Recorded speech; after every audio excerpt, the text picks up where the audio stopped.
This is Audible. If You Were Mine, Book 3 in the Cage Family series. Written by Carrie and Ryan. Narrated by Kelly Dalton and Ryan West. Prologue. Dorian. It kind of worries me that I'm so easily persuaded to get in this thing. My best friend just beamed at me as we looked over at the Cessna Skyhawk. Isn't she gorgeous? I realize she's not mine. However, my boss lets me borrow her. When you say borrow, do you mean borrow, or are you stealing this from your boss? With Joshua, one never knew. It wasn't that Joshua was reckless, far from it. But we had been in our fair share of scrapes throughout the years. I had many friends throughout my life. Some that I worked with now, some that I had gone to school with. Joshua was the only one I had met on a summer vacation that had turned into a full semester vacation when my father hadn't wanted me to come back to town. That wasn't a time in my life that I like to think of, but throughout all the pain and rejection, including neglect, I found my best friend. Joshua worked with me sometimes at the various clubs and businesses that I owned, but he also worked with a billionaire who liked to have his hands in every single pot he could find. When I had been shipped off to Cage Lake to stay with my mother in one of the various houses that the family owned, dear old mother had been too busy to pay attention to me for many hours of the day, so I had strolled the small-town streets and found my best friend. Seriously, we had clicked just like that, and got in enough scrapes together that the local sheriff and deputy probably still had our pictures as teenagers up somewhere. We'd grown up, of course, and quit doing stupid things that could get us sent to jail. However, I needed to be a little clear on this. Who do you take me for? Of course I'm not stealing a damn plane. Adam wants me to fly it because he just got his new baby and he wasn't sure if he wanted to sell this or not. So I get to take it out after they work on maintenance just to make sure she's doing good. That still doesn't fill me with confidence, I said dryly. I've had enough flying hours solo that I could be a pilot if I wanted to. You know this is what I've always wanted to do. Why weren't you a pilot? I asked, interested. He met my gaze, and I got it. Harper. Yes and no. When Mom and Dad died, flying didn't feel like an option. We were spiraling, trying to deal with custody and what I'd do for school. Then when the grandparents died and Harper was getting out of school, I didn't want to leave my baby sister alone all the time flying back and forth. You know that pilots don't get to spend as much time with their families as they'd like. And I couldn't do that to Harper. Plus, I liked working with you and Adam. And a business degree isn't anything to laugh at. Hell, I'm making more money now than I would have as a pilot. Which means I can have a hobby now, instead of having to fly from one place to another. I guess the glass is half full in your case. Damn straight. So where are we going in this thing? Vegas? I teased. No, I'm not taking you to Vegas in a piston single-engine aircraft. This baby has 600 nautical miles of range, can seat up to 4, has over an 800-pound useful load, and needs a little over 1,500 feet of takeoff distance. It's the best training plane out there. Did you read that in the manual? I asked dryly. You know I did. I know every inch of this baby. It's going to suck when he sells her. You really think Adam's going to sell her? Probably. He got a green Caravan which seats up to 14, and I don't know if he wants this tiny plane. Maybe he doesn't want to waste that much fuel, or deal with that many people. You won't give up your baby easily. I hope not, because I love her. So get in, and I'm going to do my normal pre-flight checks. You just sit there and look pretty. I batted my eyelashes. It doesn't take much. I got into the co-pilot seat and did what I did best. Nothing. At least that's what my father had said. I frowned, pushing those thoughts from my head. Why the hell was I thinking of my dead father today? He truly didn't matter. He was gone, and while his sharp talons of control were still dug deep in some of us, I didn't really care about him. He had never liked me, pretty sure he had never loved me, and so I wasn't going to give him the time of day. My phone buzzed and I looked down at the readout as Joshua did his pre-flight checks. Flynn. Are you heading to town this weekend? Hudson isn't answering my calls. I rolled my eyes because those two might be twins, but they sure didn't have that twin speak like others did. Me. Probably. We were just there, but Amy liked the place. Plus, it's always good to check on Harper. Harper was Joshua's little sister, 8 years younger than us, barely out of college, and owned her own business that was doing damn well in town. Yes, she rented from us and had taken a loan from the Cages, but it was better us than the bank. At least that's what my father had said. I frowned, annoyed he was in my head once again. Flynn, get him to call me. I have paperwork to go over and I don't have time to head out to the lake this weekend. Me. I thought you had to work on whatever the mayor had asked of you.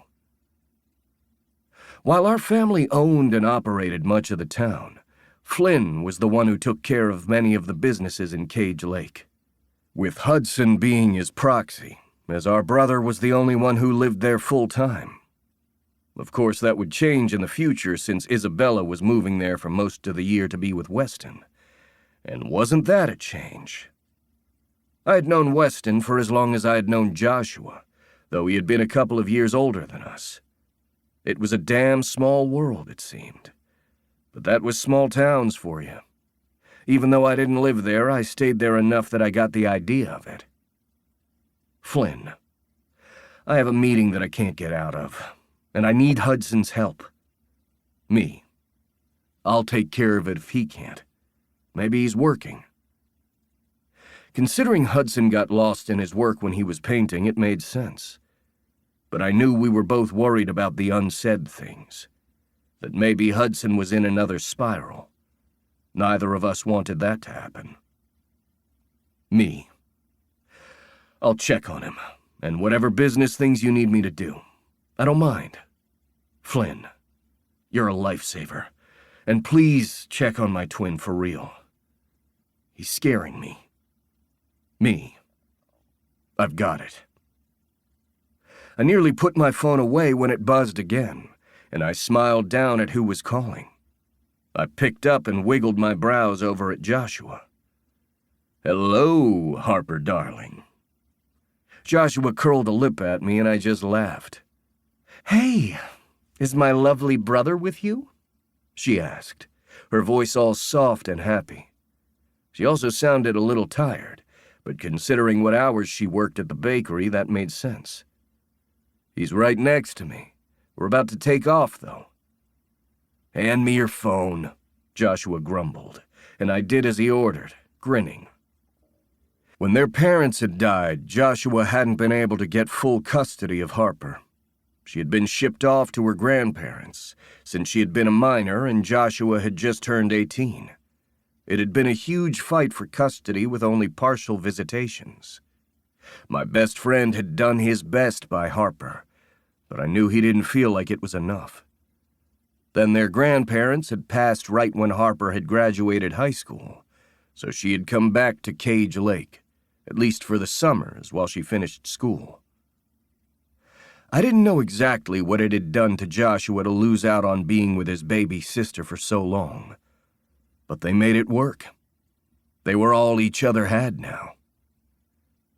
Yes. I'll bring home milk, too. How's that?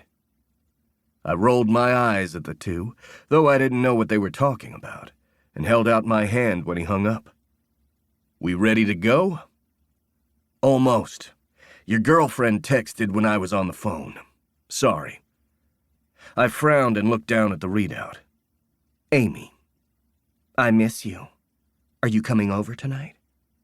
Me. Yes. As soon as I'm done with Joshua. Need me to bring something for dinner? Amy. I think I can be dinner. What do you think? Then she sent a photo that made my eyebrows raise, and Joshua whistled through his teeth. Well then, that's an invitation. Hey, eyes on the runway and not on my girlfriend. I didn't see much, although you should probably put a screen on your phone or something if she's going to send so many of those. I made a note to do just that, and was grateful I didn't have to adjust myself. Flying with a hard-on didn't sound like a picnic.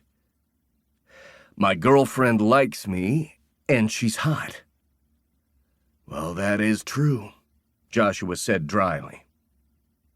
I said my goodbyes to Amy as Joshua did the rest of his checks, and soon we were going down the runway and in the air. Despite my joke to my best friend earlier, I loved flying. It didn't matter what kind of plane. I loved being in it. I also liked bungee jumping, skydiving, and just anything that gave that little burst of adrenaline. And Joshua always did it right with me. My best friend had had his license forever, and I was thinking maybe it was time to get mine. Everything just felt right. After so many years of bullshit and stress, things were finally coming together. I'm thinking of asking Amy to move in with me, I blurted. We spoke through our headsets, the sounds of the engine loud within the small compartment. But even with sunglasses on and that huge headset, I saw the way Joshua's eyes widened with his eyebrows lifting. Really? I didn't think she was really your type. I frowned. What the hell do you mean by that? My best friend winced. Sorry. Well, I thought you guys were just having fun. I didn't know it was serious. I think it is. Do you love her? Joshua asked. Surprised, I just blinked at my friend. I don't even know what love is, really. But I like being with her, and she makes me happy. Okay, so that's a no. Why are you acting like this? I figured moving in with each other was just the next thing to do, right? I suck at dating. We both know this. Considering Amy's your fourth girlfriend in how many years? In a year. I swallowed hard, ignoring that familiar sliver of doubt that always threatened when it came to settling down. Which seems like a lot in retrospect, but Amy's great. I'm sure she is. I glared at my best friend. I'm not a player like some people think. I just can't find the right person. And Amy's that right person. Unsettled, I shrugged. Maybe. Joshua fiddled with a few things on the dash. Okay, if that's what you think. That doesn't sound very helpful. The other man let out a breath. I'm not trying to be helpful. I'm trying to be your friend. I mean, you were there for me when Harper needed me. When my parents died and the grandparents were hell-bent on trying to split us apart. You were there for her to open up her shop. To make sure I knew what I was doing in each of our businesses. You're the best, man. Fuck whatever your daddy thought. And fuck the fact that your mom thought that she was going to mold you into a perfect pawn. I swallowed hard at that diatribe, wondering exactly how long Joshua had been holding on to this particular rant. Why does that make me sound weak? No, it makes you sound like you had family issues. Believe me, I know what you mean. This is about me and Amy, not my past. Okay then, ask her to move in. If she says yes, I'll be right there with boxes and tape to help, I promise. But Amy what? I bit out, annoyed now. I thought Joshua would be happy for me finally trying to settle down. Joshua didn't have a serious girlfriend, but he had one at one time. And he was still looking for that perfect person. They didn't have to be perfect, just perfect for him. That's what I thought I was doing with Amy. Once again, Joshua was quiet. I love you, Dorian. You're my best friend. And I'm sorry if I'm off base. If I'm wrong, then you can punch me in the face later. But I don't know if you're truly seeing what we see. Who is we? I misspoke, he said quickly, and I didn't believe him. But Dorian, Amy likes fun Dorian, club owner Dorian, cage money Dorian. That's a fucking lie. I practically spat the words into the headset. If that's what you think, but I think it's the truth. Just because you can't get a woman to actually love you doesn't mean you have to shit on my relationship. I didn't even realize the words were out of my mouth until they filled the small cabin.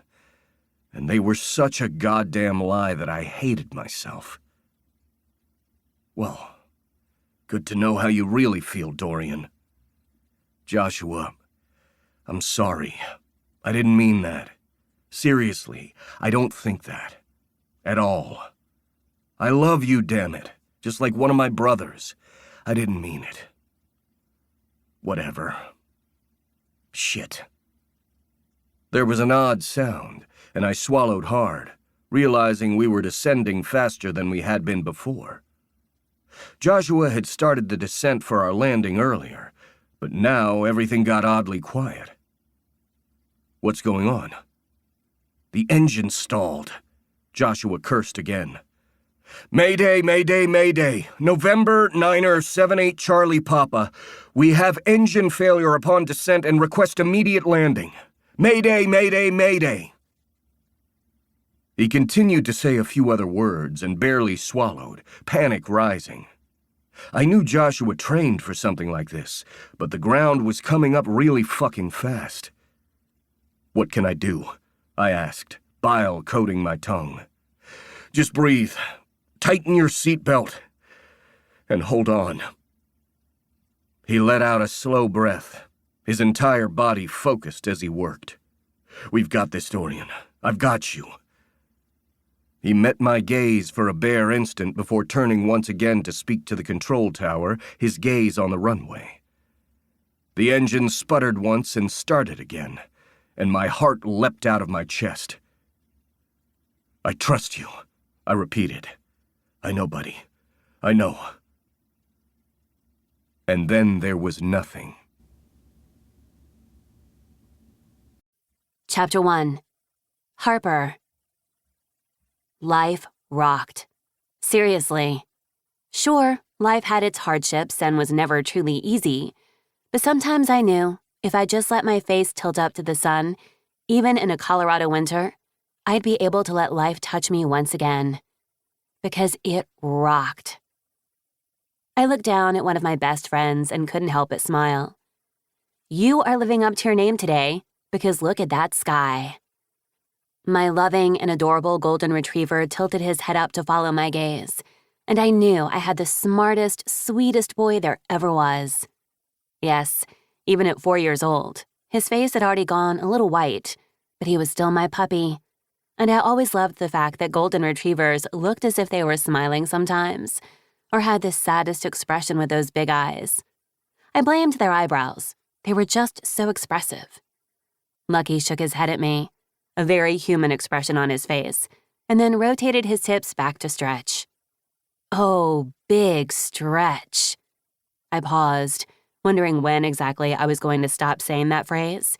However, my cutest boy did just stretch, and he deserved to know I had noticed. Lucky had been my graduation and birthday present from my big brother, and I had a feeling Joshua had known exactly the perfect puppy for me, because Lucky was just as exasperated as my big brother when I didn't do exactly as I was told. Okay, grumpy Gus, it's time to head to doggy daycare. At the sound of my voice, he wiggled his butt, went to go get his favorite stuffy, which today happened to be a stuffed rabbit from 2 years ago. He'd been a little spoiled during our Christmas celebrations, but then again, he was my child. He deserved the best. No stuffies today. You're allowed to bring your ball, though. His ears perked, and he did a little circle dance before dropping his stuffy and picking up his orange and blue ball. I rolled my eyes, because I should have said toy.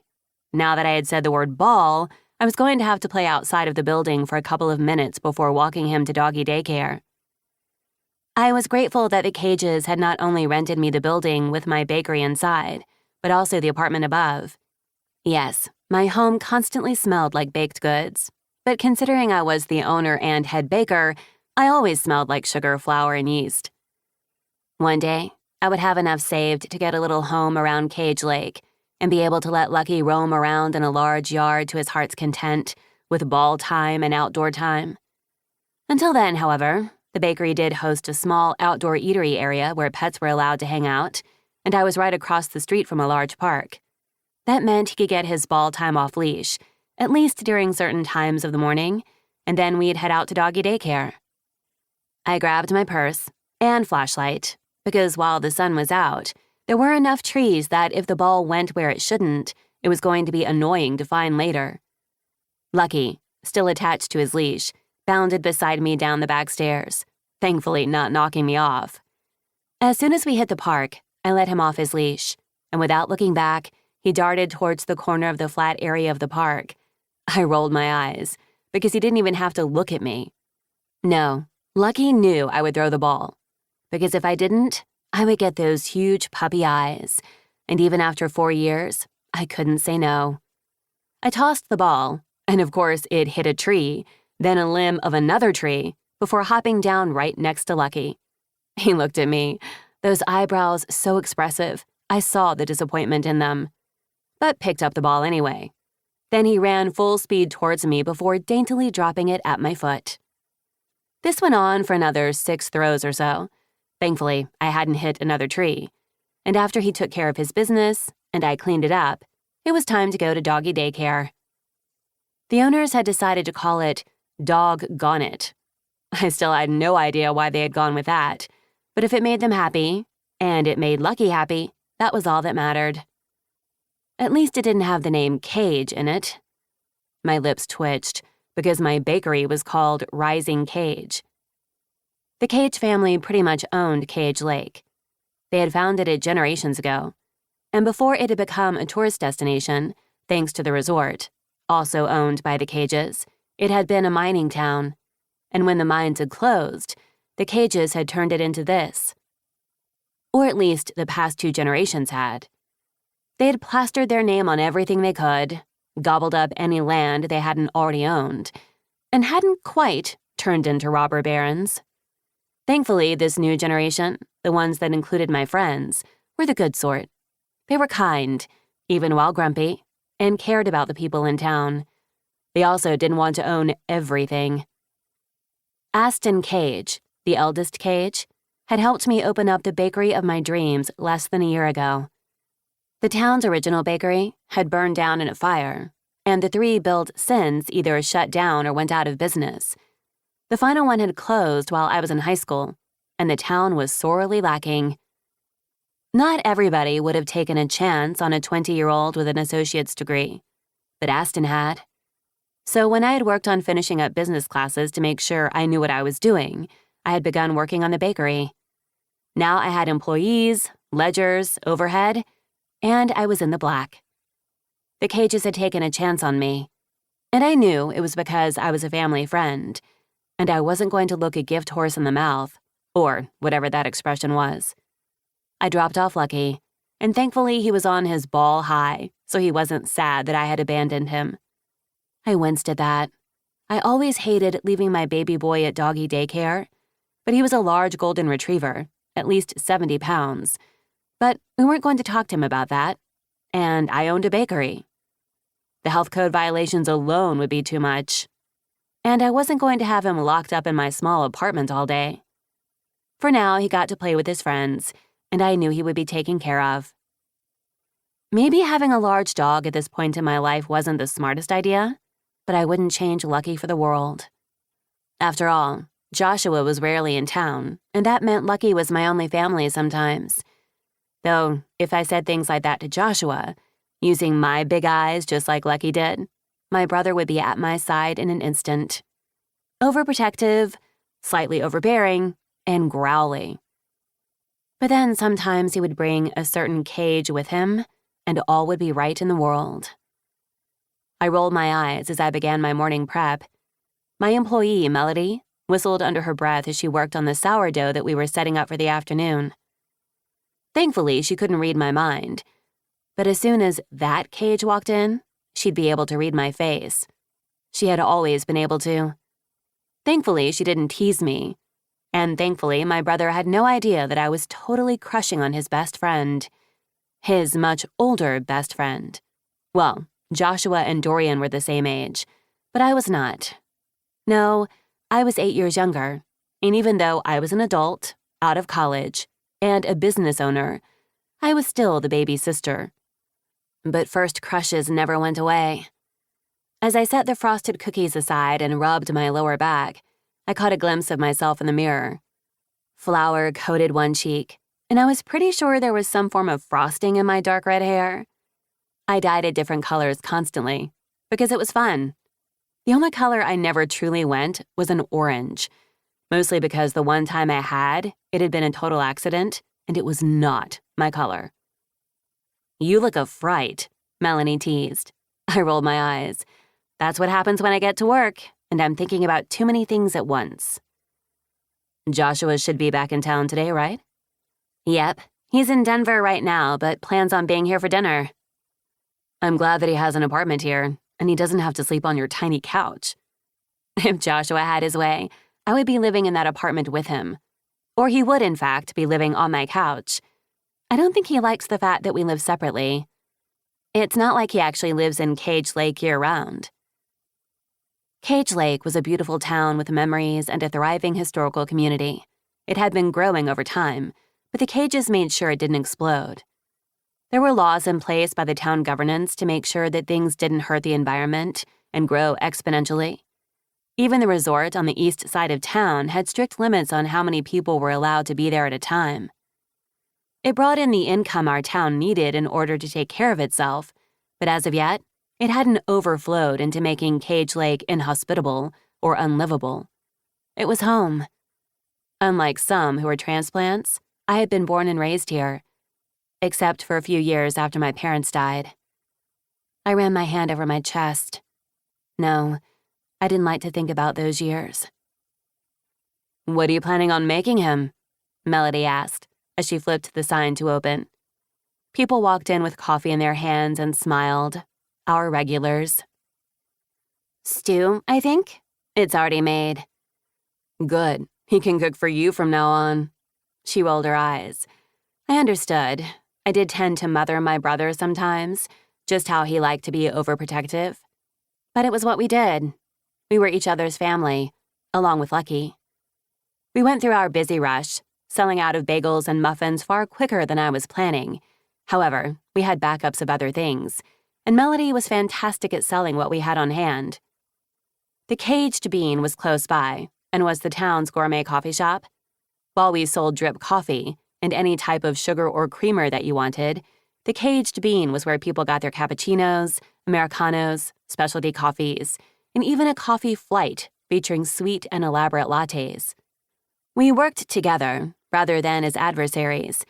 They sold my baked goods, and I made sure that my customers knew exactly where they could easily get coffee and at a discount if they found my card. It worked well for me and for them, and I was just happy that things were working out. Even if, once again, the cages were involved. As Melody worked the front, I went back to decorating a few cakes that we had as orders, as well as a few that I wanted to set out front. Sometimes people bought cakes on the fly, and that was always a sight to see. By the time lunch rolled over, I remembered I hadn't eaten, but I knew I would get to it eventually. I had a few big orders to get through, thanks to a family reunion taking place up at the lake, and I didn't want to get behind. However, as I turned the corner, my chest seized, and I had to stop and slowly let out a breath. Thankfully, Melody didn't see and wouldn't ask questions. She didn't know after all. No, the only one who did was Joshua, and I was glad that my brother wasn't here yet. I told myself to breathe, going through the exercises I had learned as a child. When I caught my breath, I looked down at my phone and realized it was later than I thought. Joshua should have been here by now. Well, I'm sure he would text soon. Maybe there was traffic getting up the mountain. I went back up front to work with Melody when a familiar face walked into the shop. I smiled at Hudson Cage, one of Dorian's numerous brothers. The fact that Dorian had not only one family, but two, thanks to his dad's philandering ways, still surprised me. He had 11 siblings. I wasn't sure how that had happened, but then again, remembering Dorian and Hudson's dad, I guess I knew exactly how it happened. The man had always been a jerk to me, but then again, he had been rude to anyone he thought beneath him. Hudson, however, was not like his father. In fact, other than the growliness, he was the exact opposite. He was a loner and liked being the cabin man. You know, the type of guy who lived and worked in the woods, and you never knew exactly what he did. Some of the women in town couldn't help but fall for him, because he was the broody, bearded type, the one with secrets and stories to tell, even though he would never tell them. I just thought he was Dorian's brother. There was probably something wrong with me. Okay, there was seriously something wrong with me. And I knew what it was. A crush that wouldn't quit. I opened my mouth to tease Hudson since he rarely showed his face these days. He liked staying out of the spotlight now that one of their many sisters had moved to town and had taken up some of the cage responsibilities that Hudson had been forced into. But then I saw the paleness of his features underneath his beard, and my throat went dry. "What's wrong?" I asked, my voice soft. "Oh my God, there's been a plane crash out on the private airfield!"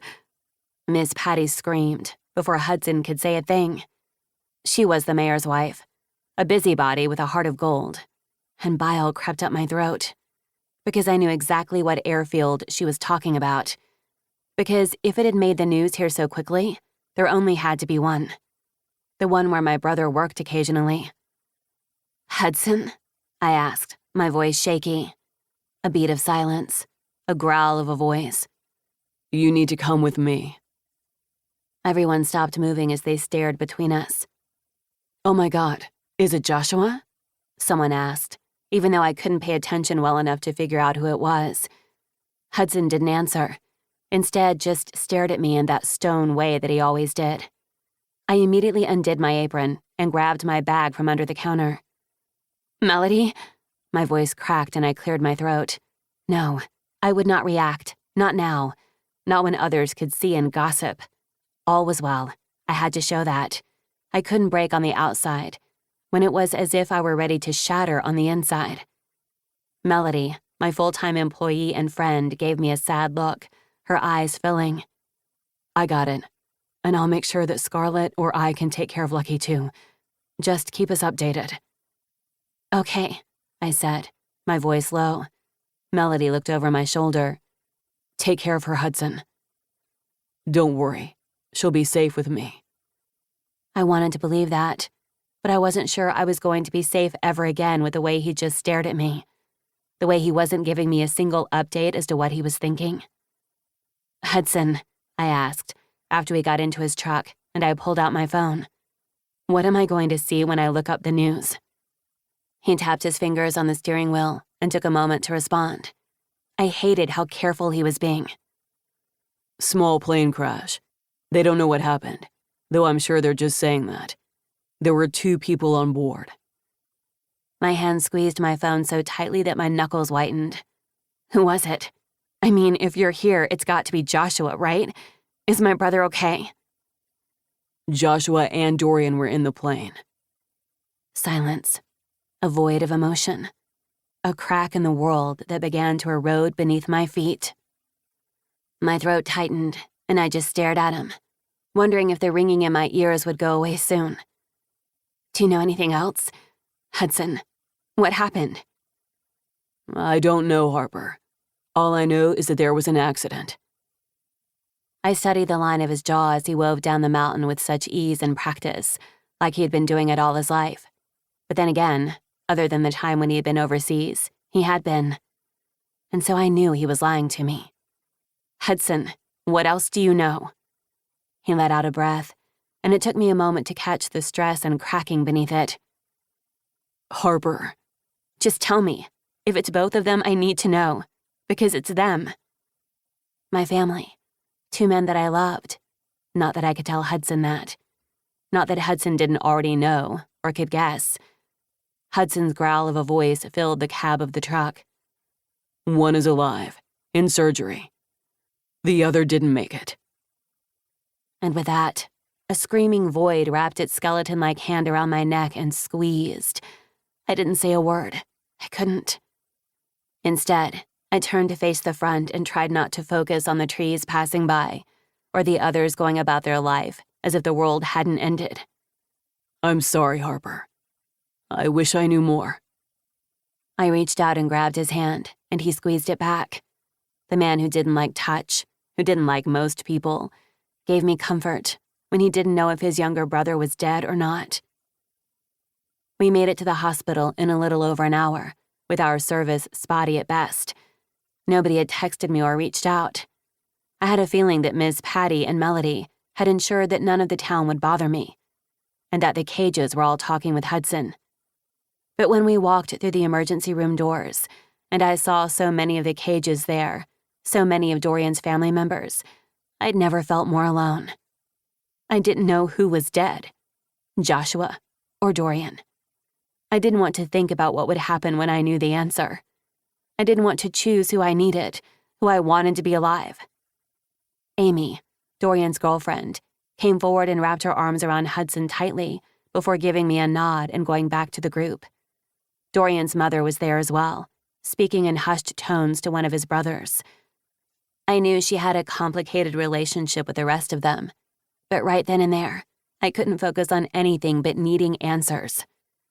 And then Aston Cage, the eldest of them all, walked forward, and I knew, in that moment of peace before a shattered soul, the guilt, the worry, and the absolute pity on his face, I knew.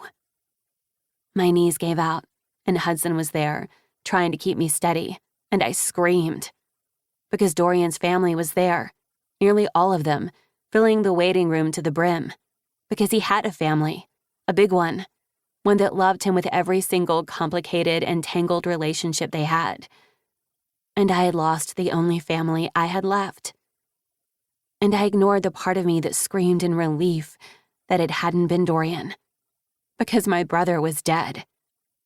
And I let the darkness take me. Chapter 2.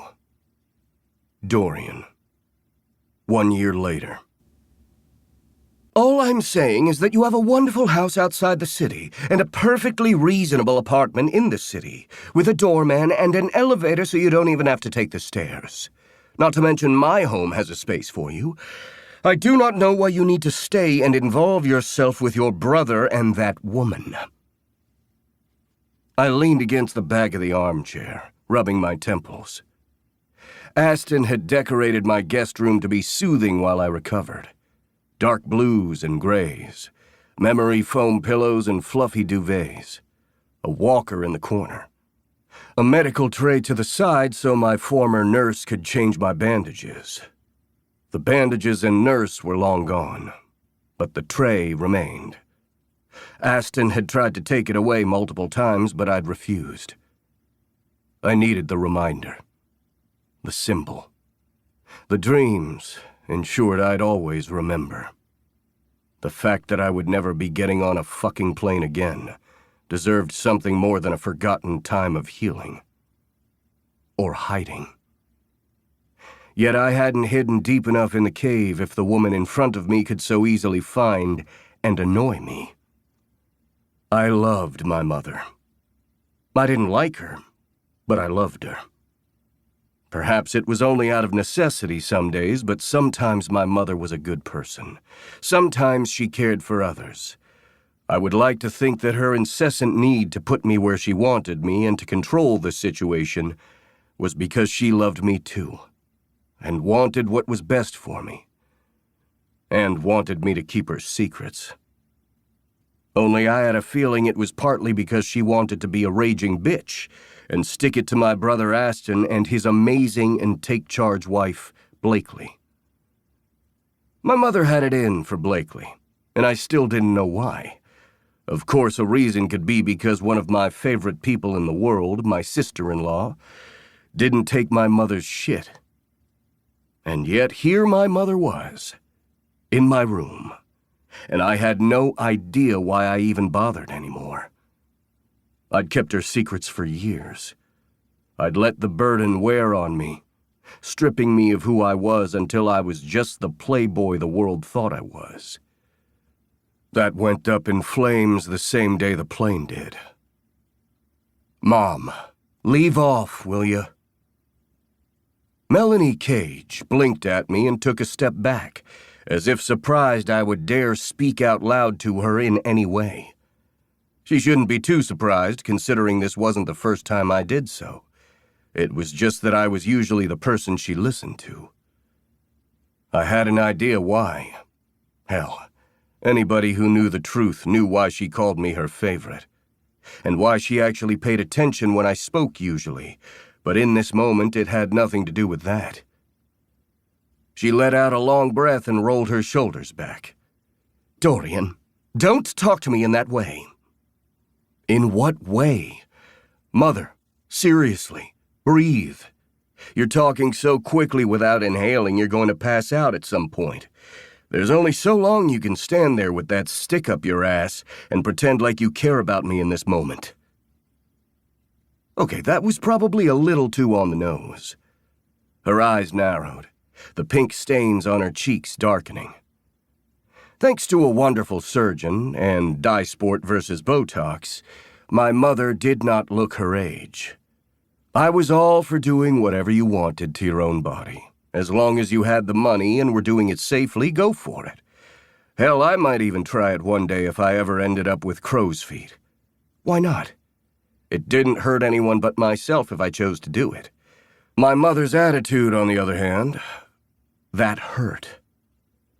But in this moment, she didn't look like a woman in her 50s, let alone a woman who had birthed 7 kids. She looked like a terror. Dorian Cage, what the hell is wrong with you? I guess answering with the whole, Daddy had a secret family and then I almost died in a plane crash is a little too on the nose. Even as I said the words, I knew I had gone too far. Not with mentioning the plane crash, because I was too numb to even think about that. No, it was Daddy's secret family. A secret family my mother had known about. Because, of course, the Cages could never be simple. My father apparently had quite the stamina. Not only had he decided to have 7 children with my mother, he had a whole other family. One that my mother had known about and had colluded with the other woman in order to make the timing work out. Considering my father had been a CEO of a billion-dollar company, one that not only worked in real estate and property development, but countless other assets that were all tangled up in his will, he had somehow made it so that he could have 2 sets of families. The main one, as my mother called it, had lived in decent wealth. I hadn't quite been born with a silver spoon in my mouth, but adjacent. And now the silver spoon was right next to me, and I wasn't hurting for money anytime soon, especially with the settlement that was coming out of the plane crash. No, I didn't want to think about that. I wouldn't think about that. The other woman, my dad's mistress, was a pretty decent person. Once she had begun to shave off some of the bitterness of her own situation, Constance Cage Dixon was a pretty cool person. She'd been able to come back into her children's lives, and they'd all found a way to make it work. All 5 of her children, from what I could tell. Yes, dear old Dad had 12 kids. 12. I would wonder how he could do it all. But it wasn't as if he had ever come to any of our games or cared about our school beyond making sure that we didn't disgrace him. He hadn't been in our lives enough to care. Of course, maybe he had been in Aston's life a bit more, considering Aston was the prodigal eldest. And he had been in and out of the other Cage's lives enough that they barely knew him. But the asshole had made it work for him. Not us, but it wasn't like we could ever make it work for us. Not that I was bitter or anything. Okay, that was a lie. Why do you have to bring up your father? You're the one that married him, Mom, and stayed married to him. I gave her a look that spoke volumes, but she just rolled her eyes, because we weren't going to talk about that or the other thing, or the other secret thing that we never talked about. Secrets tended to add up, and my mother was the queen of them. She was also the queen bitch, and I hated even using that word. I didn't use that word for women. My new sisters and sisters-in-law were the prime examples of what goodness could be. Even if Isabella had a bit of an attitude, I loved her. And I would never call another woman a bitch and degrade women in any way. But my mother personified the word most days. I don't understand why you're here, though. Dorian, it's been a year. I know that you're still hurt and being crippled. Fuck off. Don't use that word. Don't even go down a path where you're going to say something so ignorant that I'm going to have to scream. That's not what I mean. But you don't even go to physical therapy, Dorian. I do, I just don't let you take me, because I'm not a toddler. A toddler wouldn't have gone up in that plane with that man to begin with. What were you thinking even getting in that small plane with a pilot who wasn't even a pilot, just your friend? Don't talk about Joshua. Don't even mention him. I know he's gone, but his lack of skill almost killed you. And now you have all those scars and you're never going to be able to walk again. I had to count to 10, slowly, breathing in and out so I didn't get up and beat my mother with my cane. She had never understood my friendship with Joshua, because every time I went to Cage Lake, the small town that my family literally owned because we were ridiculous, she had always thought any relationship with the townies, in her words, would be slumming. Also in her words, because my mother could never look for the good in people, only who could do good for her. Because Joshua hadn't been the rich boy in town. But there weren't many rich boys in Cage Lake, other than the Cages themselves. So I hadn't known what my mother was thinking to begin with. Joshua and I clicked from the moment we had seen each other, and had been friends through everything.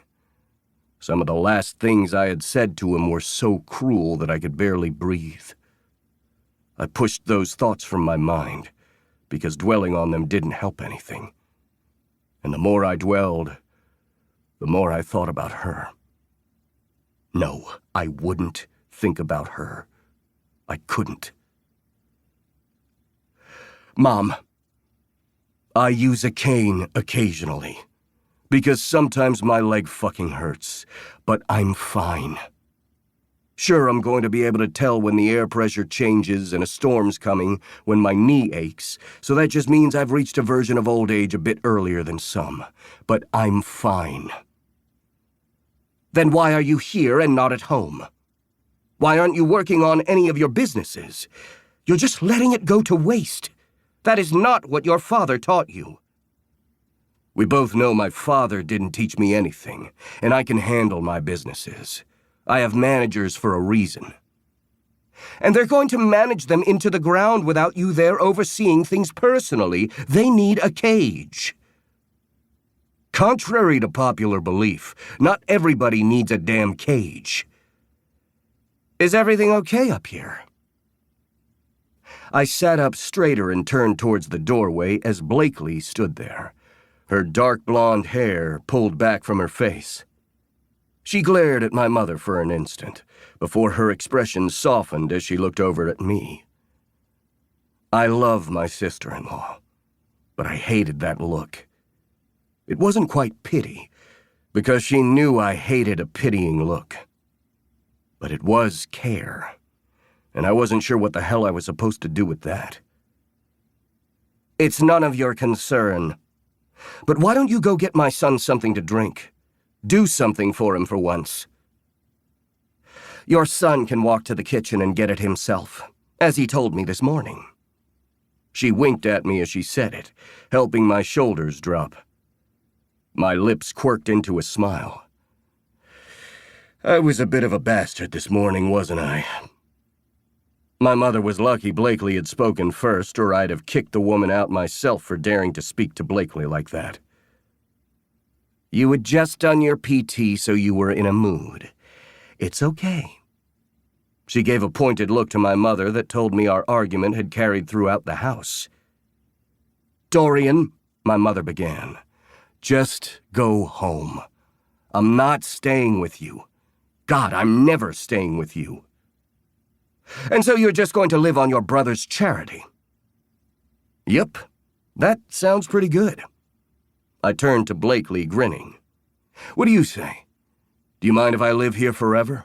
"Well, maybe you can marry me as well, and we can get a whole poly going on." "But not the way that Ford is with his husband. You know, as Aston's my brother." "Why did you have to make it weird?" Blakely said as she walked into the room. She ran her hand through my hair and rolled her eyes. "But I'm not going to marry you. Aston's possessive." I could practically feel the heated rage radiating off my mother as she moved forward. "I don't understand you. Either of you. And then you just bring up Ford and his lifestyle."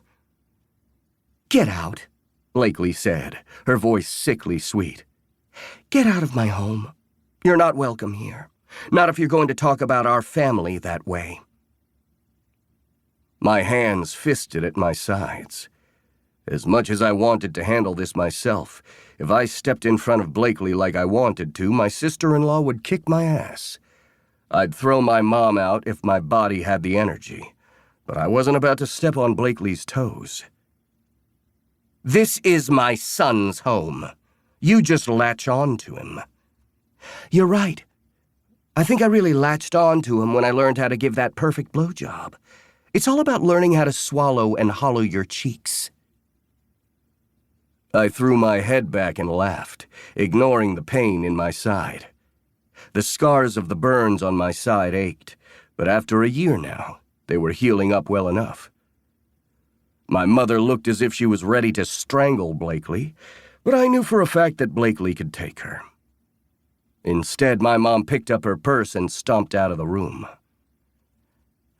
"I cannot believe I just said that to your mother," she said as she put her face in her hands.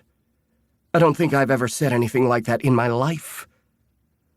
"I love you more than you know. And I realize that a triad relationship really isn't what you're looking for, but if you ever leave Aston, I'm all yours." She shoved gently at my shoulder and then took a step back, eyes wide. "Did I hurt you?" I sighed, shaking my head. And just like that, reality was back. "No, you didn't. Promise. I didn't feel a twinge that time." "I just want you to be okay, Dorian." Her eyes began to fill, and I cursed. I gripped the edge of the chair and forced myself to stand, ignoring the twinge. When I wrapped my arms around Blakely, she settled into me, but didn't hug me back. "The burns won't get any worse if you hug me, you know." "You just have to tell me if it's too much," she whispered. And then she wrapped her arms around my waist, settling her cheek on my chest. I sighed. "Thanks for standing up for me." "I was mostly standing up for Ford," she mumbled. I chuckled, resting my cheek on the top of her head. "I don't know why my mother's getting worse day by day, but I'm sorry she was here at all." "She's your mother. She should have a right to see you." "No, she shouldn't." "Is there something I should know?" Aston asked dryly. I looked over at my suave older brother as he strolled into the upstairs parlor where we all stood. His hair was a bit longer than usual, and it looked like he had finger-combed it back numerous times during the day. He had undone his tie, his suit jacket long gone, and while he raised a brow at me, he truly only had eyes for his wife. Fricking newlyweds. Right after I had gotten out of the hospital, I could have stayed with any one of my family members.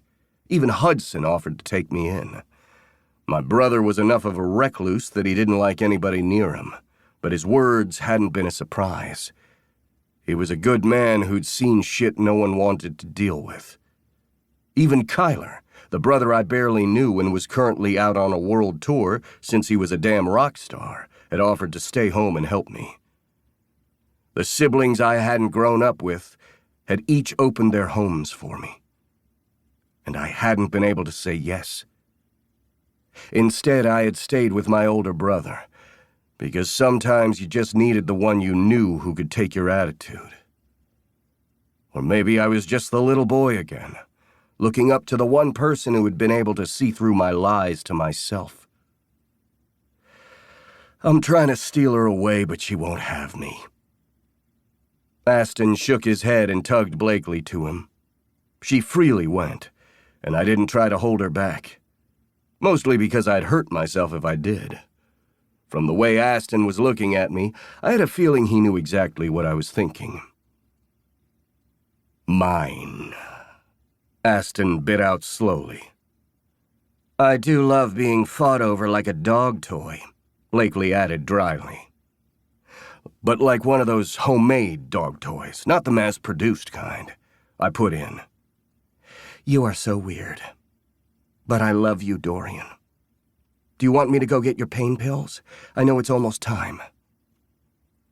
Resentment split through me, but I put on a bright smile, trying my best to ignore it. I've got it. Don't worry.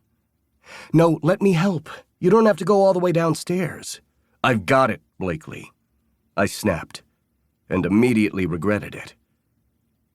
It wasn't Blakely's fault I was in a pissed-off mood. Dorian. Aston's voice cooled. I wanted to slither up and hide under that stare. Blakely patted her husband's chest. It's fine. I'm going to go start dinner. Come with me. I want to tell you the whole blowjob thing I talked about with your mother. Aston blinked slowly, and I pressed my lips together so I wouldn't smile. Well, that's one way to distract me. I'm very confused, and I'm afraid I don't want to know. You actually want to know this one. I winked, and Aston's shoulders relaxed. You're getting dinner with us, right? You're not going to hide up here? Aston, Blakely whispered. Yeah, don't worry. I won't become the crazy recluse in the attic. At least not yet. My brother shook his head. Dorian, we only want what's best for you. That's what everybody keeps saying. And with that, I turned to go back to my room on the other side of the hall. Of all the homes that we Cages owned, this one was the largest. But considering we Cages needed to meet up en masse often, it was good that at least one of us had the space. I closed the door behind me, ignoring the worrying whispers between the married couple. I was exhausted, and it had nothing to do with PT that morning. No, I didn't want to think about exactly what it had to do with. I sank down into the comfortable chair in the corner that I knew Blakely had put up here so I would be able to sleep at some point. I hadn't been able to sleep on my back at first, so the armchair lazy boy had been my saving grace. But even having my feet up didn't help keep away the nightmares. My phone buzzed as the family group chat went on about something or the other. I stopped paying attention. I used to be the one to instigate shit, but I wasn't in the mood. I was tired, and I had no idea what the hell I was doing. I hadn't been lying when I told my mom that my managers were handling my 4 high-end bars.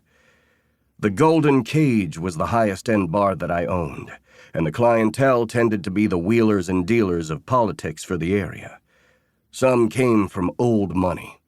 The others made a name for themselves.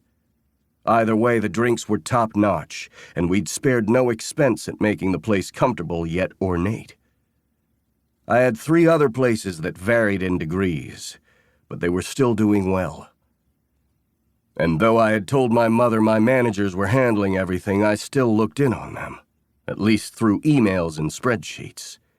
I wasn't in the mood to be gawked at, so I didn't go to each of them. My managers could handle them without me. Hell, I should have been letting that happen anyway. I was the CEO. I didn't need to show my face. I ran a hand over the scar on my jawline, the one that would one day be covered with a beard. Most of my scars were underneath my clothes, so they wouldn't be gawking for long. I didn't want them to see. Didn't want the questions, those pitying looks. And that meant I needed to get out of here. Not just from work, but from the others. Because the Cage family dinner would be happening at Aston soon, and I didn't want to deal with that. When dear old Daddy had died, the true nastiness of his secrets had been revealed, meaning each of the Cages had found out they weren't the only Cages in town. I didn't only have 6 siblings. I had 11. But of course, dead old Dad couldn't just stick with a secret family. No, he had to screw us in the end. In order for the family company to stay as is and not be divided into so many parts that thousands of people would lose their jobs and ways of life, we had to have family dinners once a month, with 3 people from one side of the family and 2 from the other. We had to document it and send it to our handy-dandy lawyer. And once that was done in a couple of years, there would be more hoops to go through. It was one of the worst wills ever in the history of time, and we still couldn't get out of it. My father was a mastermind and hypocritical asshole, and he didn't stop there. Each one of us got a letter from our father. I knew some of us had opened ours, and others hadn't received theirs from the lawyer yet. I knew it was in Aston's because he had showed us, but I didn't know anyone else's. With a sigh, I opened the hardback book I had been trying to read through the headaches and pulled out the letter that I barely cared about. Dorian, it's time for you to realize who you really are. For you to stand up against the blood in your veins and the history of where you came from. It's time for you to do something with your life for once, to stop being the playboy who fucks around and never amounts to anything. Take this. Take what I wouldn't bother giving the others. Do whatever you want with it. But you know what you need to do. For once in your weak life, make me proud. Lauren Cage. My lip lifted in a snarl, and I resisted the urge to crumple the paper. I had never liked my father, and truly I never loved him. And what kind of thing was that to think of the dead? I didn't really care about what my dad thought, but he had given me a way out. Because in addition to the main will, there had been a side benefit just for me. I took the keys from the night table and looked down at them in my hand, the weight of them far heavier than they should be. With a sigh, I stood up again, but too quickly. My knee gave out, and I cursed, falling forward. I tried to catch myself at the edge of the bed, but missed, and ended up on my side. Pain spliced up my side, and I cursed through gritted teeth, trying to breathe through the acidic taste on my tongue. The sound of running on stairs echoed through the area, and I cursed, trying to sit up before Aston barged his way into the room. But I was too late. I'm fine. You're on the fucking floor, Dorian. Let me help. I've got it. You don't need to help the invalid. I'm fucking fine. I shoved Aston away and forced myself to stand, straining my side in the process. Dorian, I love you. You're hurting. Just let us help. I whirled on my brother, one of the people I loved most in the world, and tried not to throw a punch. Because maybe hitting someone I knew loved me back would make things better. I'm fine, okay? You don't need to worry about me. I've got this. You always do, but you can lean on someone. So says Aston Cage. The Cage. I could have cursed myself at that, from the way Aston staggered back. Our father had been the Cage. The asshole name that came with the responsibility of an empire, and all the weight of the disappointment and cruelty of our father. I'm going to go help Blakely with dinner. I'll see you in a bit. I should have opened my mouth to say I was sorry, to do anything. But instead I watched him walk away, and then looked down at the keys in my hand that I hadn't dropped. It was time to go because I couldn't be here. Maybe I could be near her. After all, I had promised Joshua. I didn't want to see that look on my brother's face again, so maybe it was time to open up the closets and search for all of those skeletons. Because I wasn't going to do that here. I just didn't know if I was going to be able to figure out what the hell I was doing in Cage Lake, either. Chapter 3. Harper. Okay, Lucky. Today is going to be a good day. The bakery is doing well. I have 3 cake orders coming in. The sun is shining. The tank is clean. I paused and looked down at my amazing dog and realized he did not get my humor. The tank is clean? You know, from one of the best movies of all time, Finding Nemo. We just watched it like last week. Lucky yawned, showing all of his teeth, before he padded to the front door. With a sigh, I stuffed my feet into my running shoes and tossed my hair up into a bun. I caught a glimpse of my face in the mirror and held back a wince. I dyed it dark a few months before on a whim, and didn't quite regret it, but I still wasn't sure what I thought of it. I missed my red hair, just like I missed being blonde, or having pink hair that one time. But going at my hair with boxed dye during a night where I hadn't been able to breathe out of loneliness and fear hadn't been the greatest decision. At least I hadn't been drinking at the time. It had been close, but no. Thankfully, my hairdresser had saved the day and made sure that I hadn't completely destroyed my hair. But I was stuck with this color for a while, because if I went and tried to bleach it, it would probably fall out. Of course, the dark hair just made my face look paler than usual, and I couldn't help but notice the dark circles under my eyes. It'll get better. They say it gets better. If I kept telling myself that, maybe I would believe it. Not yet, but maybe one day. Lucky barked, something he really did well inside, and I cringed. I'm sorry, baby boy. Let me get your things, and we'll go on your WALK. His entire body wiggled, starting from his tail all the way to his nose, and I couldn't help but laugh. I loved my baby boy. Yes, we were both getting older, and the white around his face was growing over time, but we were okay. We had to be. After all, it was just the 2 of us. I swallowed hard, ignoring the familiar sharp stab of pain that came whenever I thought about that. It didn't help anybody if I dwelled on what I didn't have. I could barely dwell on what I did have. I hooked Lucky into his harness, and we headed down the stairs to the small walking path. I wasn't opening today, and for that I could only thank the gods. I needed some time to just breathe, to get ready for the day. My team could handle the bakery, and then I would work on the baked goods in the back. I had a whole list of cakes and cookies that I needed to make, and others that I wanted to. The others could deal with customers and put on the smiling faces they didn't have to lie about, and hopefully nobody would notice I spent less and less time up front. And if the others never noticed that I'd stopped going out on dates or letting them set me up, the better.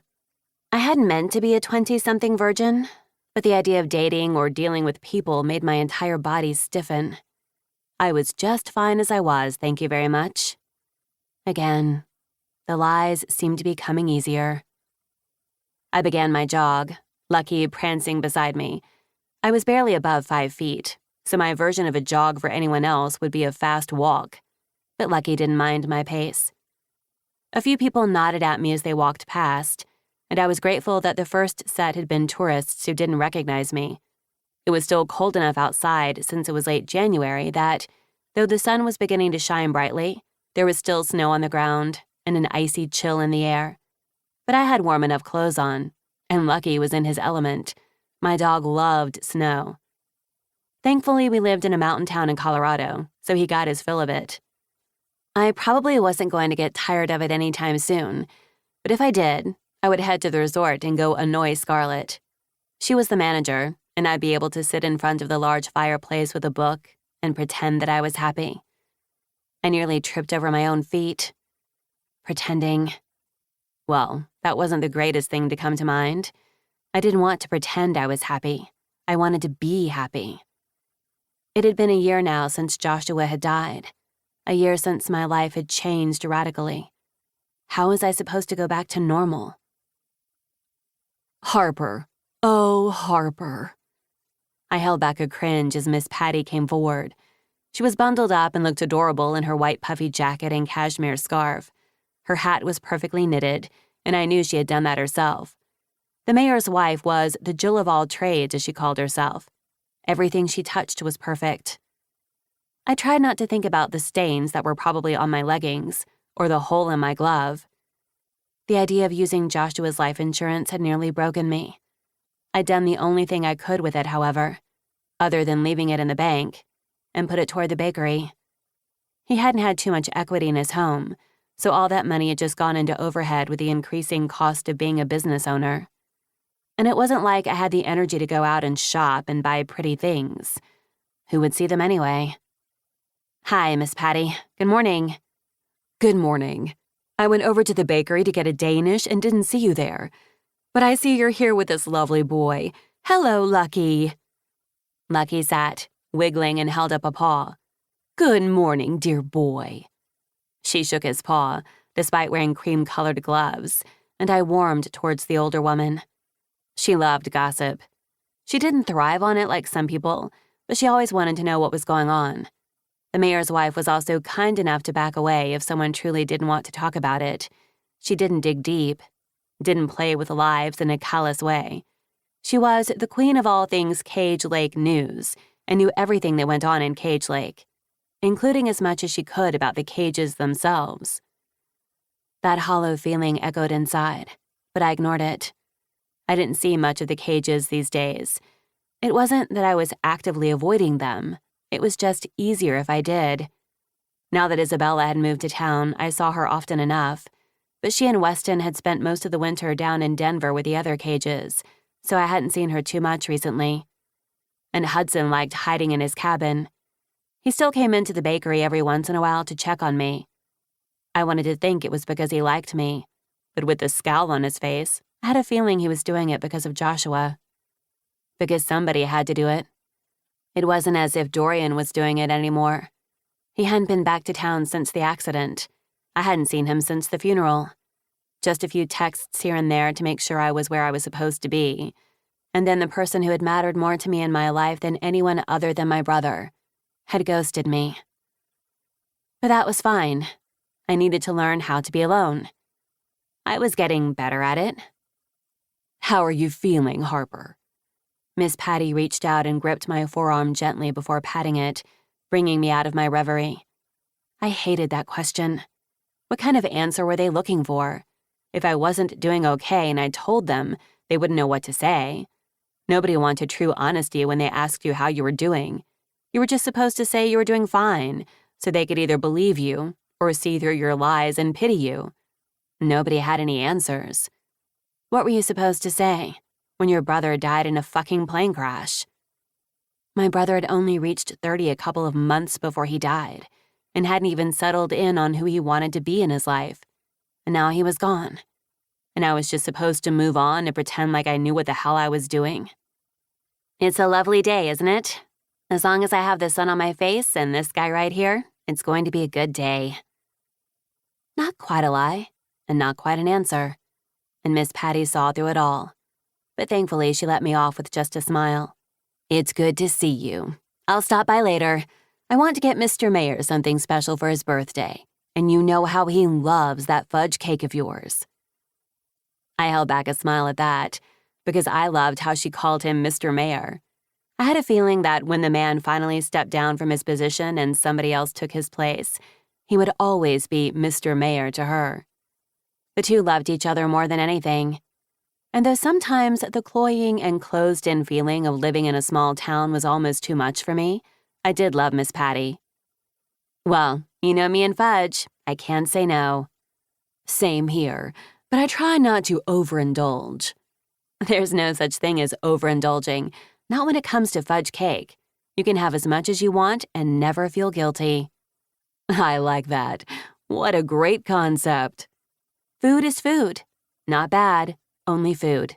Don't worry, I'll keep you both happy with fudge. Now that's what I like to hear. I'll let you finish your run. I know we're going to get a couple flurries later, so I will see you soon. Sounds good. And take care of yourself, Harper. We're all here for you. You are not alone. Not in Cage Lake. We're always here for each other. I hadn't been prepared for the blow. I should have been. Because Miss Patty was truly trying. She wasn't being cruel, just being herself, a caring person who wanted me to know I wasn't alone. Only I was. When death broke through the darkness and stole life from the young, people crowded in, ensuring that you were never truly alone for the first moments. They had phone trees and casseroles. There was always a covered dish ready for me to dive into so I wouldn't have to cook. Only cooking and baking was how I focused, how I was able to push through my own thoughts. Eventually, the visits ended, and they went back to their own business, their own lives. People moved on because life continued, even when death lied. Part of me wanted to scream at the world and ask why it kept moving on, why it kept trudging through as if my world hadn't ended. But that would just be selfish. So I smiled at Miss Patty, squeezed her hand like she needed me too, and continued my jog with Lucky. We trekked up a hill to the edge of the forest where the trail continued on. We would have to turn around soon because Lucky would get cold, but he was still having fun, and I just needed to focus on trying to breathe. Of course, the pace was a little more than I bargained for, and at this high elevation, my lungs seized. I was an idiot. I hadn't brought my meds, hadn't even thought about them. So when the first sting sliced into my lungs, I tried to suck in a breath. Only shards of glass replaced my air, and I gasped. I ran my hand over my chest, forcing myself to stop as I bent over, trying to catch my breath. Lucky nuzzled my face, and I ran my hand through his fur. I'm okay. We should just head back. He gave me a look, as if he were judging me, or maybe he was just worried, or maybe I was losing my damn mind. I knew better than to jog in the cold at this altitude without taking care of myself. After everything my body had gone through, I knew I should take it slower. Who was I trying to impress?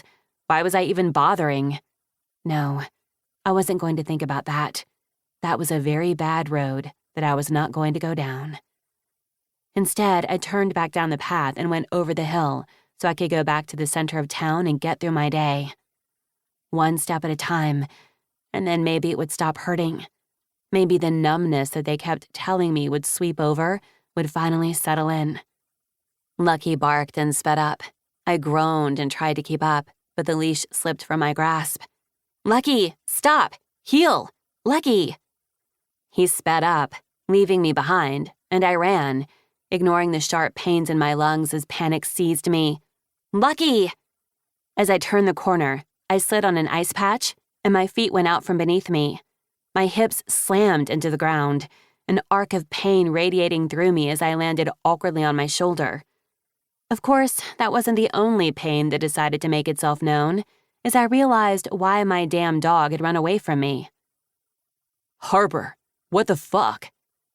Dorian limped towards me, Lucky at his side, as he scowled down at me. What the hell were you thinking, running out here alone? You've hurt yourself, damn it. I hadn't seen the man in almost a year, and the first time I do, I'm bruised and battered on the ground, and humiliated, and he was yelling at me. Sounded about right. I tried to shove off his arm as he reached for me, but the man was too big, even though he had lost weight since I'd last seen him. Instead, he lifted me up, and I couldn't help but notice the pain in his eyes as he did so. It seemed I wasn't the only one hurting. Not that he would ever admit it, but hell, I wasn't about to admit it either. Are you okay? Let's go to the hospital. I'm fine. My pride hurts more than anything. Though I did rub my hip. I scowled down at Lucky. Traitor. He just did his little golden retriever smile before he looked longingly at Dorian. Seriously, are you okay? His hands went to my hips, and my cheeks burned before I batted at him. Stop it, I'm fine. I'm a klutz. We both know this. You're the one limping. Are you okay? I could have rightly bit off my tongue at that, because we both knew he wasn't okay. He had been badly burned on his side, and he'd broken his leg, twisting it in a way that I couldn't even bear to think about. According to Hudson, eventually Dorian would walk without a limp, and his scars would remain, but it could have been worse. That's what everyone kept saying. It could have been worse. But it had been worse for Joshua. No, I wasn't going to think about that. I couldn't. Not if I wanted to stay sane. I'm fine, he bit out. Let me walk you home. You're here, in Cage Lake. Why didn't you tell me you were coming? We need to get you back to your place, he said in lieu of an answer. That's where I was going until my dog deserted me. I need to go home and shower and then get to work. How long are you in town for? I asked, trying to keep my voice level. I didn't want to sound accusatory, or like I was begging, because being in Dorian's presence was always a war of emotions. Because I'd loved him since I had been 18, in the way that the younger sister loved the older brother's best friend. But he had always been there, always sweet, always caring, and always not for me. I don't know. I'm just here. So let me take care of you. Exasperated, I shook my head. I'm an adult, a big girl. You don't have to take care of me, Dorian. But I'm glad you're here. You haven't been back in a while. I've been a little busy, he ground out. Doing what? I asked, before I held up a hand. No, that's not my business. I'm sorry. Are you staying at your place? I know Hudson's been keeping it up. No, I got another place. I frowned. What? Where? The old Ackerson place. My brows winged up. Really? That place has been abandoned forever. I didn't know it was habitable. It's fine. I'm working on it for a while. So you're here working on a house? In the dead of winter? Confusion didn't begin to explain the emotions running through me. It doesn't matter. I'm here because I want to be. And fuck, I told Joshua that I would take care of you, so I might as well live up to the deal. It felt as if another slash to my heart would be one too many. But I was used to this. Because of course he was here to take care of Joshua's baby sister. That's how it had always been. It didn't matter that I was in my 20s and a woman. I was the baby sister. But from the strain in his eyes and the dark circles that rivaled my own, Dorian needed to take care of himself. Is Amy with you? I asked, and I was happy I kept the bite out of my tone. Storm clouds covered his eyes and he glared. I have no idea where Amy is. Seems she didn't like staying with a cripple. I fisted my hands on my sides. Oh, I'm going to find that bitch. Did she say those words? He shrugged. Water under the bridge. She's gone. Your brother was right, and I'm going to be here for a while. So stop running alone and hurting yourself, okay? Are you serious right now? You haven't seen me in nearly a year. You don't answer my calls or texts, and suddenly you show up and try to order me around while you're being all secretive with the Ackerson place? What the hell, Dorian? Stop arguing and just get back to a safer place. And make sure that you don't have anything worse than bruises. You need to be more careful, Harper. I stared at him, wondering who this Dorian was. Then again, I didn't think I was the Harper he had seen last. Death was inevitable, and it didn't judge you. It sliced through you and left nothing but agony in its wake. There was no numbness. There couldn't be. Not for the living. Whenever you decide to stop being the grumpy Cage, let me know. Because I'm pretty sure Hudson already has the Mountain Man grumpy asshole Cage locked in. I don't think we need a second one. Watch your tone and watch your language, Harper. That's not like you. You don't know me, Dorian. You never did. With that, Lucky and I moved past him, and ignoring the pain in my lungs, I jogged back to the bakery.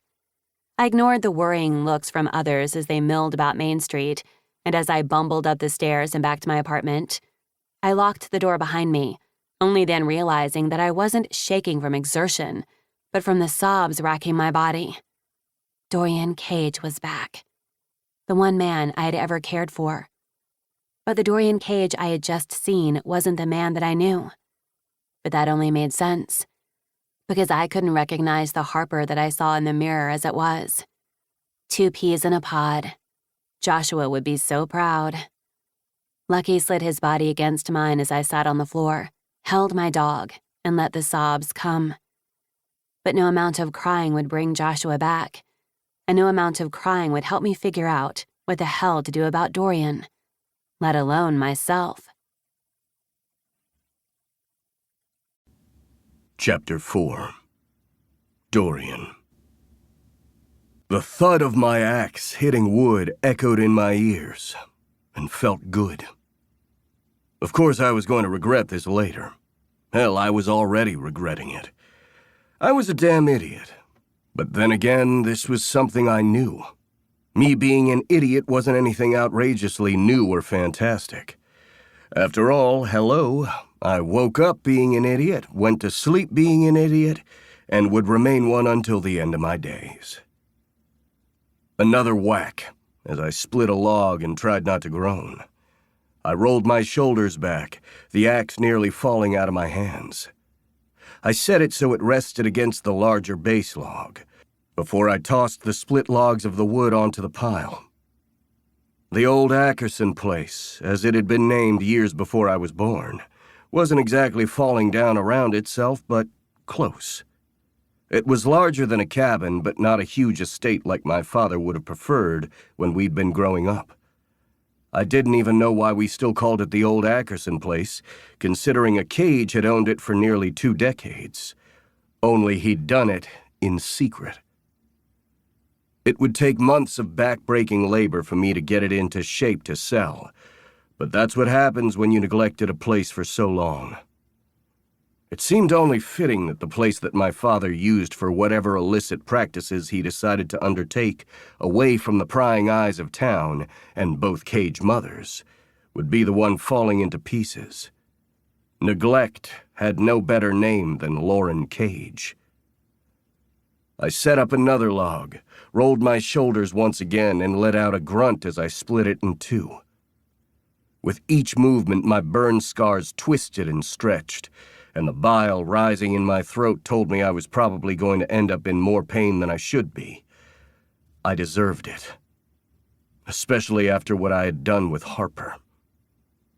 Talk about fucking up a reunion. I had just been tongue-tied seeing her. I knew it. But what the hell had she been doing out alone? Whack. Another log, another wheeze from my throat, because I was out of shape when it came to this type of movement. My knee was already swelling, and I would have to limp back up the deck stairs that would probably crumble beneath me thanks to the rotted core of them. Yet part of me whispered I deserved it. Just like my father. I had a feeling I knew why dear old Dad had left this place to me in the will outside of the other Cage's purview. Only the damn lawyer had known about it, and hadn't had the grace to tell me until after the plane crash. It most likely had been stuck in probate, and had been an addendum in some will that no one had seen. I didn't know the timeline, and frankly I didn't care. Maybe he had just hidden it until the perfect time to annoy the fuck out of me. That seemed like something a lawyer my dad would employ would do. I hated this place. Every time I walked through that door down the hall with the tattered wallpaper and partially rotted subfloor, I could scent Dad's cigar smoke. That tobacco wafting through the air and seeping into the walls themselves. The sound of ice clinking against glass as he sipped at his bourbon, talking in wild tones to whoever dared to listen. This was the place he made his deals, the ones that were above board, because Dad never broke the law. Not when it came to making money. Because those who had shady assets were prone to lose them. They soared far too high in the sky, daring the sun to shine upon them as if they were Icarus. It only made sense that my father would go about making his millions the legal way. Everything else in his life he tended to go about ass backwards. Not only having a secret family, but a mistress or two along the way. I swore I could hear the sound of that giggle, and then maybe that hearty laugh of another woman. Countless women who had strolled through this house because they had wanted a piece of a cage and hadn't cared that they were the other woman, or even the other woman's third-placed trophy. I hated it here. Yet I was going to fix it up, sell it, and never look at the damn place again. Maybe I would get tired of it and burn it down to the ground so nobody could live underneath its roof. Honestly, that probably sounded like a better idea. Ignoring my obvious thoughts that were going in a direction I did not want to think about, I went back to splitting wood so the house would be somewhat warm for the rest of the winter. It had a decent heating system, but for all I knew, the wiring was going to catch the place on fire, which, again, wouldn't be a bad thing, most likely. After another 20 minutes, my knee finally decided to say enough was enough and nearly buckled. Annoyed, I tossed the last log on the pile, then used my forearm to wipe the sweat from my brow. Wow, I didn't realize that you were going for the mountain man look. The Henley works, but I think you need to add the flannel like your dear old brother does. Shoulders tensed. I carefully set the axe aside and turned to see Weston, my brother-in-law, a man that I had known for years and called a friend, as well as Hudson, my brother who happened to live in Cage Lake full-time. When the Cages had built the town, they had decided to do it in sections. The main houses of the family were situated around the lake itself that was on the north end of town. Then the main street of town bisected where the residential and commercial areas would be. Each of the residential areas tended to be off the side streets and blended into the river area on the west that butted up against the mountains, and the resort area passed the forest on the east side. And of course, because the Cages were Cages, they owned the resort as well. When Dad had overseen everything, we hadn't had the ability to take care of the town as much as we wanted. And when Hudson had finally gotten out of the service and found himself in need of solitude for reasons that he wouldn't tell us to this day, he had ended up moving to Cage Lake full-time and taking care of all the minor business issues that came when you owned many of the buildings in the city. Rent had to be dealt with, as did little things like repairs and upkeep. We also owned enough land in the area so people couldn't build on any more than they already had.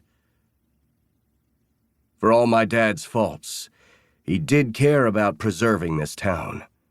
It had never become too commercial, and if my generation had anything to say about that, it would continue not to be. "What are you doing here?" I asked, trying not to let the bite in my tone sound too annoyed. But when both men just gave me a look, I knew I hadn't succeeded.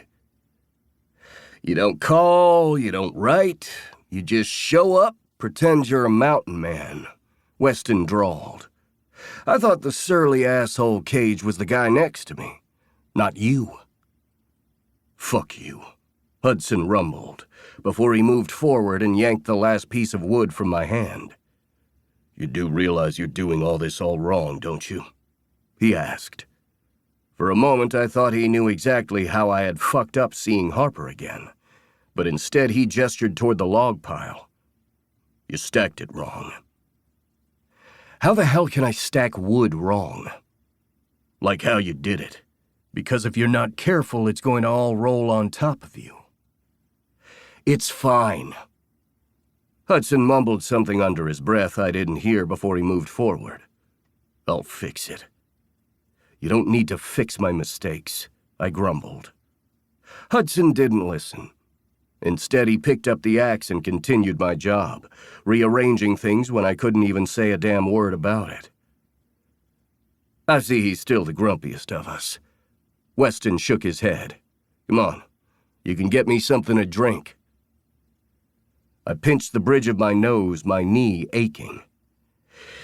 You invite yourself here and then you expect me to entertain you? That sounds brilliant. Weston smiled, though I wasn't sure it reached his eyes when he looked at me. Of course, that was probably a projection. I am brilliant, thank you. Your sister tells me that all the time. That made me snort, the smile on my face feeling slightly disused. I'm pretty sure Isabella has never said that. Weston smiled like a man in love. A man who had his life before him and was damn happy with the outcome. Your sister loves me, and one day she's going to marry me and you're going to have to deal with me as your real brother-in-law, rather than just play acting as we're doing now. That made me roll my eyes. I call you my brother-in-law in my head, so whenever you get the balls to actually propose, it won't change much. You always say the kindest things. He shrugged as I followed him into the old house. The place had already been furnished when I moved in, and though there had been a caretaker thanks to the lawyer, they hadn't done much. It left a little to be desired. And from the look on Weston's face, he agreed. By the way, I'll propose eventually, when Isabella's least expecting it. I snorted. Seriously? Weston leaned against the counter, that knowing and secret smile once again on his face.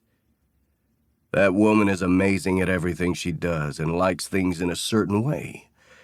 So I'm going to surprise her, because you know she loves surprises. I might not have grown up with my sister, but I know her well enough to know that you are delusional. Isabella was headstrong, brilliant, and always spoke her mind when it came to protecting those she loved. As the eldest of her branch of the family, she reminded me of Aston in a lot of ways, and oddly enough, a little bit of Theo in the way she pushed in a kind way. But she loves me. Weston just smiled. And I was waiting for the twins to be settled in college and my brother to be set with his next phase in his career. That way I didn't have to play big brother. Weston, much like Joshua, had lost his parents when he was younger. But unlike Joshua, Weston had been forced to raise his 3 younger siblings. From the time the twins were 10, Weston had been their guardian. Joshua, on the other hand, hadn't had the chance to be Harper's guardian. My hands fisted at my sides for a moment as Weston opened my fridge to see what meager offerings I had. I'd picked up a few things from the main general store, but there wasn't much. I had a feeling that's how everyone knew I was in town, because you couldn't walk through the small downtown of Cage Lake as a cage without people noticing. My business was always out there for everybody to see. I had grabbed a few things to get me through, and really missed delivery already. I did not like the stares, because they weren't as kind as the ones from my family. No, my family had good intentions. I didn't know what the town wanted. Because the town and Joshua hadn't been able to keep Harper safe. Not when she had been a kid.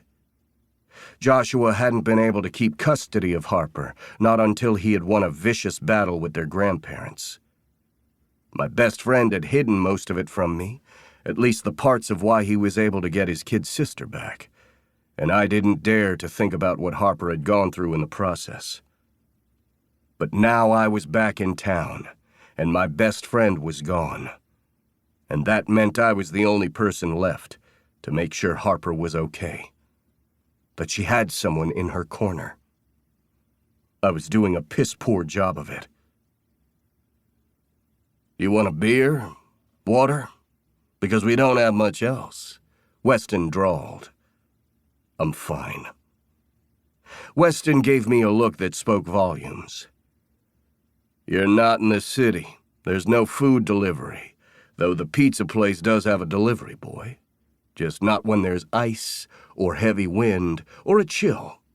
And since you're in the middle of the forest in this shack, that makes the chance of him showing up around 0. I laughed at that, though it was a hollow one.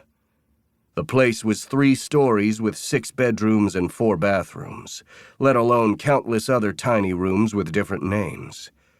It wasn't a shack. It's fine. I have enough food to get me by.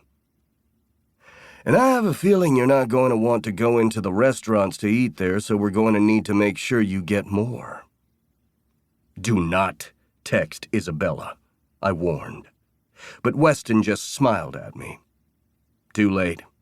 I snapped a few photos of your bare cupboards, so the love of my life will probably be over soon with a color-coded spreadsheet and a meal wheel for you. What the hell is a meal wheel? Hudson asked as he stomped inside, kicking off snow as he did. Wood's done. But fuck Dorian. What the hell are you doing in this place? Do you even know how to fix the subflooring? There was probably a metaphor somewhere in that, but I didn't have the energy to find one. Contrary to popular belief, I did help build my clubs. I didn't just sign a check and call it a day. I know how to fix this place up. At least I hoped I did. Hudson tilted his head as he studied me.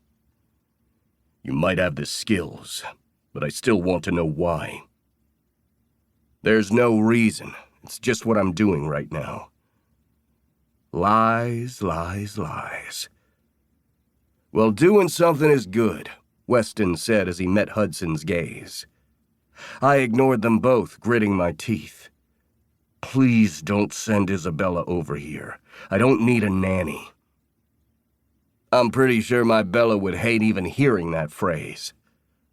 Well, I don't need her to take care of me, and technically she's my younger sister. My shoulders sagged as I let out a breath. So? I shrugged. She has the older sibling mentality. You're going to have to deal with it, middle child. Our family tree confuses me, Hudson said with a sigh. I didn't used to be a middle child. Not really. Why aren't you staying at your house?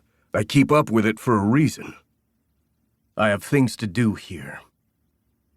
I didn't elaborate, and when I didn't lean into their conversation, they finally let me be, but not without a stern look, a glare, and a promise they would be back with tools and their sweat. I didn't want their help. I just needed to get this done and out of my hair. And I needed to fix what I had already broken. With a sigh, I closed up the house and got into my truck. I needed to fix the driveway, not only clear it, but repave some of it. But for that, I would have to hire someone. While I knew how to fix the house, I had no idea what to do with that part. The trees needed to be trimmed, and there were probably a dozen other things that needed to be done with the land. I knew I was in over my head, but it was better to deal with this than go back to one of my clubs and deal with the stairs. Of course, as I drove through downtown and parked in front of Harper's Bakery, the stairs followed me here, too. I didn't look that much different. Yes, my beard was longer, so I could try to cover my scar, and they couldn't see the scars on my side. And as long as I practiced, I didn't limp. They couldn't see the evidence of me surviving a plane crash. But they also saw the lack. I did. Joshua had died. And I had survived. Only I had no idea what to do with that.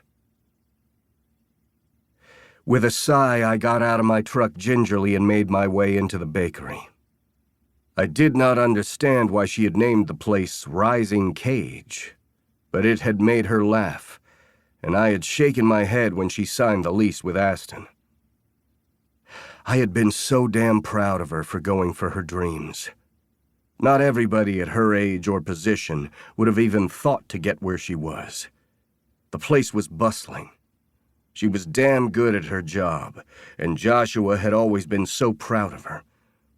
I was proud of her, too. She had grown into this person that surprised me every day, and I had ignored her for too long. I hadn't truly known her when she had been younger. She had always been in the periphery when I had visited. It wasn't like I had grown up in Cage Lake, so it wasn't until she was out of high school and living with Joshua that I had fully gotten to know her. Maybe that was why every time I saw her, I had to remind myself that she was Joshua's kid sister, and not a full-fledged adult in her early 20s with a career, an apartment, and a dog she loved. Sometimes I felt like I was failing in that, though. Dorian, so good to see you. I looked up at the older woman behind the counter and frowned. Melody, right? You remembered. It's good to see you. Harper is in the back if you want to head over there. She's been decorating cakes all day. I saw the frown on her face for a blink before she smiled, but I leaned forward anyway. What's wrong? Melody blinked. It's just good to see you. The worry in her tone dripped like syrup, and I ignored it. Is Harper okay? She's just been baking. It's what she does these days. That was weird because Harper usually worked up front. She loved talking with customers, figuring out their favorite desserts and working them into her schedule. I suppose it made sense. As I could feel the stares on my back, people on pins and needles waiting to ask how I was, at least those who lived in town.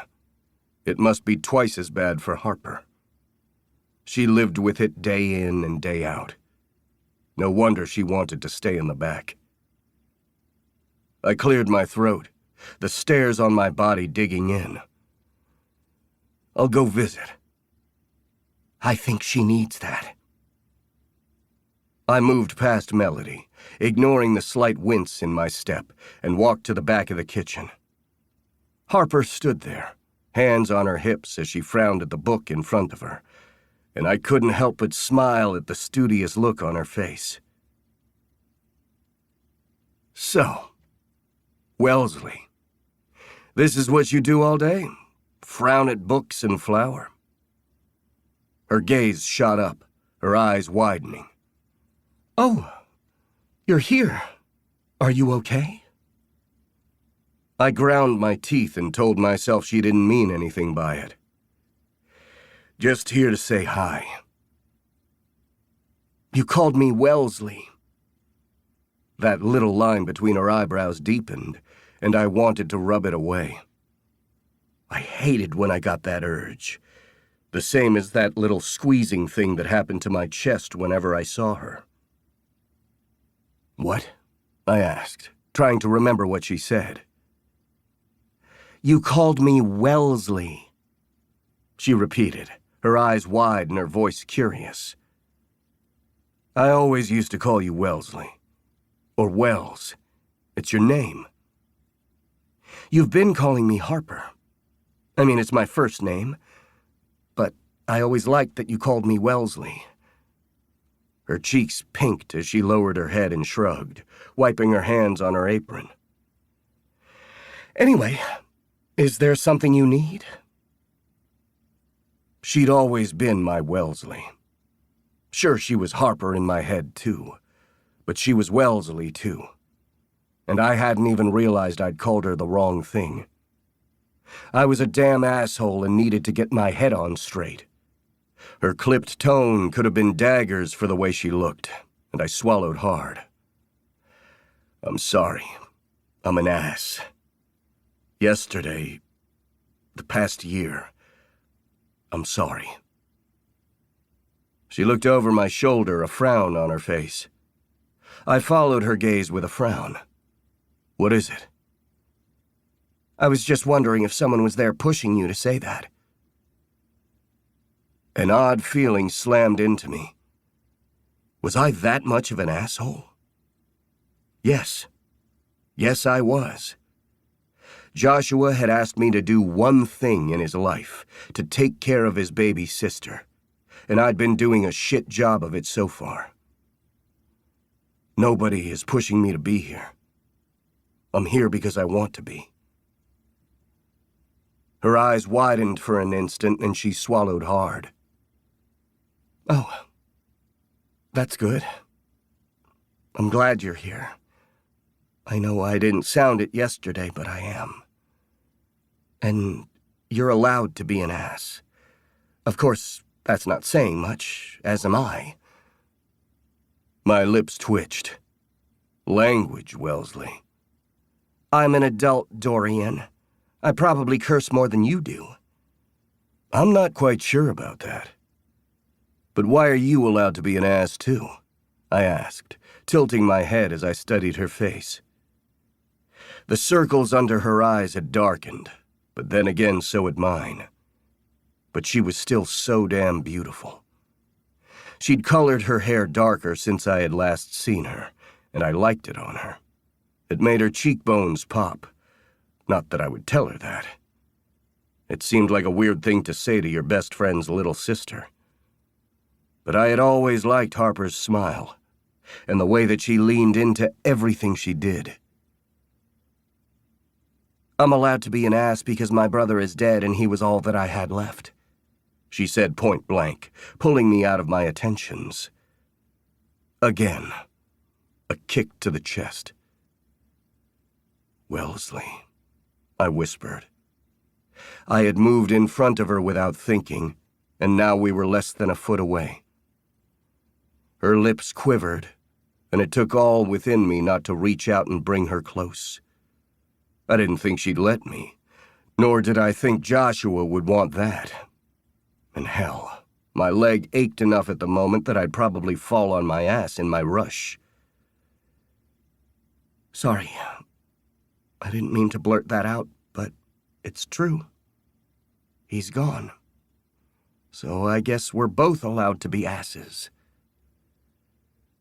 You still have me, you know. I mean, it doesn't seem like it recently, but you do. Her eyes filled, and I cursed. Dorian. Panicked, I ignored my earlier control and reached out, not knowing what to do. But she wrapped her arms around my waist and hugged me tightly.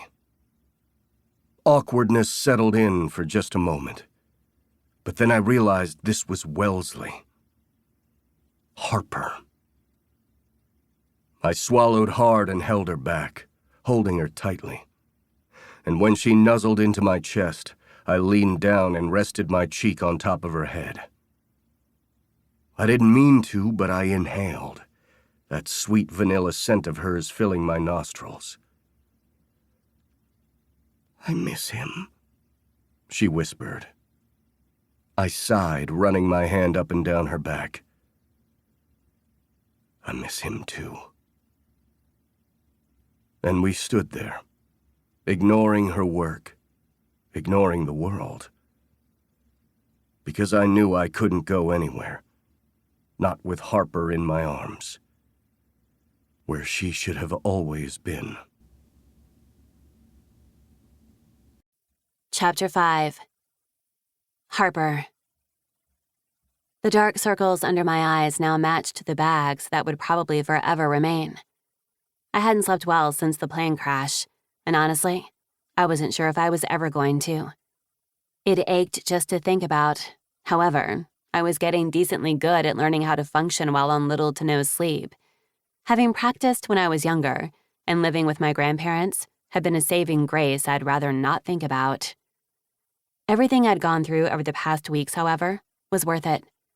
I was finding my place in town, my role in a way that had nothing to do with my life before. And the best part was reconnecting with the women in this town who I'd left behind when I'd been torn from Cage Lake's grasp. While I was alone, I wasn't truly alone. And in the darkest of days, I needed to remember that. Ivy and Scarlett were on their way over, and we were going to have a girls' afternoon, which wasn't exactly like a girls' night of lore. But as each of us had full-time jobs that tended to create chaos, it made sense that we had to schedule out our get-togethers with a multicolored calendar. One that got a lot of use considering Scarlett worked more hours than I thought was physically possible. Though I was no slouch considering I owned the business, my friend took dedication to a whole new level. Ivy sometimes pretended that she had a decent work-life balance, but all three of us were terrible at it. Ivy traveled often, even though she was a Cage Lake resident like the rest of us, so her sleep schedule was probably just as bad as mine. However, my lack of sleep last night had nothing to do with the usual. No, it had everything to do with him. How he had held me. How I was Wellesley again. Wells. It had almost felt as if we were back to what we had been. Only I knew that wasn't the case. There was no way we could have been when it felt as if that hug had been a dream.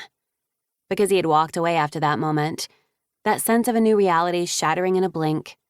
He'd grunted something about needing to be somewhere for the house and then scurried away. If he was anyone else, I would have thought it had been because he couldn't stand me. But perhaps I was closer to the truth of that than I cared to admit. With a sigh, I finished putting my hair up into a ponytail that would fit at the back of my hat and went to find where the love of my life had scurried off to. Lucky stood in front of the door, doing his big stretch, and I snorted. The girls are almost here, and then we will go on our you-know-what. He gave me a look with those expressive golden retriever eyebrows that told me he knew exactly what I was talking about, and I should probably give up the whole not speaking out loud thing when it came to the WALK word. But seriously, my dog was a menace, and I loved him more with each passing day. He would never run away from me as if I were the problem. I tried not to think about what would happen, though, when time moved far too quickly. I set Lucky up in his harness, pushing my doom and gloom thoughts out of my mind. They weren't going to help anyone. As soon as I opened the door, my two best friends glared up at me from the bottom of my staircase. "Since when are you the late one?" Scarlett asked, a smile playing on her face. Ivy threw her head back and laughed. She's right about that. I'm the one who forgets what time it is unless I look at the sun while on a hike. It's because you always go off to places that don't have enough service, and you refuse to wear a regular watch because of that one time that you shattered it and somehow cut yourself? I jogged down the stairs, Lucky at my side, and rolled my eyes as both women pretty much gave up all sense of sensibility and treated Lucky like the king he was. "Are you ready for your day?" Scarlett asked, and for some reason I knew she wasn't talking to me. "Who's the best boy ever? The one man who won't ruin the day?" Ivy asked. I met Scarlett's gaze again.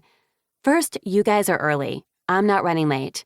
Meaning I have a feeling you told Ivy a different time?" "No, she told me the correct time. I'm not that late. I'm not rude," Ivy said primly, her eyes dancing. I winced. "That is very true. I'm sorry."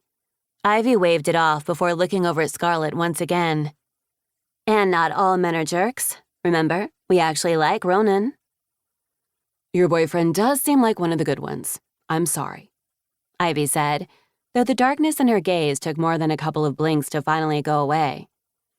"Plus, you pretty much have the last decent guy in Cage Lake," Ivy added. "That is true, considering I had yet another fight with you-know-who." My lips twitched as we began our walk, the three of us letting Lucky decide where he wanted to go at first.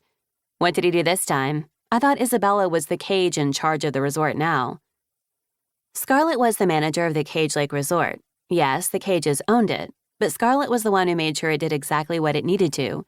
She excelled at her job, and that was why the Cages trusted her to handle it without their constant oversight.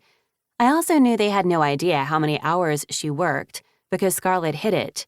If they knew about it, the Cages would put a stop to it. The fact that she could hide it from Hudson, Flynn, and Isabella meant she was damn good at it. I just hoped she realized she could lean on them at some point. Isabella is amazing, but she also has a full-time job doing other things, so we're easing her into doing the oversight of the resort. I totally agree on Isabella, who, by the way, should be here any minute.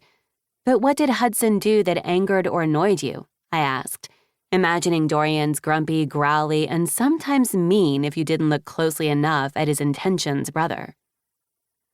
Well, he wasn't too much of an asshole, but it was a look. You know, that look.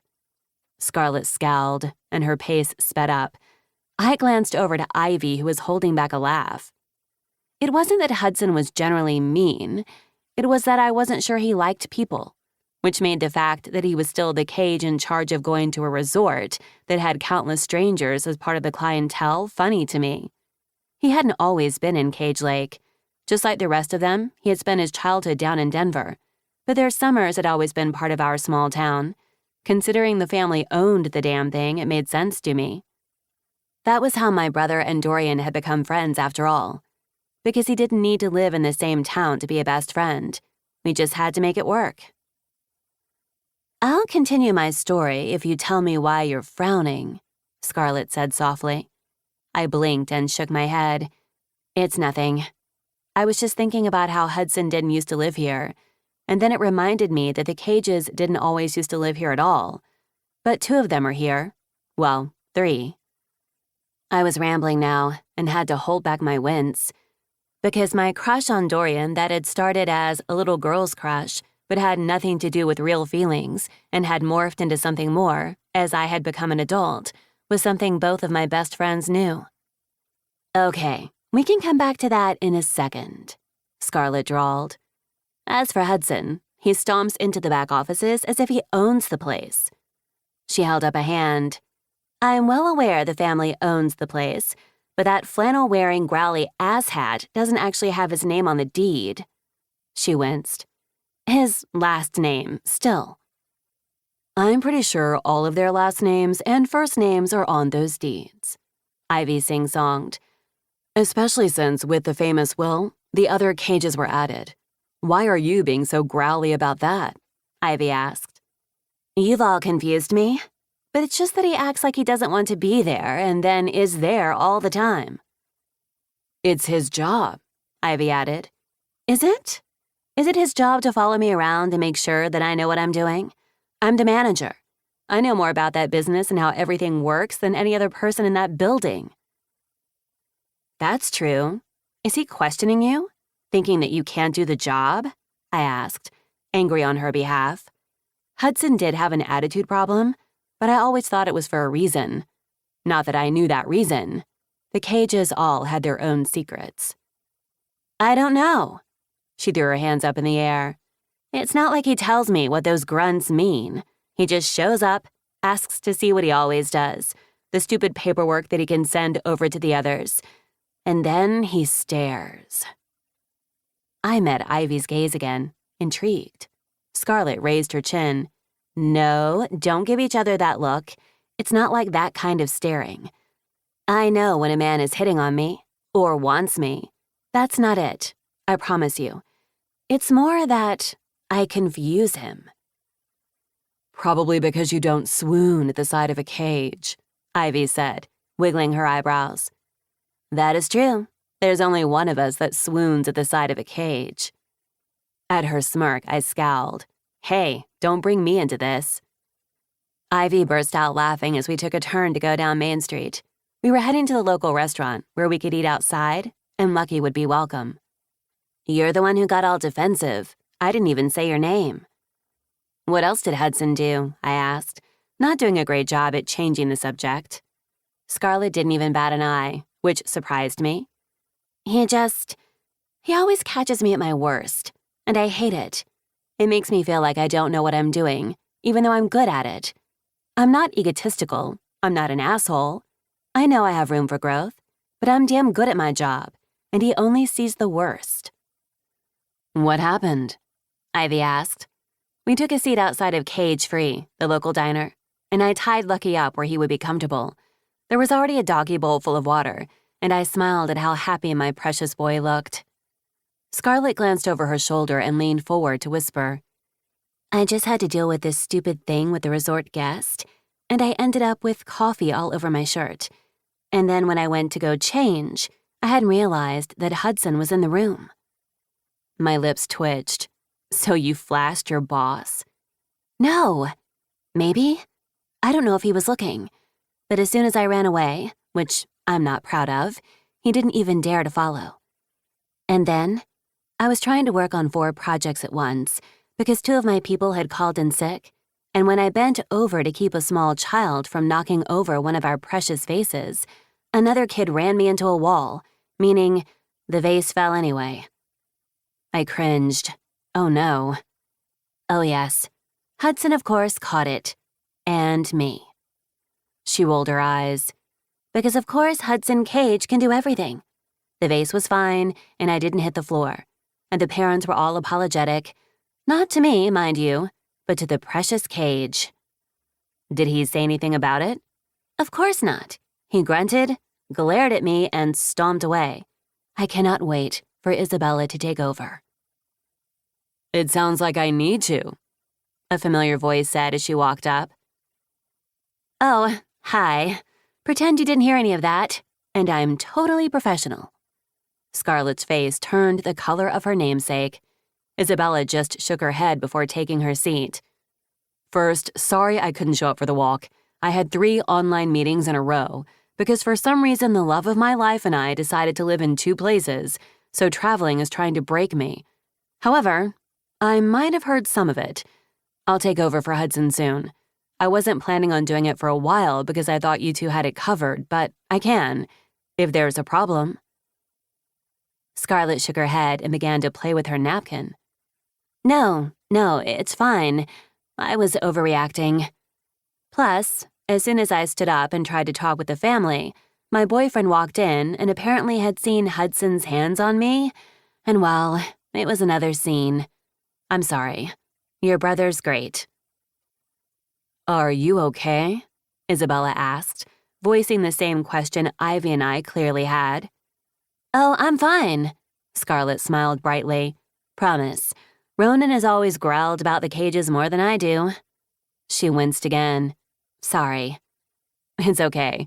I'm just now learning how to be a cage, and I don't know Hudson that well. I'm still learning about these new brothers of mine, so I don't know why he growls like he does, or why it seems like the cages that grew up here during the summers seem to know more than they're saying. Hudson was always pretty doom and gloom when we were younger, Ivy put in, at least in that broody sort of way. Her lips pressed into a line. And he was deployed a few times, I added, though I was really too young to know what that meant at the time. Hudson was a full decade older than me, and Dorian was 8 years older than me, so it wasn't as if I could throw stones at my own crushes. But it had never been Hudson for me.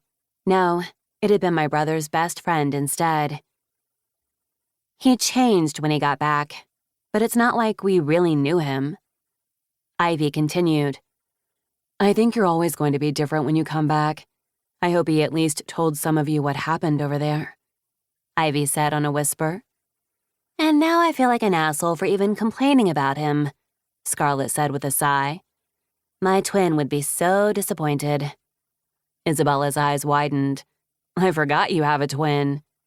Luna lives down in Denver, so I only get to see her when we make plans, though we talk every day on the phone. I miss her being here. You'll have to introduce me sometime. It's nice getting to know more people in Cage Lake. Honestly, the 2 of you get along so well. I'll make it happen. Scarlett immediately picked up her phone, and when Isabella's vibrated, I knew there was now a new group chat in effect.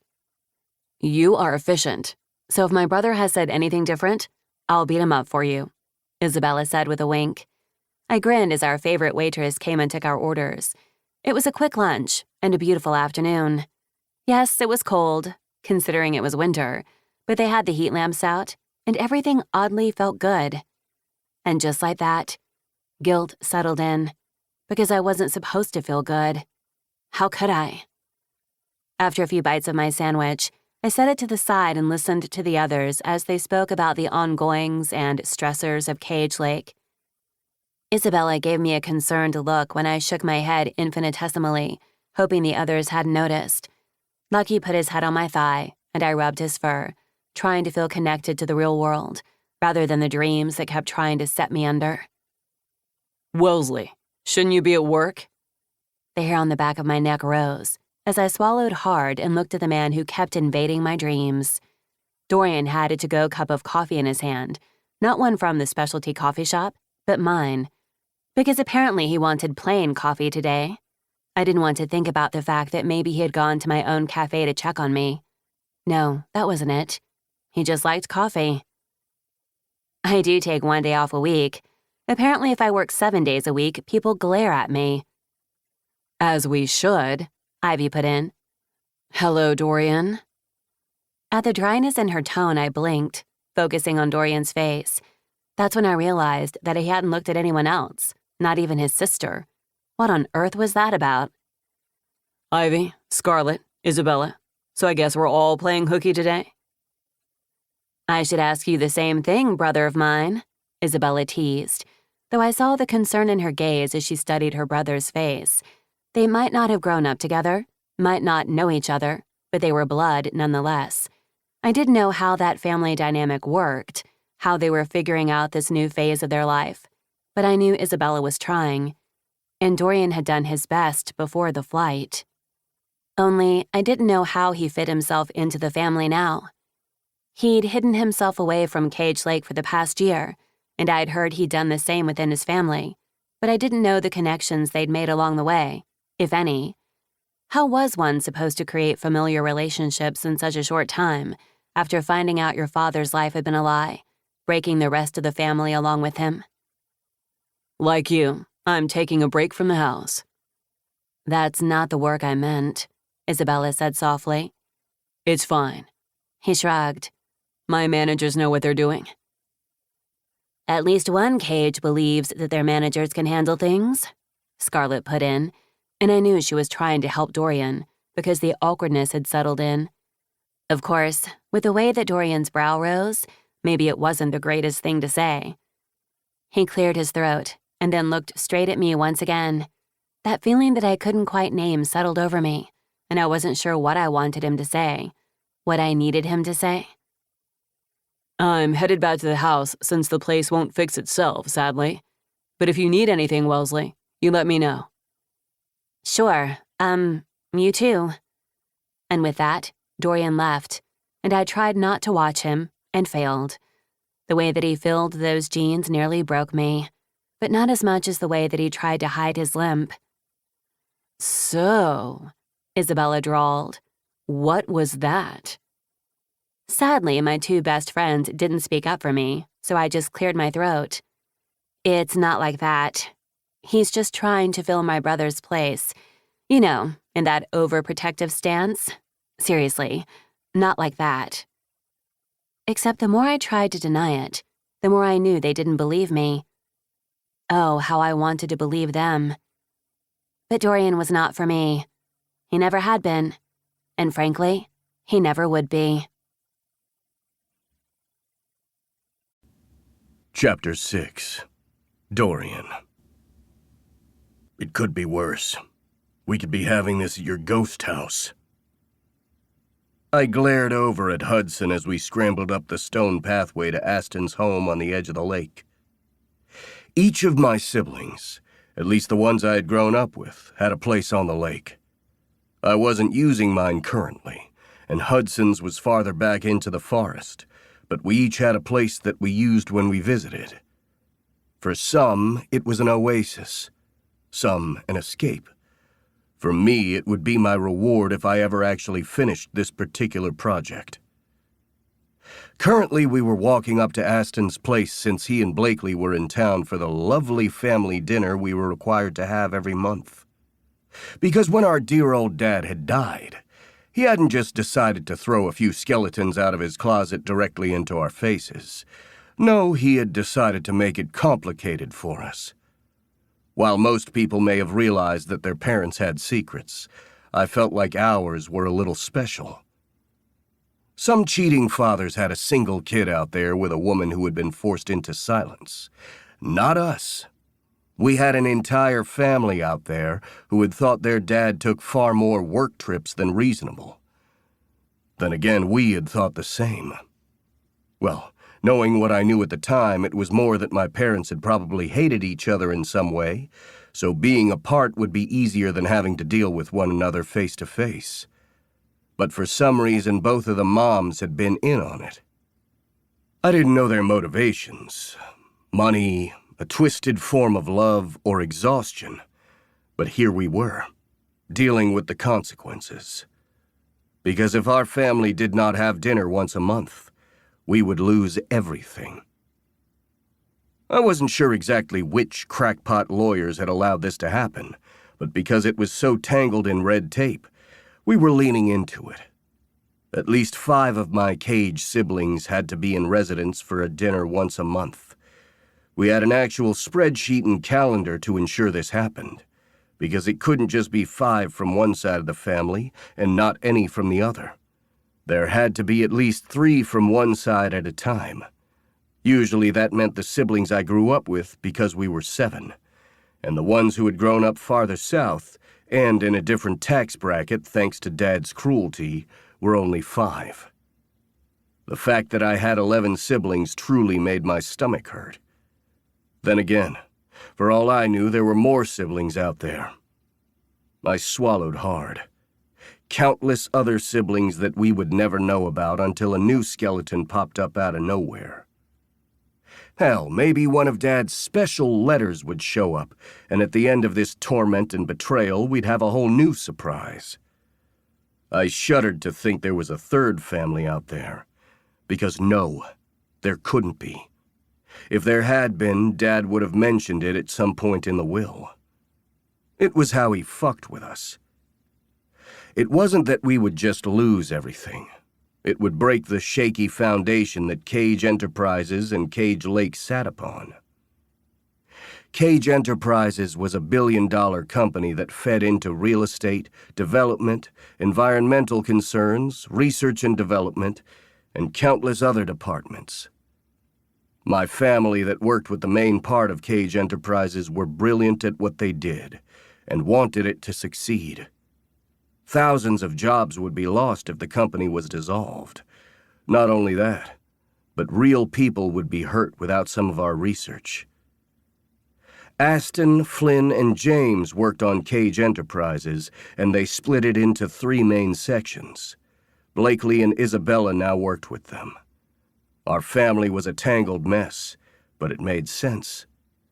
With so many siblings, there were bound to be knots and tangles. We didn't always have family dinner up in Cage Lake. Sometimes we had it in Denver. At some point, if anybody decided to move outside of the state, maybe we would have it there. That reminded me. Is Kyler going to be here? I asked as we walked into Aston's home without knocking. Hudson shook his head. He's still on tour. So now he's coming to fewer of these than you are, I said dryly. Hudson shrugged as he hooked his jacket on the rung and reached for mine. I raised a brow. I can take off my own jacket. He glanced at my leg. You've been limping. Didn't know if your ribs still hurt. Glaring, I handed over my jacket before stalking away. Hudson rarely came down to Denver, so we didn't go to any of the family dinners in the city. And Kyler was a famous rock star, which always made me laugh, meaning he was out of town often. I didn't even know if he had a place in Denver. That was shitty of me. My own sibling, and I didn't know where he lived. Then again, it wasn't as if Kyler spoke up in the group chat, or even talked to us often. He talked to his sisters, I knew that much. But I didn't know him. I didn't really know any of that side of the family. Well, that makes 5, Aston said as he lifted up his low ball of whiskey in a toast. Let's get this damn photo over so we can actually have a dinner without losing everything and having it tainted. Isabella pulled out her phone, and before I could even get a drink, she snapped a photo of the 5 cages, as well as a couple of spouses. I looked around the room and realized that, yes, we were 5. Now that Hudson and I were there, it added to Isabella and Aston, their significant others, and Sophia.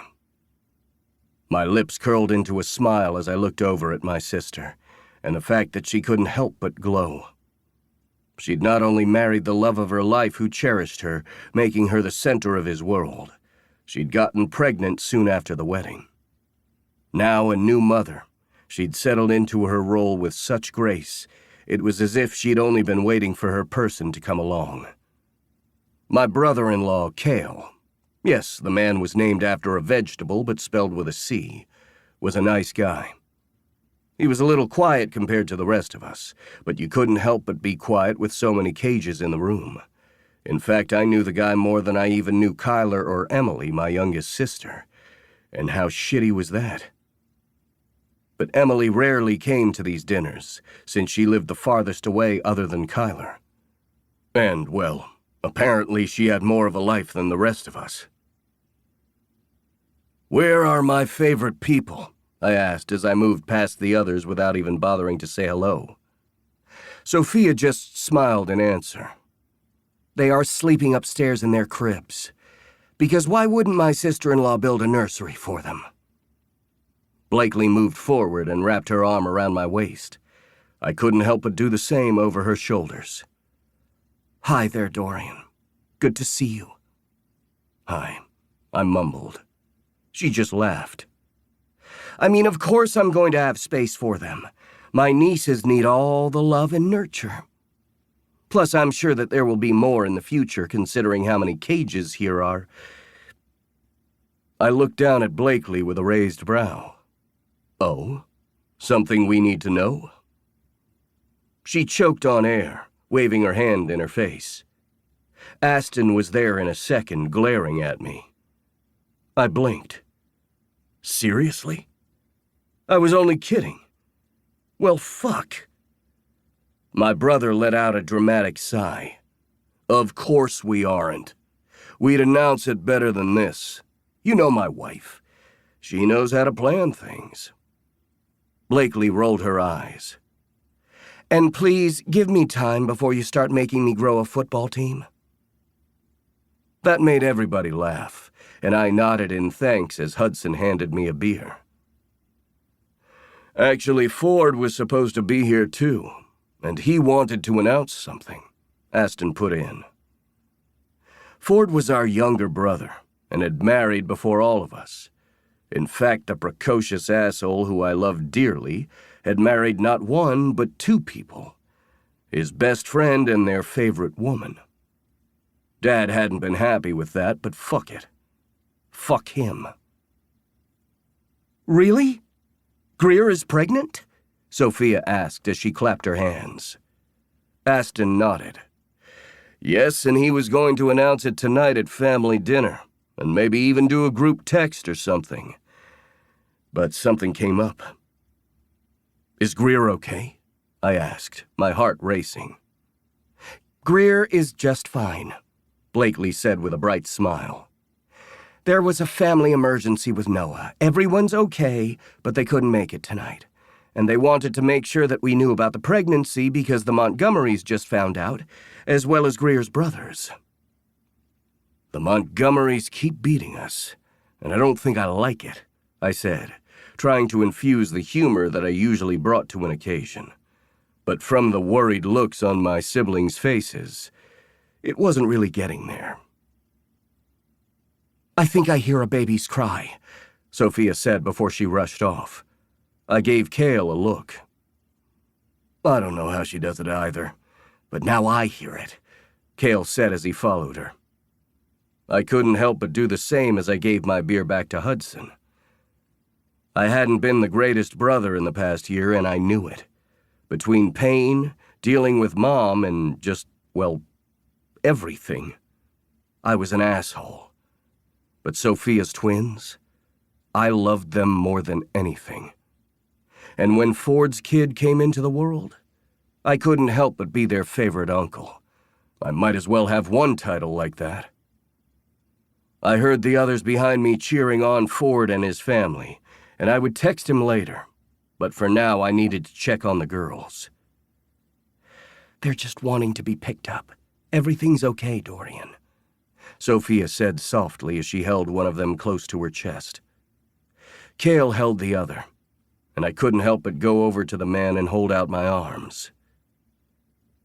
"You're lucky I like you," Cale mumbled as he put a small bundle into my hands. "She's so tiny," I whispered. Her bright baby blue eyes stared up at me as she reached for my finger. "Strong grip." I swear you cages melt so quickly as soon as you have one of the girls in your arms. I can't help it. She's beautiful. Are you sure they're okay coming up to this altitude?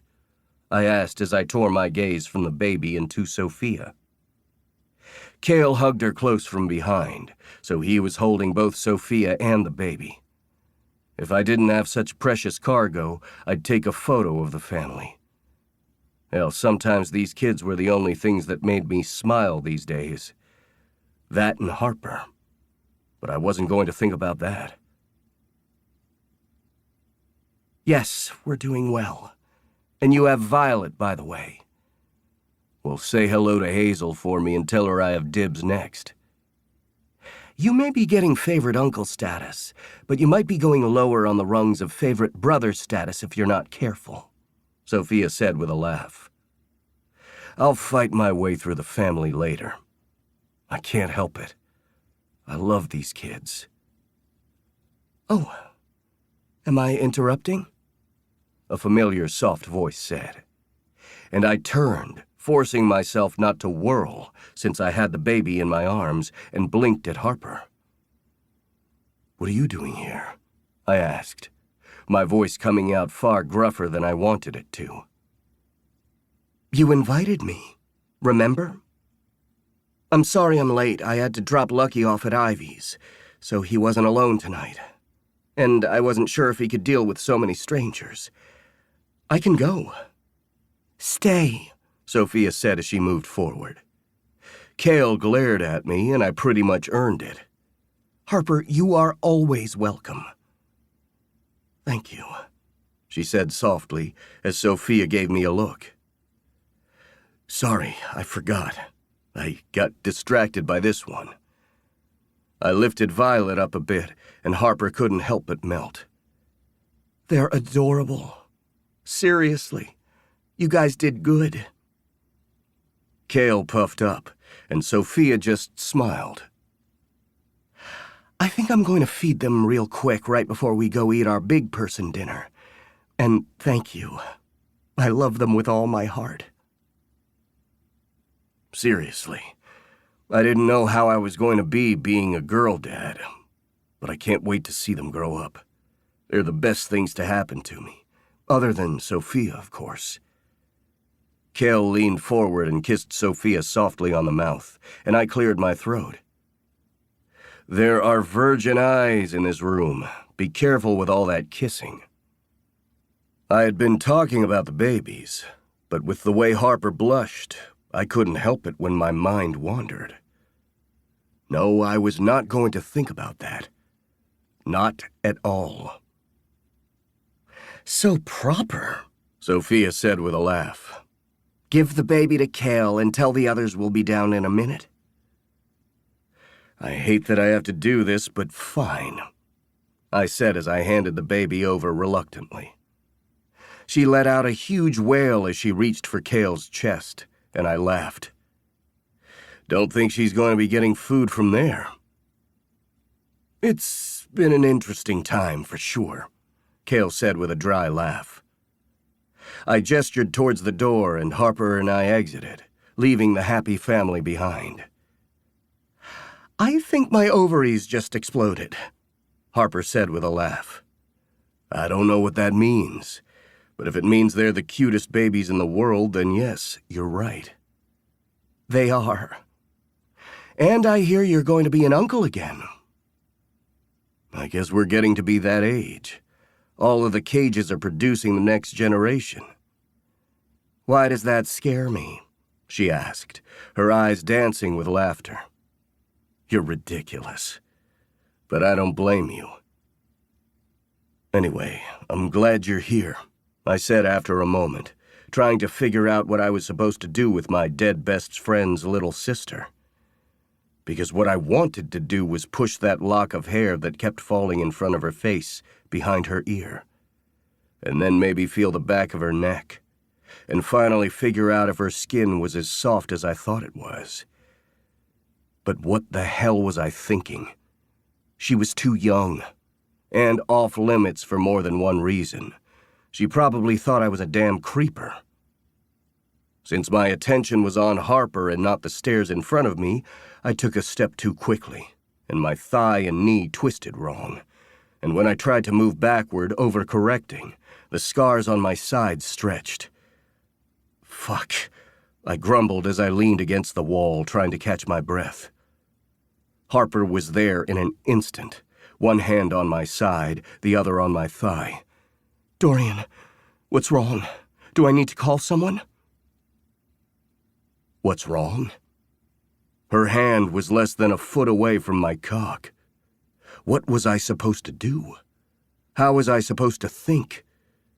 Instead, I just let out a deep breath and tried to ease my way through the pain. Because now I was going to get a damn erection with Harper so close, and that would be the most idiotic thing to do. Especially since I wouldn't be able to hide it as her face was damn close to it since we were at an odd level on the stairs.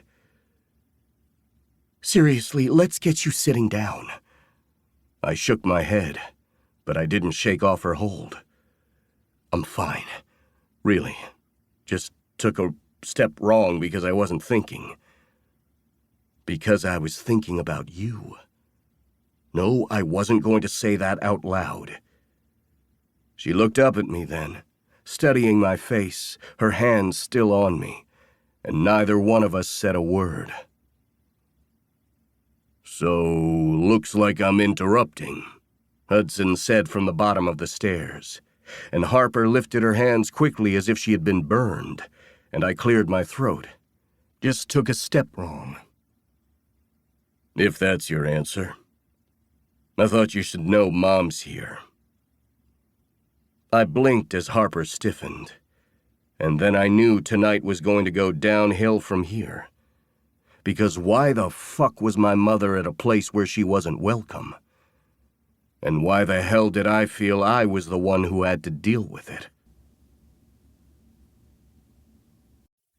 Chapter 7. Harper. Mother. I had known the Cages for most of my life, but I had never heard Aston Cage's voice in that chilly tone before, not once, not even when his persona had been the icy asshole that people didn't truly understand. Perhaps he had always been a little growly, a little standoffish, and perhaps it had been Blakely who had brought him out a bit. Only, I had always thought he hadn't enjoyed small-town gossip and shied away from it. It made sense to me, and yet I had never heard him sound so glacial. Melanie Cage narrowed her gaze. I see you're still working through the Will's dinners. Good for you. You always were like your father and keeping up with promises. I wasn't sure I had ever heard so many wrong things spoken at once, because Aston was nothing like his father, and for a man who had not only cheated on his wife, but made sure he had done it in the most complicated way possible, I wasn't sure that Dorian's father was good with promises. I wasn't aware you cared. Melanie Cage glared at her eldest son before turning to take in the others in the room. Sophia, Cale, and the babies were still upstairs, and for that I was grateful. From what I knew about the older woman's relationship with her children, at least from Isabella's take, they didn't have a relationship currently.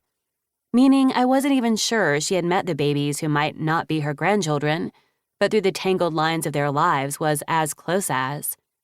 Of course, the woman with icy blonde hair, a trim and tailored baby blue pantsuit with a ruffled collar, complete with matching jacket, and boots for walking through snow, didn't look the grandmotherly type. And while that was wrong of me because you didn't have to be wearing an apron and bright smile in order to be a grandmother, I still didn't like the woman. Of course, I had my own issues when it came to grandmothers. I suppose I shouldn't be throwing rocks at glass houses, but my mother had been amazing, and I didn't like this current mother in front of us. I thought this was supposed to be family only. You seem to be inviting so many people. Her gaze caught mine, and I just gave a little finger wave. Hello, Mrs. Cage. I'm Harper. We've met a few times? She turned away from me as if I hadn't spoken. Dorian's hand clasped mine and gave it a squeeze. I swallowed hard and tried not to lean into exactly what this touch meant to me. Because it couldn't mean anything. He was just giving me reassurance like a good friend. And I totally wasn't holding Dorian Cage's hand. Oh, I know you. Your brother tried to kill my son. You're lucky that Dorian is so kind, or I'd have ensured he sued your entire family. After all, my son is forever scarred and altered because of the incident. It's a pity your brother didn't make it. It was like knives to my chest, someone squeezing my lungs as if they were trying to suffocate me, and the pounding in my brain wouldn't ease.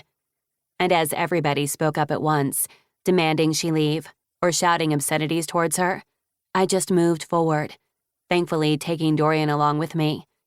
Melanie Cage didn't miss our connected hands, and if anything, her scowl had increased, the rage in her eyes a bare glimmer before she squashed it. I let out a breath and lifted my chin, raising my voice to be heard over the others. Suing me really wouldn't have helped anyone. I have no money, and I'm pretty much in debt. But don't worry, I'm a big girl. I guess I can take what you lash out at me. I'm very sorry that Dorian was hurt, but if you ever speak to me like that again, I'm not going to be the kind, naive, small-town girl you think I am. Hudson whistled under his breath, and my hands began to shake because I was not the type of person who ever spoke like that to another human being. It was Isabella who began to clap. Bravo! I don't need your tone, or anything from the rest of you. Melanie scowled at Isabella, and my friend lifted her chin and glared at the other woman. You are rude, a liar, and I don't know why you're here. Maybe to annoy Dorian like you're so good at doing, but you're on borrowed time. You're just lucky that I'm not in the mood to deal with an assault charge. Isabella snapped. And that's why I love you, Weston said, as he wrapped his arm around her shoulders. You need to go, Mom, Dorian said as he squeezed my hand. Melanie's brows would have risen if they could have. Dorian, I'm here to talk to you. I don't care. I told you last time I saw you that I didn't want to speak to you. How dare you talk about my best friend like that? If I ever hear you speak to Harper like that again, I don't care that you're my mother. Do you understand that? You don't get to speak to anyone like that, especially not Harper. He let go of my hand as he moved forward, his brothers each taking a step with him, along with Cale, who I hadn't realized had entered the room. Sophia must still be upstairs with the babies. Dorian leaned forward, his words a breath above a whisper. Don't forget, Mother. There's a reason that you like to hover around me.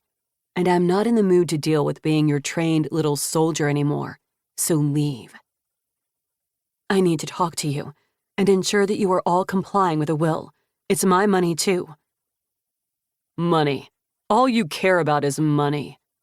Aston shook his head. Go. This is my home, not yours.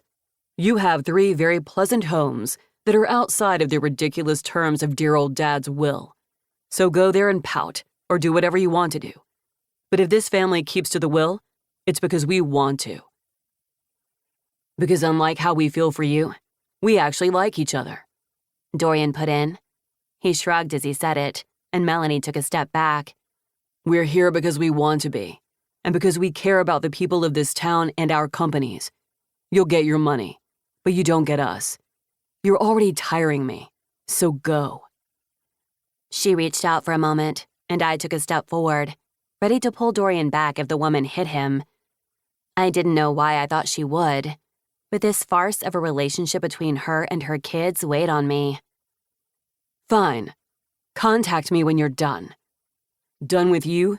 Deal. Dorian reached for my hand once again, and Melanie whirled on her boots and stomped outside. Aston slammed the door behind her before he pulled out his phone. I'm going to make sure security escorts her out of town. I blinked. You have security? Hudson cleared his throat. Ford owns a company, and we have someone here in Cage Lake because we've had a few incidents. I held back a shudder, remembering those incidents. Since Isabella leaned into Weston, I had a feeling she did too. Sophia ran down the stairs and into Cale's open arms. She didn't even ask about you guys. Didn't even ask about the babies. I know she's not their real grandmother, but I don't know. It just feels weird. I rubbed my temples.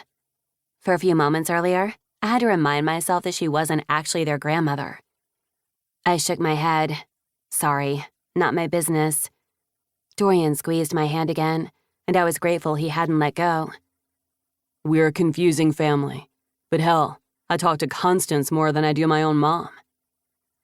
I do love Constance, Blakely said with a smile. As she had known that side of the family longer than she had known Aston, it made sense. Mom has really stepped up to the plate recently, and though we butt heads, she's a great grandmother, Isabella said as she reached for Sophia's hand. She's an amazing grandmother, and I do know that once she hears about Ford's upcoming baby, she'll be knitting for that one too. So while Grandmother Melanie will never be a thing in my eyes, I suppose Constance gets a whole slew. Dorian let go of my hand, and I immediately felt the cold. But when he rubbed the back of his neck, I realized that he had something going on in that brain of his that he wasn't telling anyone else. Ford would appreciate that. Dorian sighed. Sorry for her following me up here. I keep ignoring her calls and she doesn't care.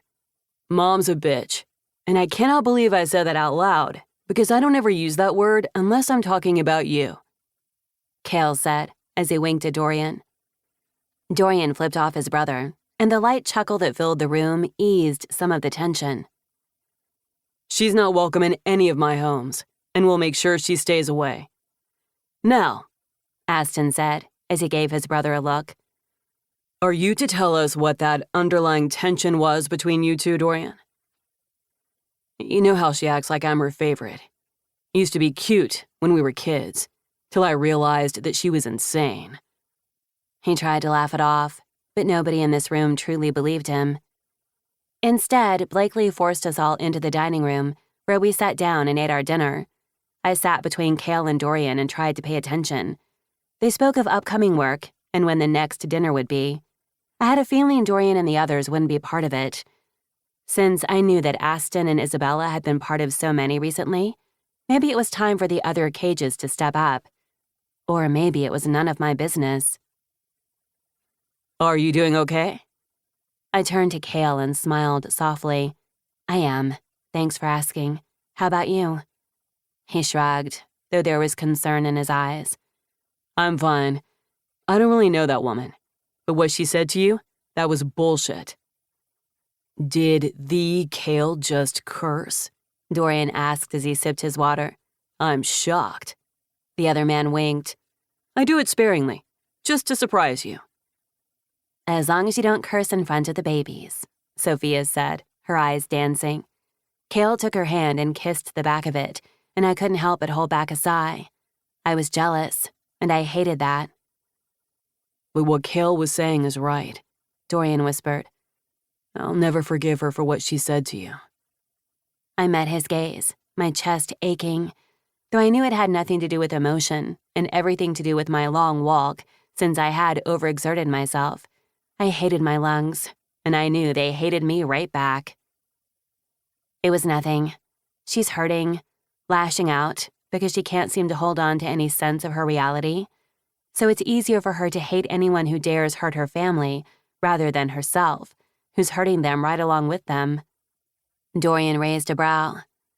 When did you get so wise? I didn't know you were old enough to have those kinds of thoughts. I scowled as others laughed. Okay, fuck you. And I'm glad the babies aren't in this room because I'm going to curse again. Fuck you. I'm going to wash your mouth out with soap, Dorian grumbled. I'm an adult. I own a business. I'm going to curse.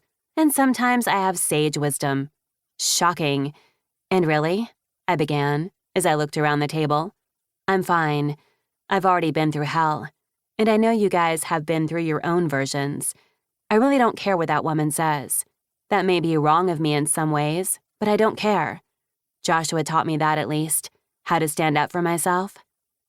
Dorian reached out and squeezed my knee, and I let out a deep breath, trying not to lean into the contact. He must have realized what he was doing because he let go quickly, as if I had scorched him. Well, same, Dorian Cage. Thankfully, the subject changed again, and by the time dessert rolled around, I was exhausted, and my lungs did indeed ache. I should head home. I know it's going to be a little bit colder later, and I want to make sure I get home quickly. Did you walk here? Dorian snapped. I shook my head. Not all the way. Ivy dropped me off part way, but I needed a walk. So I could clear my thoughts about Dorian, and yet it hadn't helped at all. Harper, it's freezing out, Isabella chided. Dorian, will you drive her home? It's not like she's going to have any other choice, Dorian grumbled as he stomped past me. At least he wasn't limping, so I knew he wasn't in that much pain. Or he was getting better at masking. He walked out without a goodbye, leaving me alone with his family staring at him, the worry etched on their faces matching the same in my heart. I let out a shaky, painful breath and looked at all of them. Well, thank you for dinner. We're sorry for the drama, Aston said as he gave me a hug. I hugged him back, before doing the same to others, leaving Hudson for last. He lifted my chin with his finger and glared at me. Or maybe it was just staring at me. I was never sure with Hudson. Be safe, and thanks for taking care of Dorian. I rolled my eyes. I'm pretty sure he thinks it's the opposite. He can think what he wants, Hudson snapped before he went upstairs, most likely to see the babies. And I couldn't help but smile at that thought. I would have to tell Scarlett just to annoy her.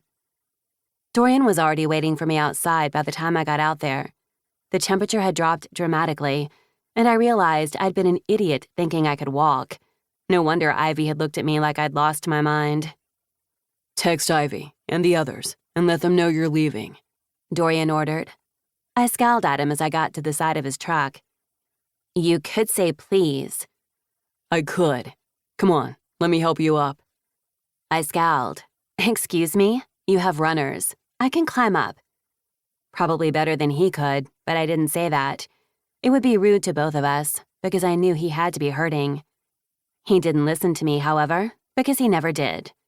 Instead, he lifted me by the waist, and I let out a squeak as he set me inside the cab of his truck. Bossy, I mumbled. Always, he said, with a sigh, before closing the door behind him. He moved quickly around the front of the truck before getting in, and I didn't see a wince on his face. He was healing, and I was grateful for that, but I hated that he didn't take care of himself. Of course, my lungs hurt, and I was slightly lightheaded, so I couldn't really complain too much considering I was in the same boat. Do we need to pick up Lucky? He asked, his gaze on the road. He is having a sleepover at Ivy's tonight.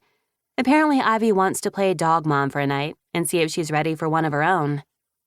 With how much she travels, I don't know if that would be a good thing. We could make it work, especially since she drives often. But you're right, she isn't quite sure yet. And not every dog can be as good as Lucky. That made me grin. He's the best. We sat in silence as we made our way to my apartment. I hated this awkwardness. Things had always been different with us, even when he had just been my brother's best friend.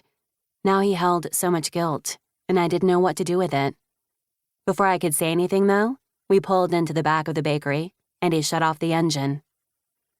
I'll walk you up. I swallowed hard, my hands tingling. I am a big girl. I can do that on my own. You don't have Lucky at home. I'm walking you up. With a sigh, I stomped my way upstairs with him following me. I didn't know why this was so awkward. But maybe it would just be normal, like the fact that he would be in my apartment, alone, at night, with no dog as a chaperone. Or maybe I was losing my mind. Can I get you some coffee? Or a baked good? Not quite what I wanted to say, but I couldn't help rambling. I didn't know what he saw when he looked at my apartment. It wasn't large, nor was it my forever home. But then again, it was better than the little room I had at my grandparents' house. Your house always smells like sugar and flour. That wasn't an answer to my question, I said, my lips twitching. I could eat, he said, surprising me. He slid his hands into his pockets and I swallowed hard. Okay, why don't you go take a seat on the couch and I will get you some cookies or something. Or something, he mumbled. Not sure what he meant by that. I made a plate of blonde brownies, a couple of cookies, and a fruit tart I'd made earlier. I was constantly practicing with recipes, and I was grateful that I had friends to hand them off to. I quickly brewed 2 cups of coffee and made my way into the living room. He had a book in his hand as he laid on my couch. He had his hurt leg up on the ottoman, and I held back a wince. Because if he was showing any form of his supposed weakness, he had to be hurting.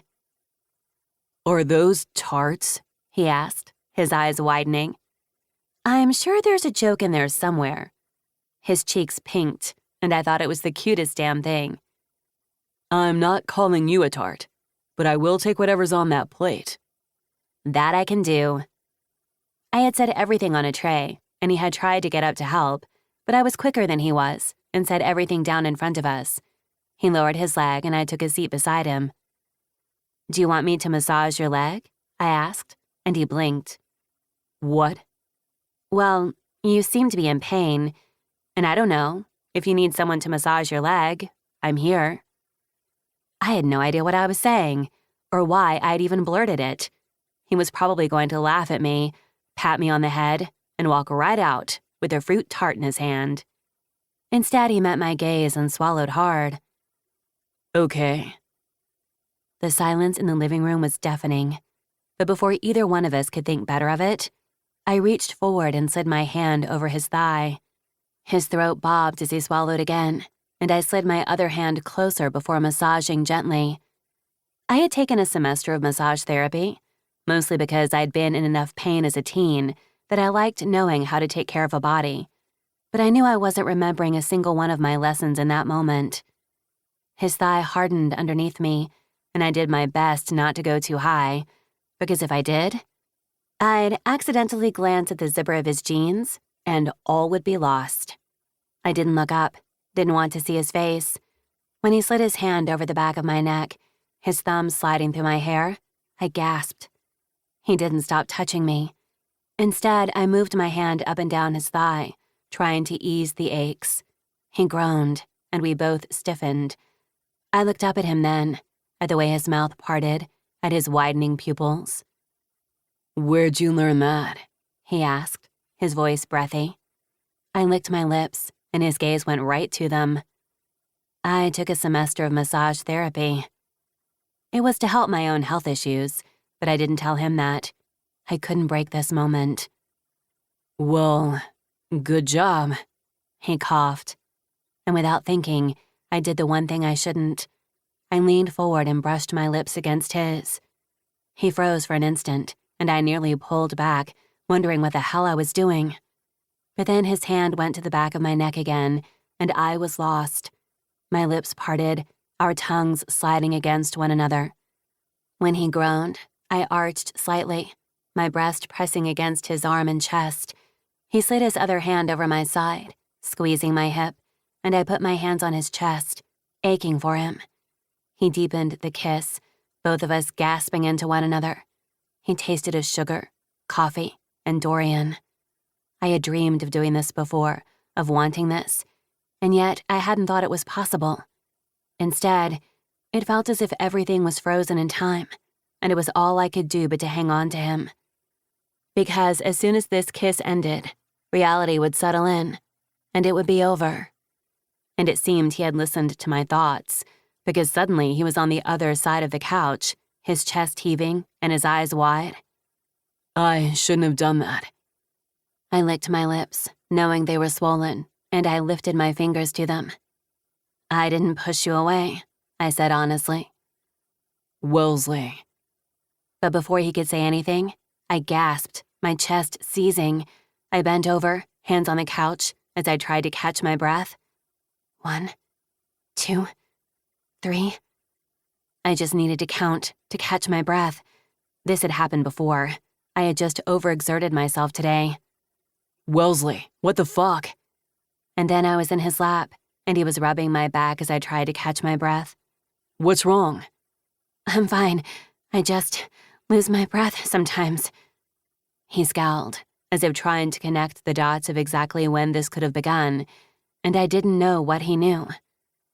After all, Joshua hadn't told him everything from the time we had been separated. But instead, he ran his hand over my back as I finally caught my breath. I'm okay, I gasped. Stop talking, he ordered, his voice a rasp. He just held me as I took in deep breaths, finally allowing myself to breathe again.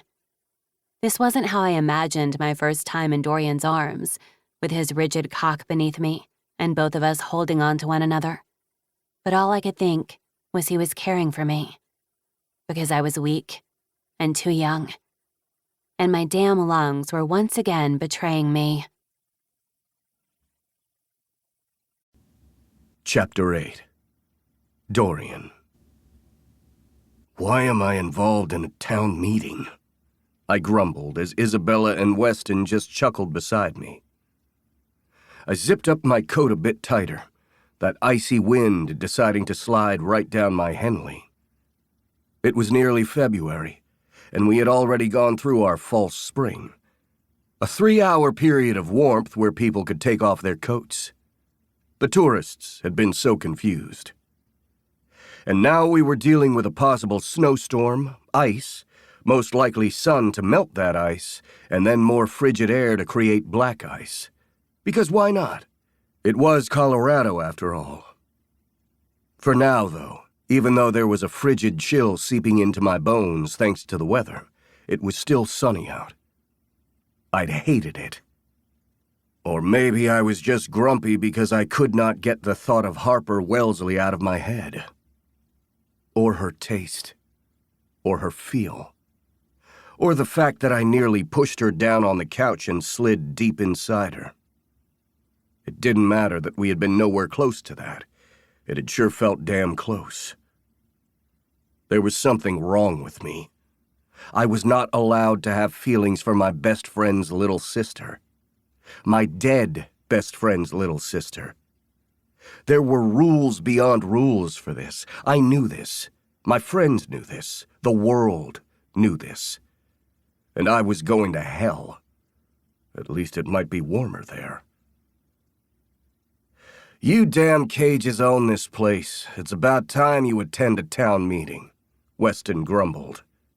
I flipped him off and winced as Ms. Patty walked by. Mr. Cage, I thought you were raised better than that. She frowned and shook her head. Okay, I thought the town raised you better than that. I won't say anything ill about the dead, or your mother, but well, Mr. Cage. The mayor's wife shook her head solemnly, and I tried not to laugh. Sorry for the gesture. However, are you calling me Mr. Cage because you can't remember which one I am? I teased. The smile on my face felt forced, and yet part of me felt as if maybe this was the old side of me. The joking one that made women around me smile and swoon. If anything, her eyes brightened, and she waved me off. You're a menace just like you always were, Dorian, she emphasized. See? A menace, Weston added. You say that as if you're not a menace, too, Ms. Patty put in. Have I ever reiterated how much I love you, Ms. Patty? Isabella said as she reached around me to squeeze the older woman's hand. I do love hearing it, just as much as I love the fact that you're bringing these strapping men to this town hall meeting. Isabella gave me a look that I couldn't read. Are you saying that because you like looking at them? Because one of those is my brother, so I'm going to have to refrain from an opinion. And, well, I get fighty when it comes to protecting Weston's virtue. Virtue? I scoffed. Weston reached around my sister and slapped me on the back of the head. I noticed Ms. Patty didn't admonish him for that. Well, at least we knew who her favorite was. And frankly, it wasn't a cage. There might be some manual labor later, though we wouldn't make you do it, Dorian. She patted my arm, the sympathy in her tone grating. I knew she meant well. Honestly, I'd been in a fucking plane crash and was lucky to be alive. So yes, she was being kind. Only I didn't want kindness in that moment. I just wanted to forget. However, the pain in my thigh that was slowly getting better, as well as the burn scars on my sides, didn't feel as if I could truly forget. Anyway, I'm just grateful that you cages are starting to show up again. I know Aston comes when he's in town, just as I know trying to get Hudson anywhere near a function like this is probably like pulling teeth. Why does Hudson get out of this then? I grumbled, sounding petulant.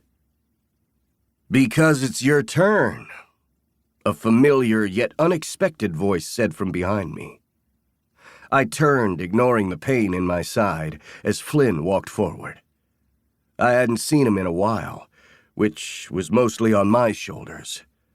While I had once been the brother who joked around and didn't stay single for long, Flynn flirted like nobody's business. He was a people person, just like I had been. We were probably the most alike out of the siblings I had grown up with, although from what I knew of Emily, she was like us as well. I ignored the twinge that told me I should probably call her, or start a group chat with the cages I hadn't grown up with. Getting to know them would probably be something that Harper would tell me to do. Not that I would do something just because Harper told me. Maybe. I didn't know you were coming up here, I said as I wrapped my arm around Flynn's shoulder and squeezed. My brother just grinned. I'm here to annoy my twin, and make sure that Isabella and Hudson have everything they need from me. You always did take care of us, Flynn, Miss Patty said as she went to pat his cheek. In turn, he leaned down and kissed hers. I'm going to miss coming up here often. I know Aston took over for a little bit, as did Hudson, but you dealt with me for a lot longer. There's no dealing with you, Flynn, Miss Patty grinned. I met Isabella's gaze and we both rolled our eyes. Flynn could do no wrong. He was also the vice president of Cage Enterprises, and I wasn't sure when he slept.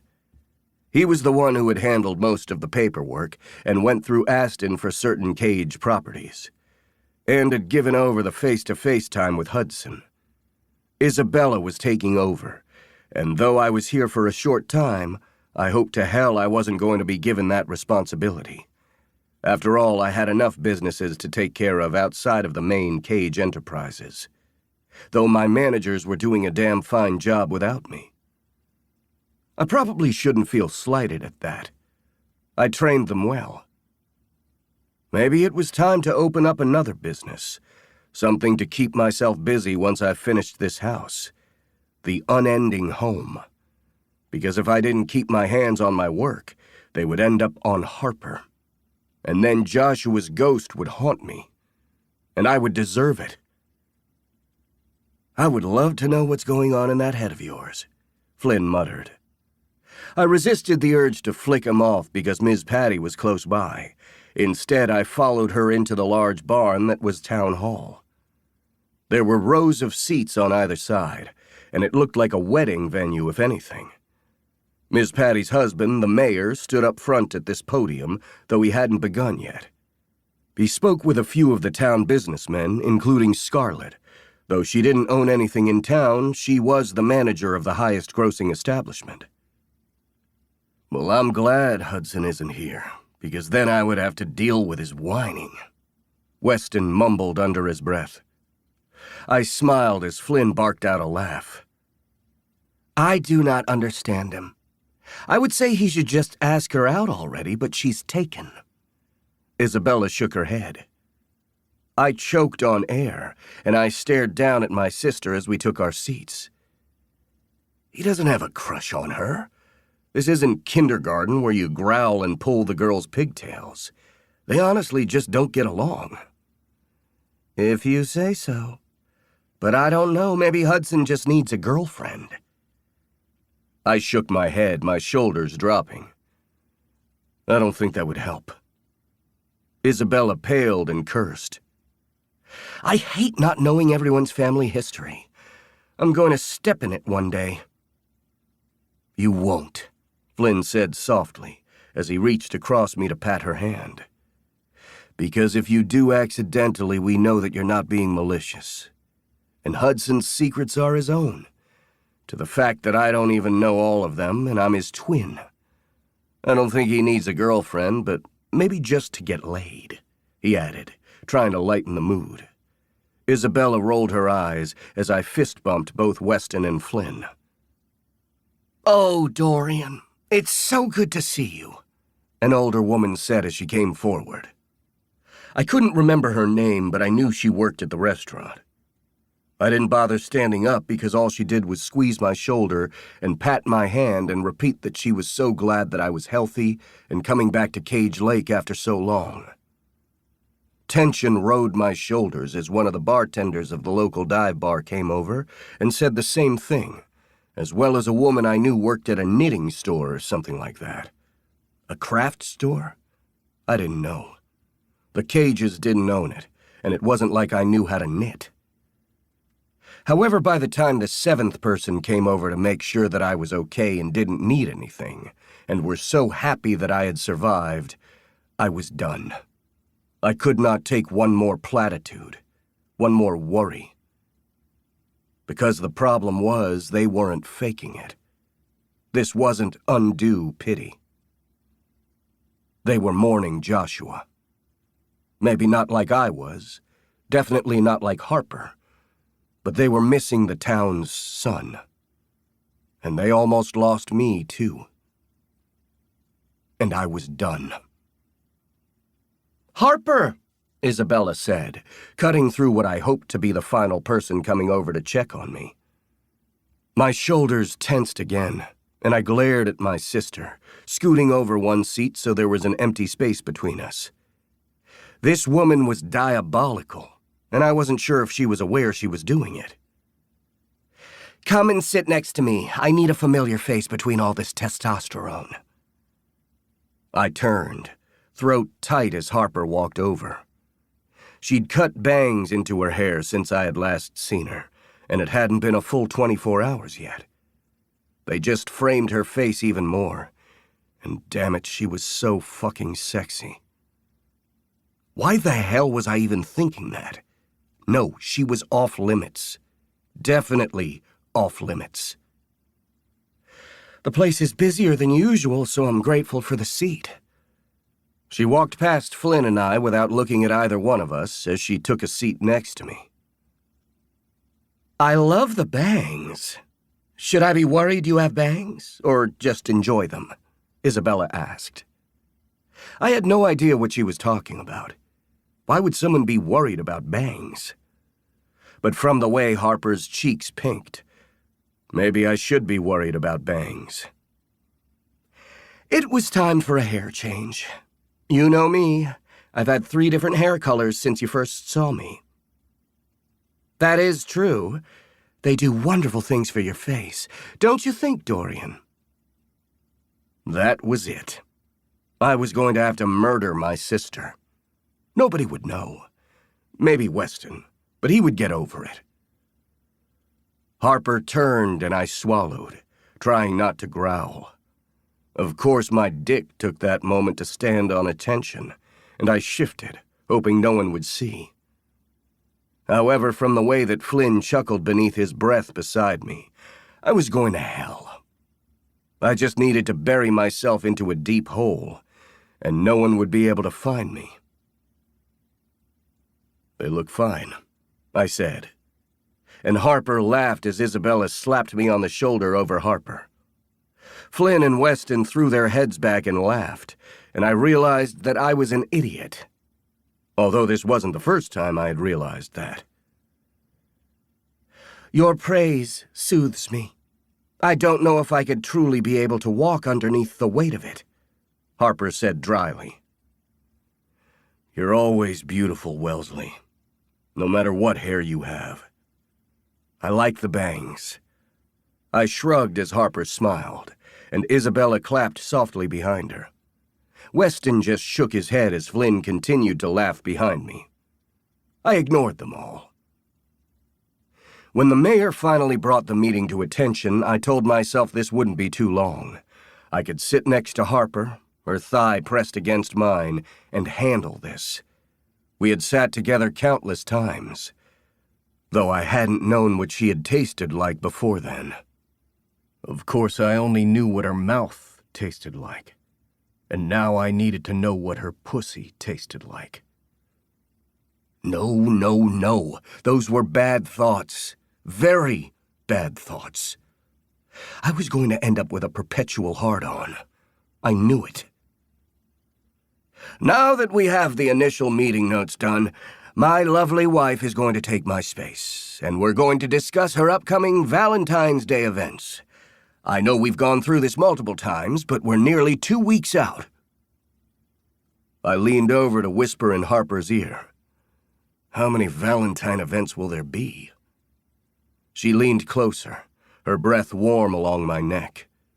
I had to swallow hard, telling myself that it would be wrong to turn and capture those lips of hers. Wrong for so many reasons, including the fact that we were in public. Way too many to count. It's Cage Lake. We like parties and different flowers for different seasons, and flags and celebrations. It's what we do. I shook my head, trying to remember some of the summer activities that I participated in. Not many because I usually hadn't been paying attention or was trying to be a petulant teenager. But if I was going to stay in Cage Lake for a little bit, at least fixing up the old place, I should probably learn what these were. Now, we will start with the decorations of the gazebo tomorrow, as it will be February 1st, and prep for each of the parties that we will have during the day that begins with our under 12, our teenagers, and then our adults 18 and up. Miss Patty continued on asking for volunteers and chaperones. I wasn't quite listening, but I figured if Isabella had signed me up for anything, I would shout at her, and then just do what she told me. Honestly, my sister scared me. By the time it ended, my leg hurt, and my temples throbbed.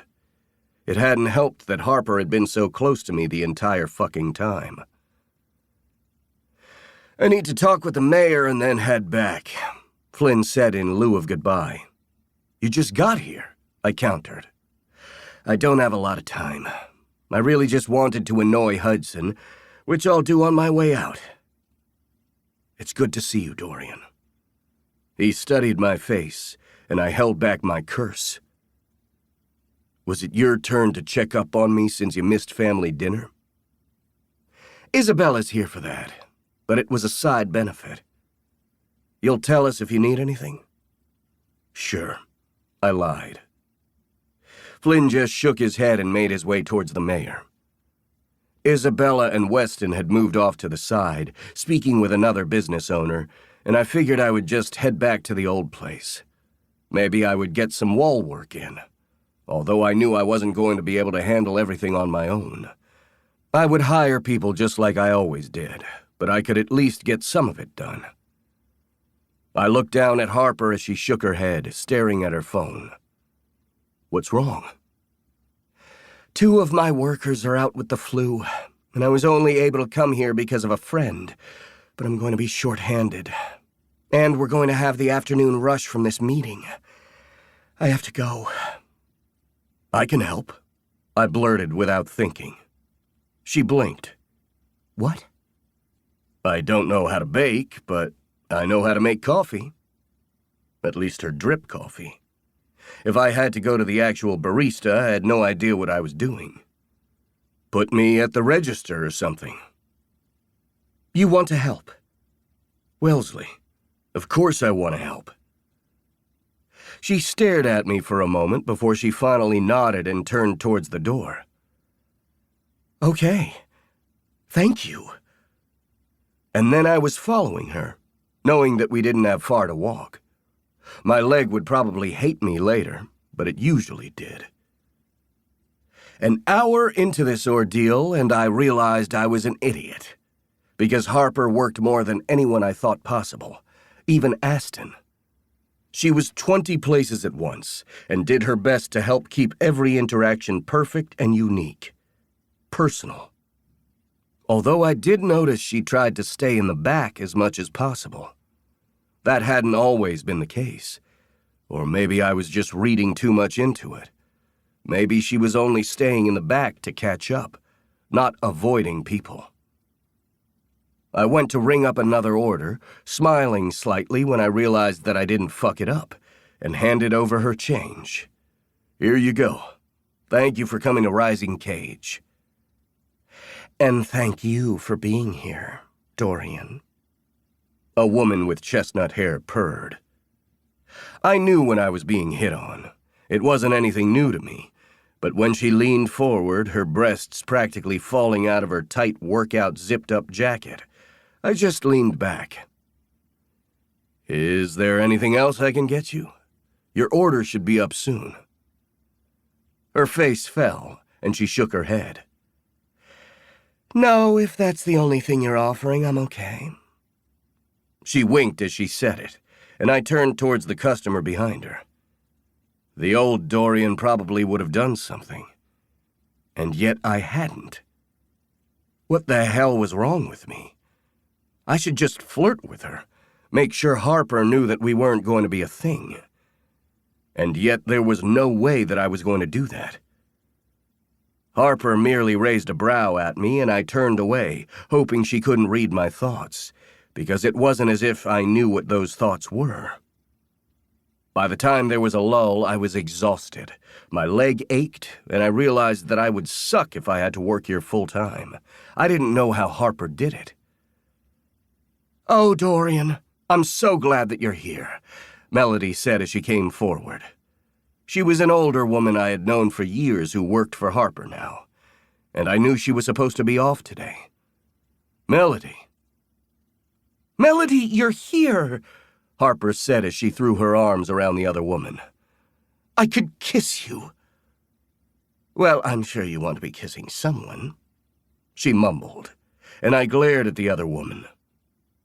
Okay, maybe I didn't like her. I got back to town early, and that means I can take over for a bit and you can go bake.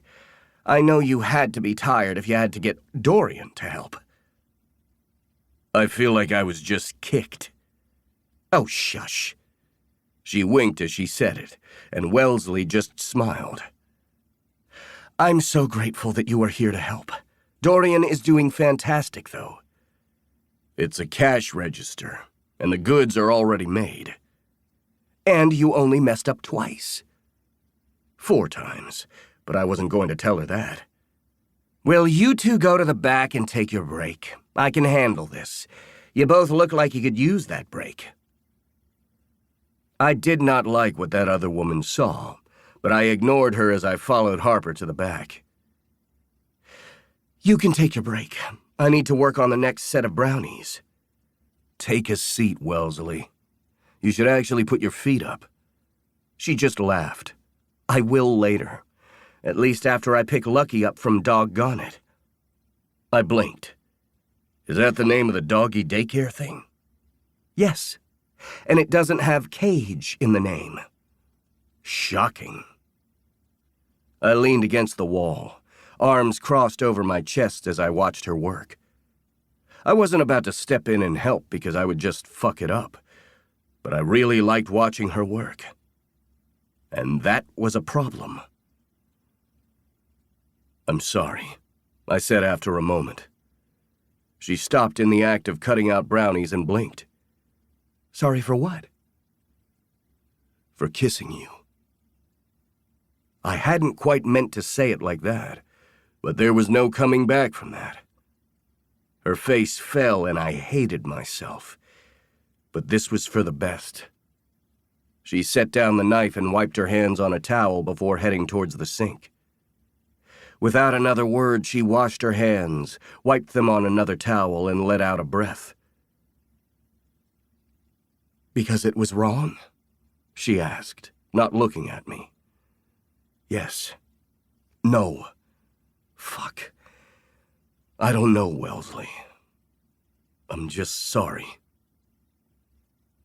"Okay." She turned and looked at me then, chin lifted.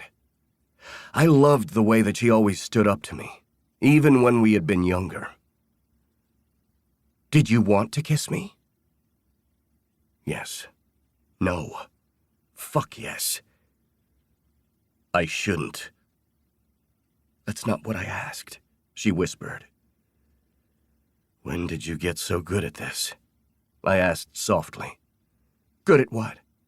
Speaking up for myself? Dorian, I'm not a little girl." I snorted. "You're not. But you're still too young." "No, I'm not. I'm younger than you, but I'm not too young." "You are." "I wasn't too young for you to kiss me back last night." She tilted her head as she stared at me defiantly. I hated that I liked that look.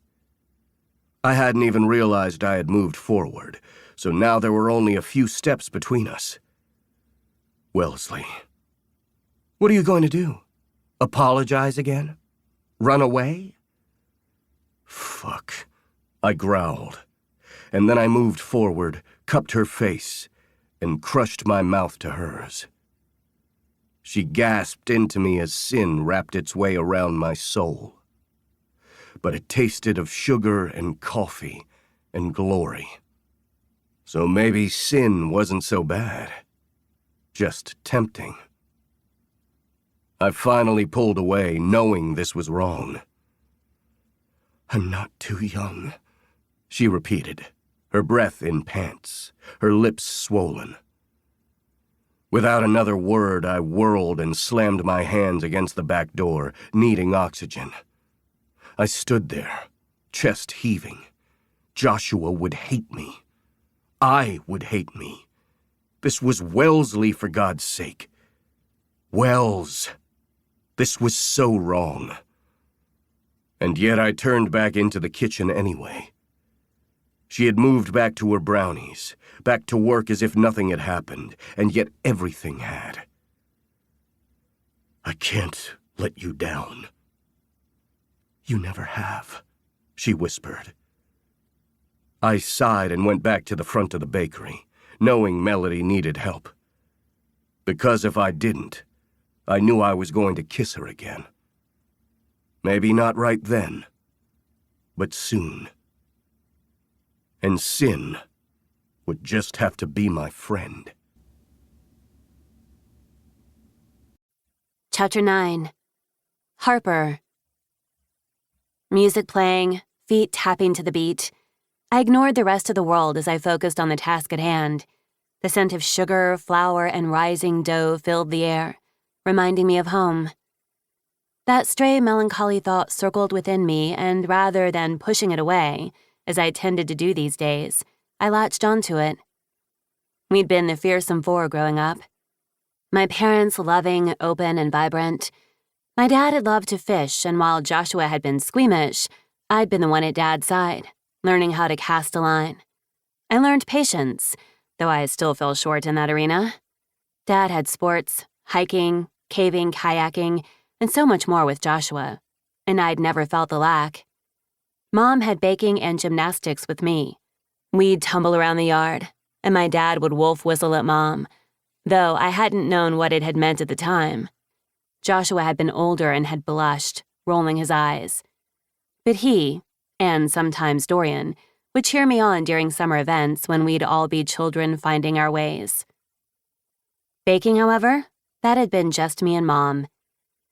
Dad could cook like nobody's business and had taught me, but Joshua hadn't been able to boil water without forgetting the pot was on the stove.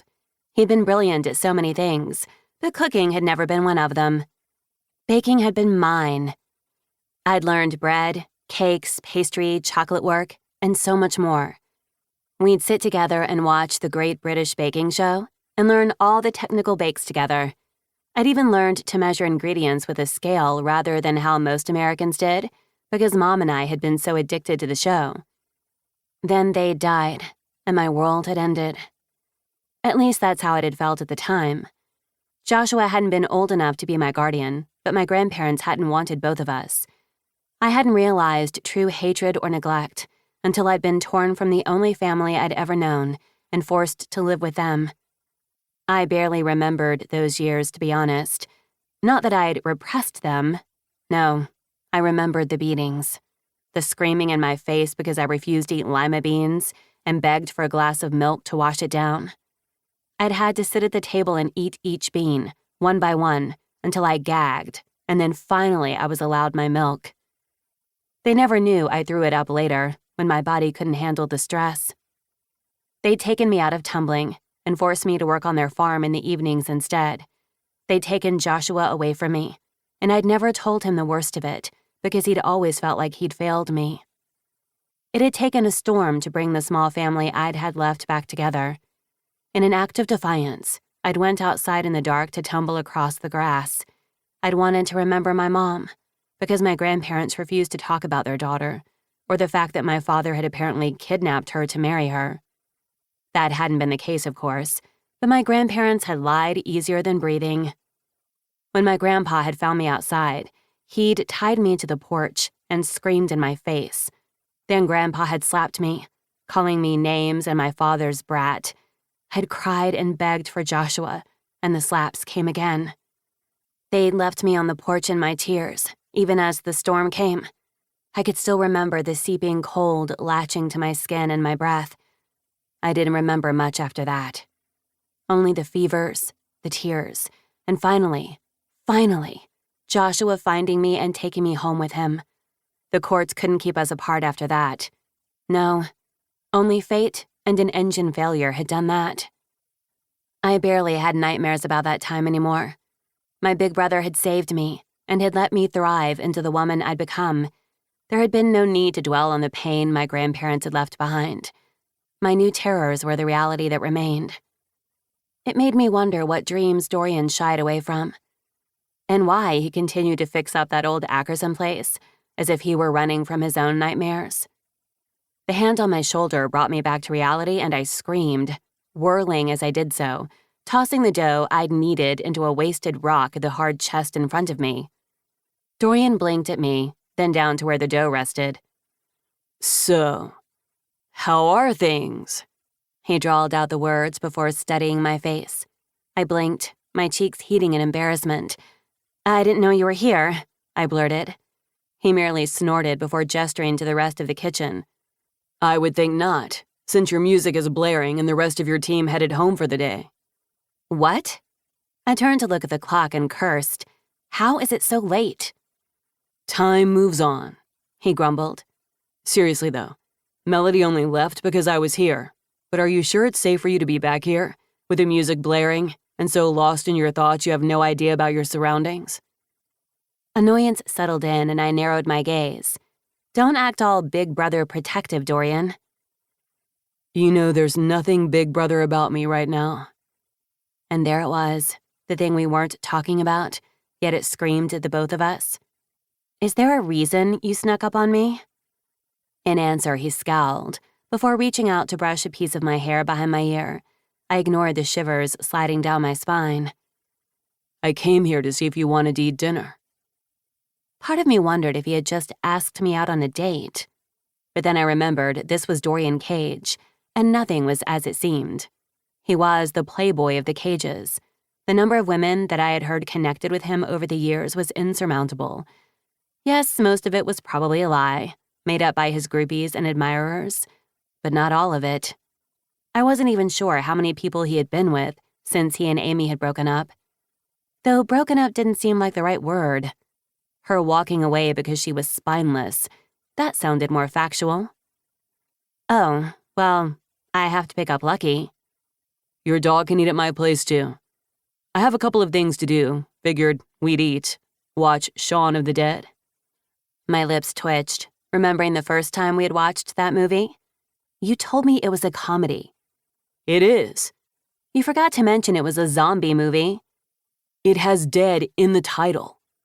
I didn't really think about that at the time, and I didn't see the movie poster. It scared me. I'll take care of you. You told me that you owed me a movie from that. I remember. I narrowed my gaze at him. You're going to make me watch Pride and Prejudice, aren't you? Damn straight. We are going to watch both of them tonight. How did this turn into 2 movies? Because I'm special like that. He rolled his eyes, then gestured towards the dough I had ruined. Do you need help cleaning up? No. Luckily, we closed the bakery earlier than most places since we wake up earlier than the rest. Do you mind picking up Lucky? I can clean up here and then meet you outside. I don't know if I like leaving you alone. I'm an adult, Dorian. When are you going to remember that? He brushed his thumb along my jaw, and I sucked in a breath. Wellesley, sometimes it's all I can think about. And with that, he left to go pick up Lucky, leaving me wondering what the hell I was doing. Because I was pretty sure I was about to have a date with Dorian Cage. Or one very long night. He just touched her hand. Why do you keep giggling? Dorian asked, as we sank into the couch, our feet up on the coffee table. We had been here a few hours now, the evening long past, the moon had risen into the sky, and dinner was already eaten and the dishes put away. And now I had forced him to watch my favorite movie of all time. Because the Keira Knightley version of Pride and Prejudice was the best version. I didn't care what anybody said. For the hand flex alone, I would fight for that right. You know why it's so wonderful? Women didn't touch men like that ever, especially without gloves. And then she's so surprised that he touches her at all, and he has to flex his hand when she's not looking because he can still feel her warmth. I put my hand to my chest and let out a dramatic sigh. Between that and Bingley reaching for Jane's ribbons on her dress at the dance, so many women love this movie. I will say, I love watching you watch this movie. It makes the fact that I'm watching this damn movie worth it.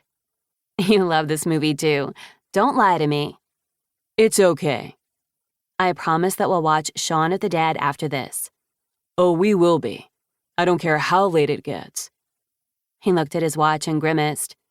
It may be a midnight movie, but then you're just stuck with me all night. As soon as he said the words, a silence echoed between us, and I cleared my throat. Lucky is all settled on the dog bed that you bought him, so I wouldn't mind that. What the hell was I doing? Was this me hitting on Dorian again? Well, fuck yes, it was. But I'd never been good at this, especially with the one person I'd been crushing on since I turned 18. If you can take Shaun of the Dead, that is, he said dryly as he nudged me with his elbow. Laughing, I leaned into him a bit more, resting my head on his shoulder.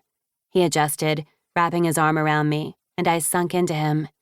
He smelled like Dorian, that sandalwood and cedar scent that just did things to me. My toes curled, and I told myself that it was just the movie, the ambiance. We were just good friends, cuddling on the couch and watching Pride and Prejudice. Back in the day, I would sit on the couch with friends, take an edible, because it's Colorado and it's legal here, and watch movies until the sun came up. Then I'd go straight to school, kick ass, and at some point sleep. I have no idea how I made it through college.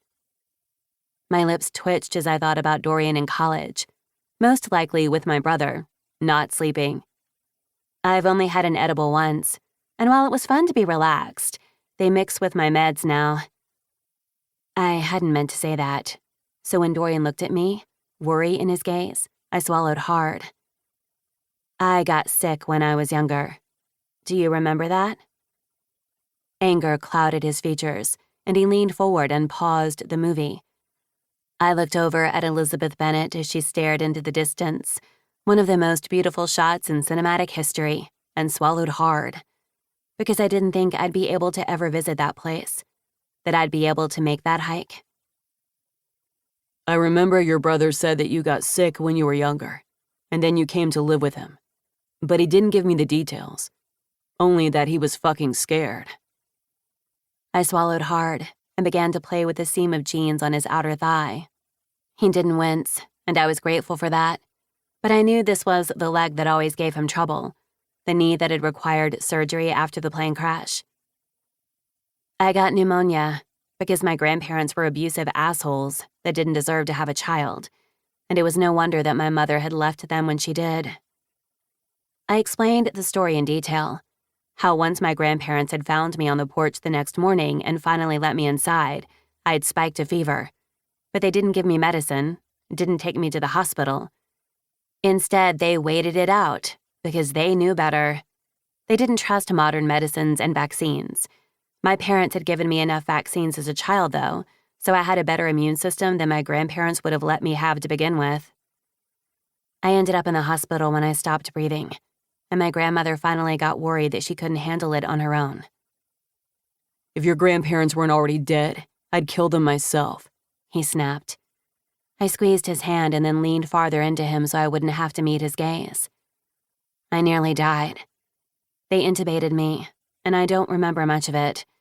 All I do know is that by the time I recovered, I had reduced lung function, to the point that I will always have reduced lung function. At one point, they were worried that it would turn into COPD, but thankfully my meds and genetics helped me heal. I'm never going to be able to run a marathon or climb a mountain beyond where we already live. Gymnastics are so out of my hands at this point, even though I'm not quite as flexible as I used to be. I tried to make a joke of it, but he didn't laugh. You're really okay? He asked, as he shifted me so I was sitting on his lap, straddling him. I froze, meeting his gaze. I wasn't quite sure why he had done it, and damn it, I wanted that too. I slid my hands through his hair, playing with the ends of it as he ran his palms up and down my back. I'm fine, I promise. Sometimes I get a little dizzy and I have to pause, but I do try to take care of myself. I promise. He scowled and I rubbed his temple, making the wrinkle go away. I promise I'm taking care of myself. Can you say the same? I asked, honestly worried. Instead of answering, he sighed, squeezing my hips. Dorian. I do my physical therapy, and frankly, I know how lucky I am. I'm always going to have some scars on my side, and my knee will sometimes let me know when the weather's about to change. But one day, I'm not going to walk with a limp. And one day, I'm not going to twinge every time I sneeze because I stretched the skin on my side. It's not perfect, but I'm okay. Good. Then so am I. Because the thought of Dorian not being okay would break me. It scared me how much I wanted him, how much this feeling of being close to him felt right. I hadn't thought this moment would be possible, and yet here I was, in Dorian's arms. And we weren't talking about it. Instead, his fingers slowly played with the edge of my jeans, and I sunk my teeth into my lip. I would love to know what you're thinking right now, Wellesley, he whispered. I really want you to kiss me again. Is that okay? I asked, my voice soft. If I kiss you, Wellesley, I'm not going to stop. This isn't going to be one of your high school or college boyfriends that are so sweet and caring. Not the ones that you can walk all over because you are so powerful. I'm demanding. I'm an asshole. I'm going to take care of you, Wellesley. But if I kiss you again, it's going to be because I want you. Because I want to fuck you. I want to feel that tight pussy around my cock as you come and call me yours. I want to know exactly what color your nipples are. I want to know what you taste like. And I know that my wanting this is so far beyond wrong that it makes no sense. But in this moment, I don't fucking care. I can feel your tight little cunt all hot over my cock right now, and we're both wearing jeans. But I can stop. I can walk away if I have to. But I don't want to, Wellesley. There's just something about you. It scares the fuck out of me. I had never heard him be so honest, so open, and I could imagine every single thing he wanted to do with me. Because it was only imagining. I had never been with a man before, never let a man touch me like that. I hadn't had the need, the time, or desire. Because some part of me, ever since I was old enough to know, had known I wanted it to be Dorian, even though the idea was so far-fetched it would never happen. And yet here I was, in his arms. "Kiss me," I whispered. Damn it, Wellesley. And before I could say anything else, his mouth was on mine, and I gasped. He slid one hand up to my hair, tangling it in his hands as he tugged hard. The slight pain shocked me, but I arched into him, my breasts pressing to his chest. That's my baby girl. You like that, don't you? I don't. Maybe, Dorian. I already have you flustered. I'm barely even touching you. He tilted my head so he could kiss me harder, and I went silent, not wanting to break this moment. I was so afraid that at some point he would realize what he was doing and walk away. This was my brother's best friend. And yet, maybe in this moment, I was just Wellesley. I was Harper in this moment. Lost, I let Dorian take over. I had no idea what I was doing, and I didn't want to make a mistake. But then again, I just wanted to touch him. I let my hands slide over his shoulders, down between us over his chest. His hand tightened on my hip, and then he let out a moan that went straight to my core. I am going to take you to the bedroom, because I know my knee's not going to last long if I take you on this couch. The vulnerability in that statement nearly broke me, but instead I just kissed him softly on the lips and nodded. I scrambled off him and reached out to help him up from the couch. In answer, he rose to his feet and picked me up against his chest. Dorian! I can carry you. I just know that if I bend you over the couch and fuck you hard from behind, I might hurt my knee, and I want to last a long time. Call me greedy. I let out a squeal as he tossed me into the air and caught me, and I couldn't help but laugh. Somehow, I was laughing in this moment that felt like a dream. Because this sure as hell wasn't real. Suddenly, we were in his bedroom, and he laid me gently on the bed. Breath coming in pants, I watched as he stripped his shirt over his head with one arm, and I couldn't help but study the man in front of me. All hard planes and muscle, the tattoos running down one side of his body. The other side, the ravaged scars were no longer red and puffy. Instead, they looked to be healed, only not quite settled. He didn't say a word, just studied my face. I sat up and reached for him. When he didn't move back, I swallowed hard and gently brushed my fingers along the burns. "Will you tell me if I hurt you?" I asked, keeping my voice steady. He slid his thumb over my lips and nodded. As long as you do the same.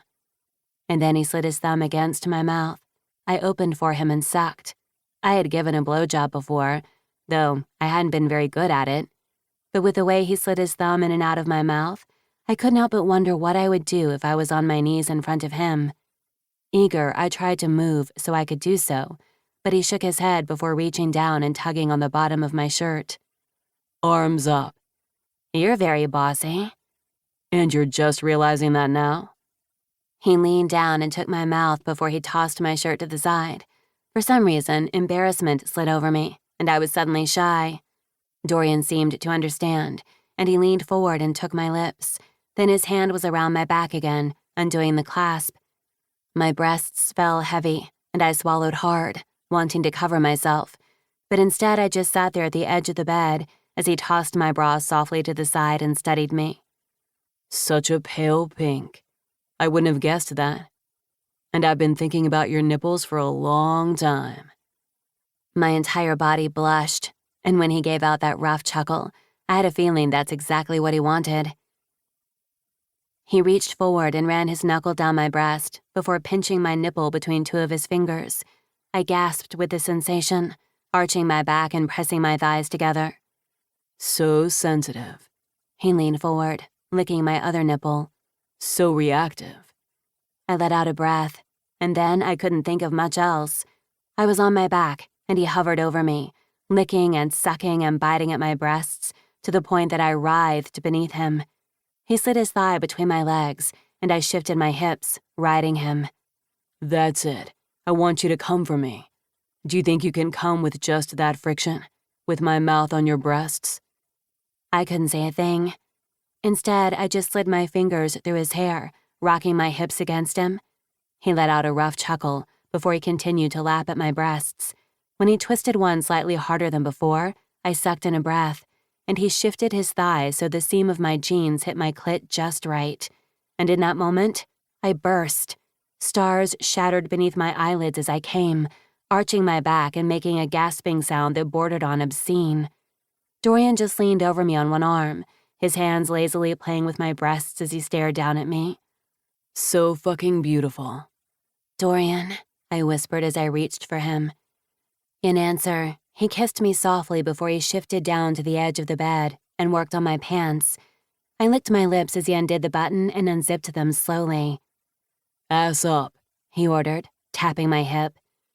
I planted my feet on the edge of the bed and lifted my ass as he pulled my jeans down my legs. He took my panties with him, and I blushed, realizing I was bare before him, naked in front of a man for the first time in my life. Some part of myself told me I should probably tell him, but I didn't want to break the moment. Instead, I laid there, my thighs pressed together, feet planted on the bed, and naked before Dorian. Don't be shy. Let me see that pretty pussy of yours. I shook my head, teasing, even as my hands went to my breasts. When he slapped my thigh, I gasped, my knees falling to the sides.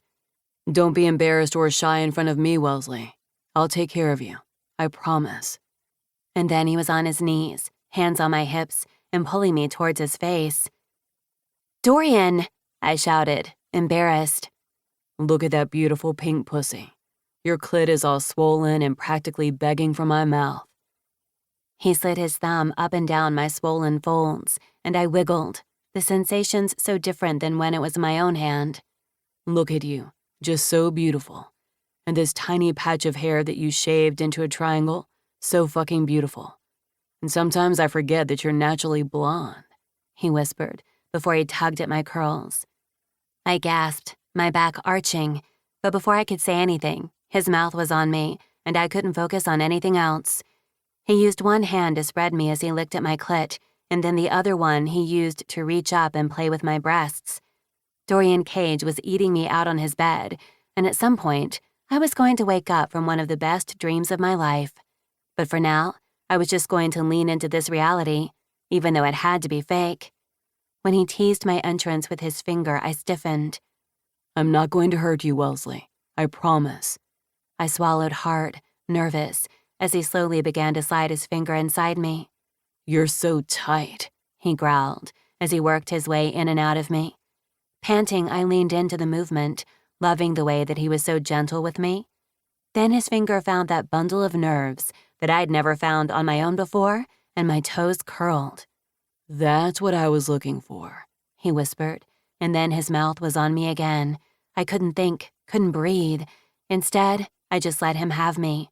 The man I was slowly falling for, or perhaps not so slowly, licked and sucked and worked towards my pleasure. When he inserted another finger, I twinged at the pain, then relaxed in the most luscious way as he found my G-spot once again. When he worked his fingers harder and faster, the wet sounds of my own desire filling the room, I should have felt embarrassed. Instead, all I could feel was wanting to crest over that peak. I looked down between my legs, at the side of his head, ensuring my pleasure, and I couldn't hold back any longer. Dorian, I called, and then there was nothing, just heat, a growl, and then I was coming on his face. My wetness slicked my thighs and his face, but I didn't care. I could be embarrassed later. When I came down from my high, I hadn't even realized that Dorian had moved. I looked up at him then, as he ran his knuckles down my cheek. You are so fucking wet that I know I'm not going to last very long. I feel like I should be embarrassed or say thank you, I whispered, but I couldn't really move. Instead, I just lay there, limp, as Dorian chuckled. He moved to the nightstand and pulled out a condom. Everything crashed into reality again, and I realized this was real. There was no going back. We can stop, Dorian said quickly, as he leaned forward and brushed his lips against mine. I could taste myself on him, sweet and tart, and I couldn't help but want every inch of him for myself. Don't stop, I said in answer. He nodded after a moment of studying my face, and then went back to the edge of the bed. He undid his pants and shoved them to the floor. I only had a few moments of looking at him before he was sheathing his long, hard cock in a condom. He was thick, with the tip of his dick angry and red, that vein pulsating. His balls were heavy, and while I had seen plenty of dicks before in porn, it was very different when the dick was facing you, and about to touch you. Yes, I'd given a blowjob, but this was different. Dorian crawled over me and took my mouth.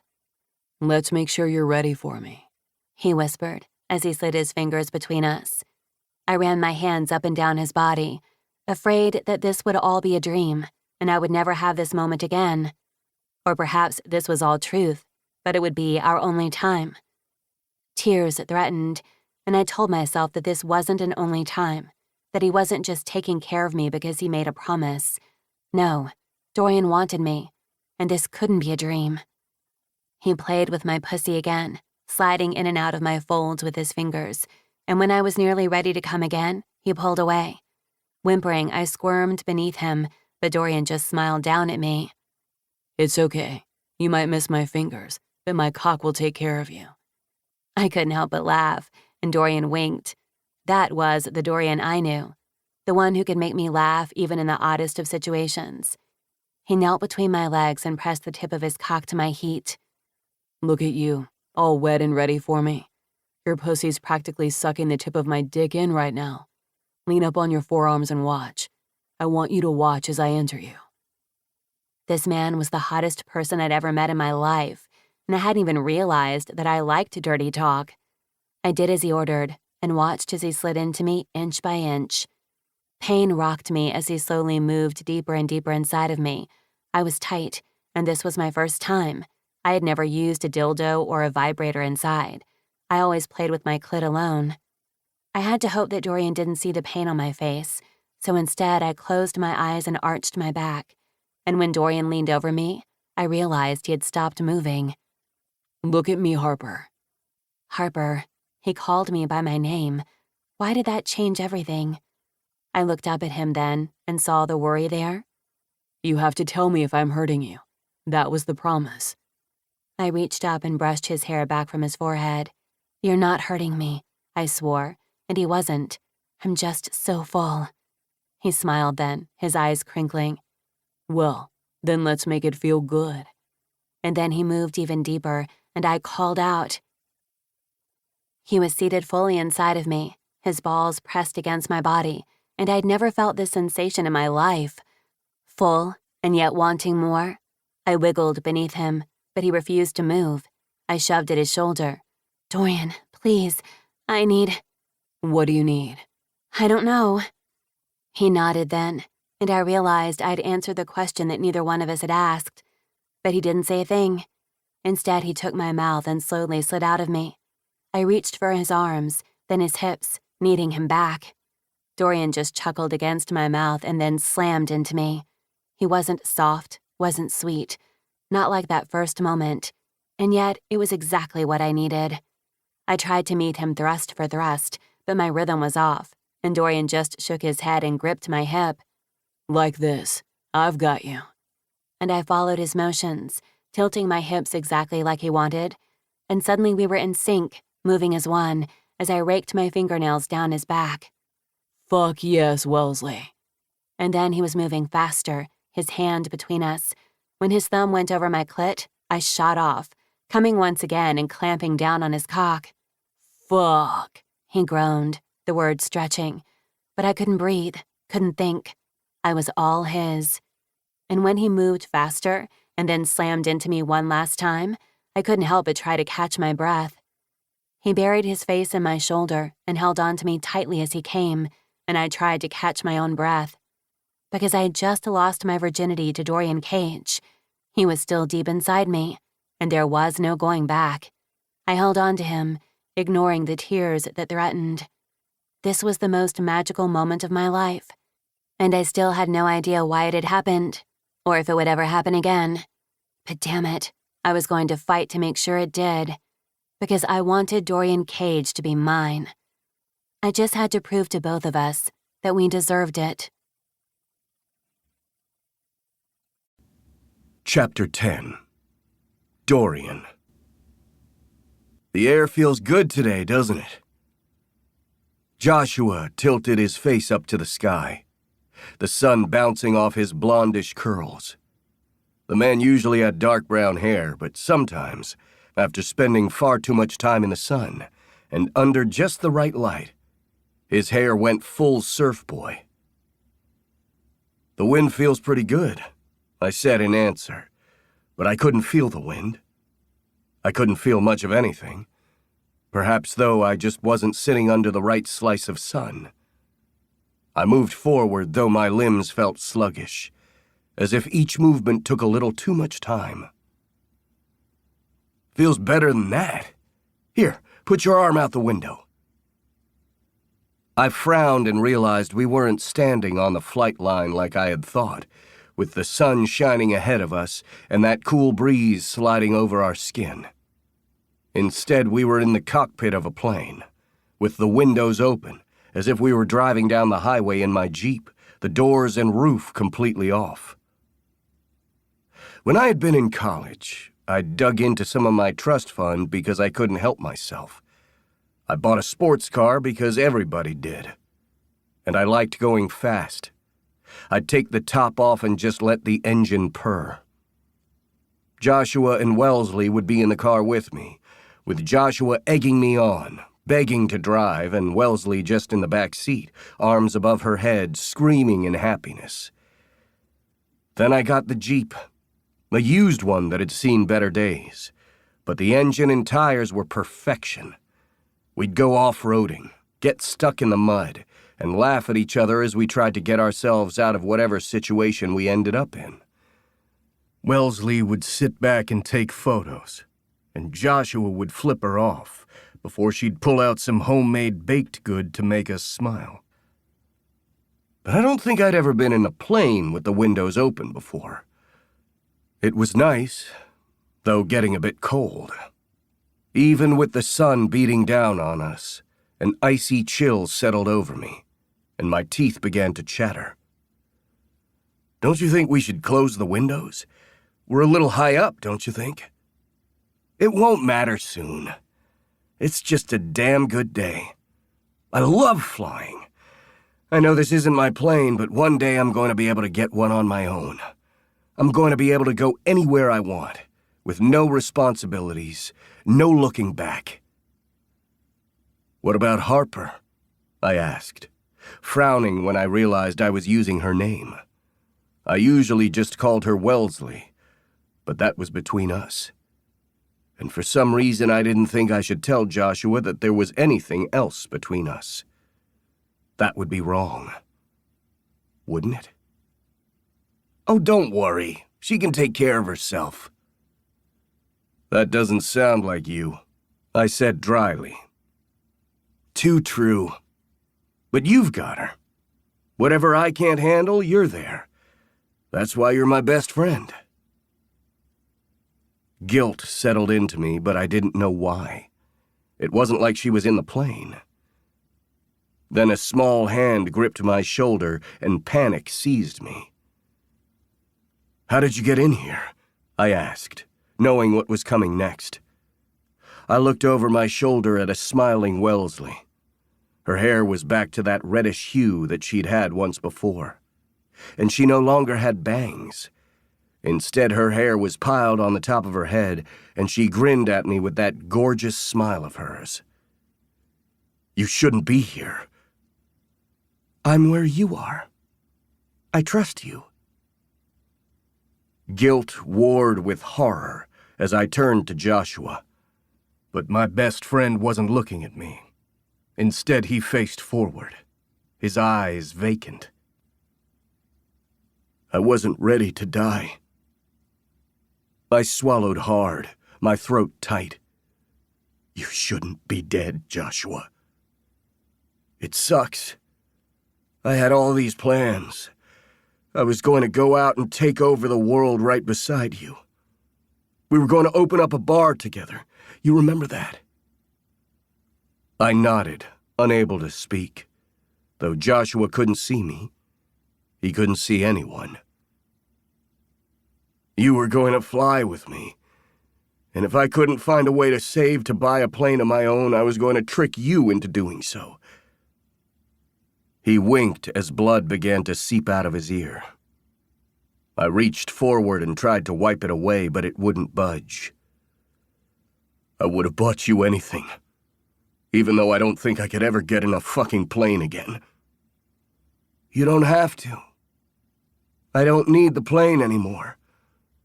You're taking care of my sister, though." He turned to me, his eyes gaping holes instead of that blue gaze of his. I tried to move back, but the plane just continued to get smaller and smaller, and I couldn't escape him. "Joshua, I'll be okay. Wherever I am. I'm long dead. Worm food if you buried me, or that dust that gets stuck in your throat because you fucked up. You weren't supposed to die. I know, but I'm gone. And now you're fucking my baby sister." "It's not like that," I whispered, my hands fisting at my sides. "Maybe, maybe not. I told you to take care of her. Maybe that was the thing that you had always planned to do." I ran my hands over my face, but I couldn't feel anything. I wasn't sure you were supposed to feel anything in a dream other than horror. "I know it sucks, but I'm gone. You don't have to feel guilt over that. I'm dead. I can't feel that guilt anyway. You didn't kill me. I'm the one who wanted to get on a plane. But I saved you, didn't I? You didn't die. So at least I did one thing right. Joshua, I didn't want you to die. Part of me wishes that I would have burned up right next to you. If you would have done that, you wouldn't have been with Wellesley. I'm not good enough for her. Damn straight. No one's good enough for my baby sister. And I realize that I'm probably just a figment of your imagination and your dreams, and I could say anything you want me to say. Or maybe I'll just haunt you until the end of your days. Either way, don't fuck things up with my sister. I don't want to hurt her. Then don't. I opened my mouth to say something. Anything. How I cared for Wellesley. But I didn't know how to make that work. Or to be worth that. To tell Joshua I promised I wouldn't actually break her like I broke everything else. But there was nothing for me to say. Instead, a whirring sound echoed in my ears, and the screeching of metal against metal, and the blood-curdling screams of Harper behind me, as Joshua pushed us down into a nosedive, shook me right down in my bones, but I couldn't wake up. "Dorian!" Wellesley screamed. I reached for her, but my fingers slid through her like smoke. "Wellesley! Wellesley! Dorian, wake up!" I sat straight up in bed, my entire body shaking as bile coated my tongue.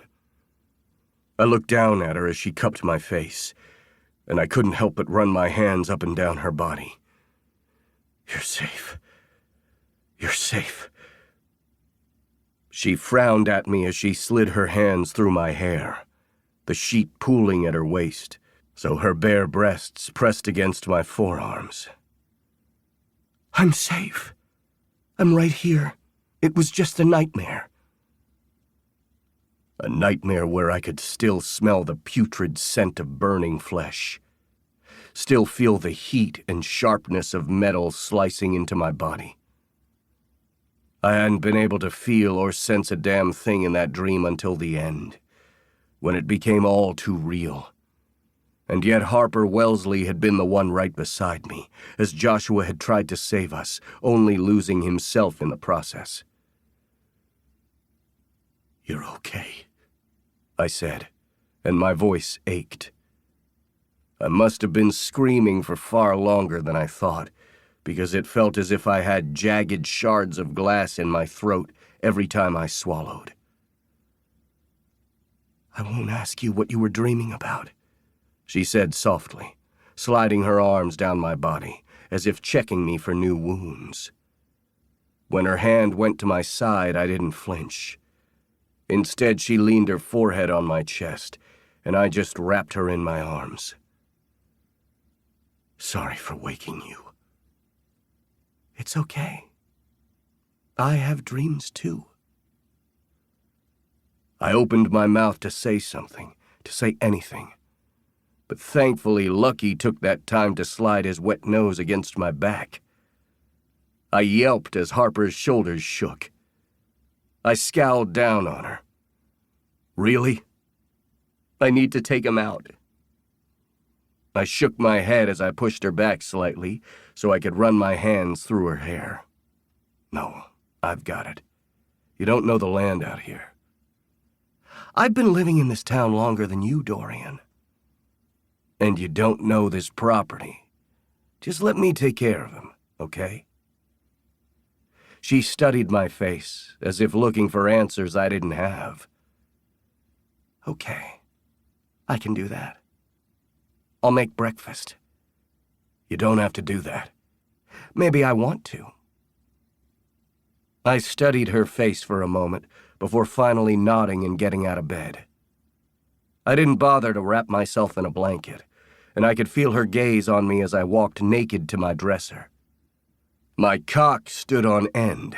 Just the feel of Wellesley touching me was almost a little too much. But I shoved my legs into gray sweatpants and pulled on a Henley. I'd have to wear a jacket as well, since it seemed to be a little frigid outside. But hopefully the cold would bring down my heart-on. The two of us needed to talk, but maybe I should get my thoughts in order first. Lucky pranced around my legs, and I couldn't help but smile down at him. Okay, let's go for that walk. I need to stretch anyway. My leg hurt like a bitch, and I knew I had overexerted it last night. But frankly, if I was going to hurt myself, I might as well do it that way. I wasn't going to think about the fact that it had been the best sex of my entire life, and I had no idea what to say about that. Lucky shot off into the backyard, and I nearly fell off the stoop as I realized the dog was way more awake than I was. Thankfully, I had him on a leash, and we made our way down the path for a short walk. Lucky took care of his business, and I cleaned up after him. It didn't matter that this was my property, and we were out in the forest. I wasn't about to leave dog shit all over the place. The cold mountain air woke me up fully, and I was grateful for it. I loved living in Denver. I loved my jobs. I loved my businesses and working with people. Even after the crash, I loved it. But taking these moments when the air was fresh, clean, and crisp, I loved this too. I didn't know what I would do when I finally finished this house, when I needed to go back to reality. I was going to take this moment, and I was going to talk with Harper, because we both had some explaining to do. By the time we got back into the house, Lucky went straight for his water and food bowl, and the scent of coffee wafted through the air. I didn't think to ask, do you open today? Considering the sun is up, I would think not. Wearing one of my shirts that looked baggy and overwhelming on her, she padded forwards and held out a cup of coffee for me. Just how you like it. And no, I'm off for the full day. I'll get in trouble with my staff if I show up and try to work.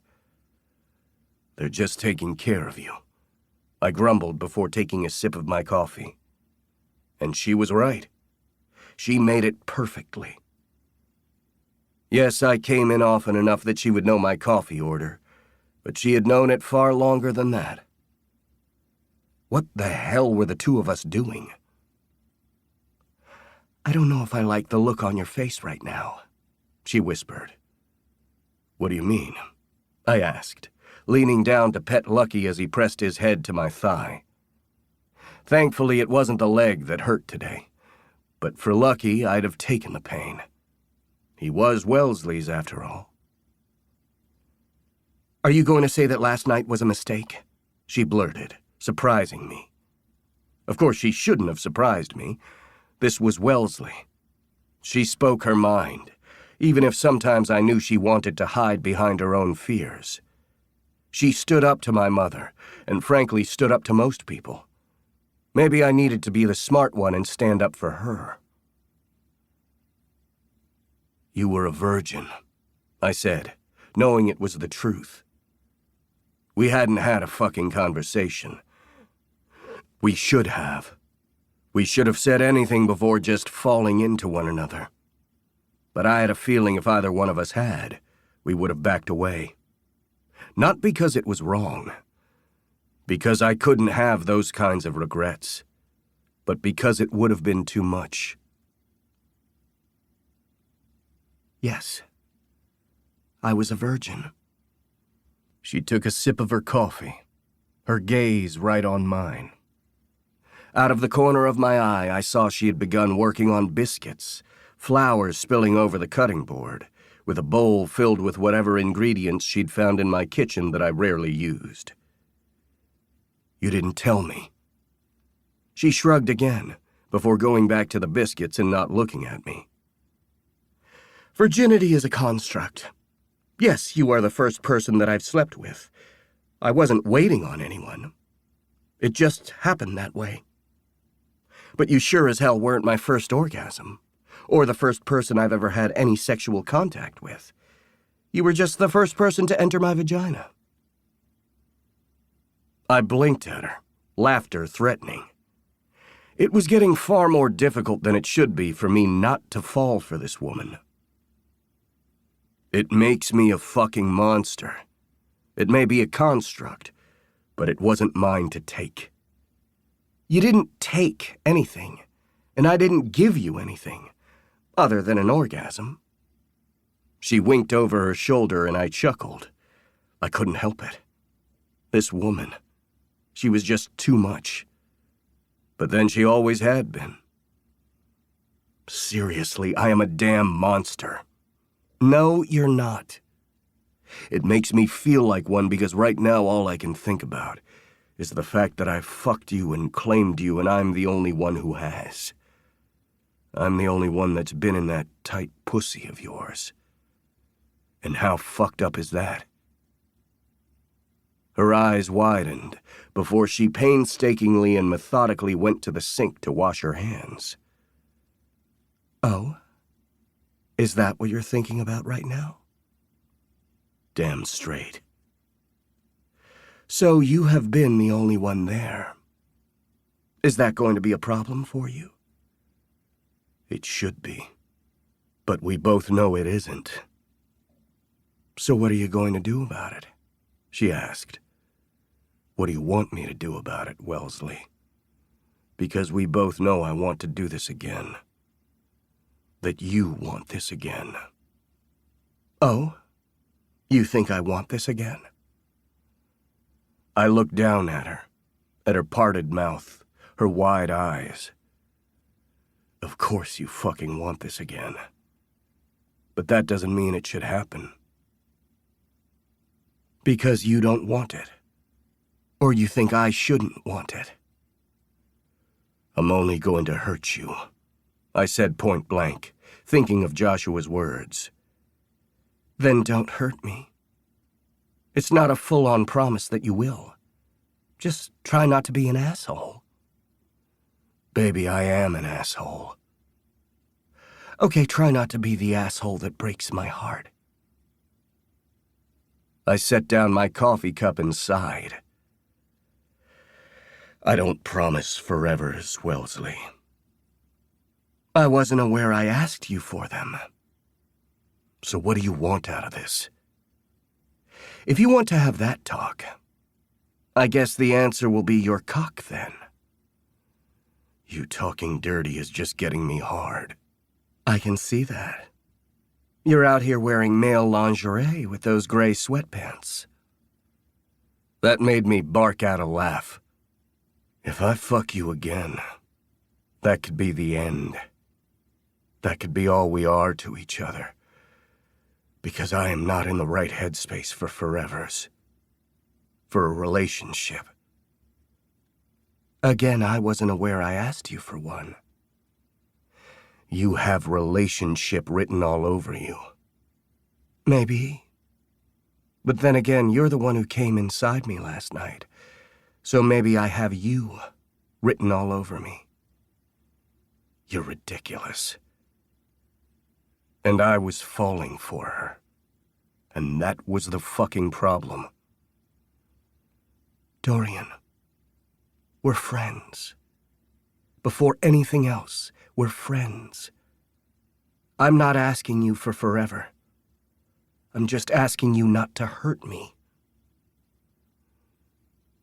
She faced me then, so I reached forward and cupped her chin. I never want to hurt you, Wellesley. Then don't. But if I fuck you again, you don't get to fuck anyone else. While we're together, this pussy is mine. I reached between us and cupped her over her panties.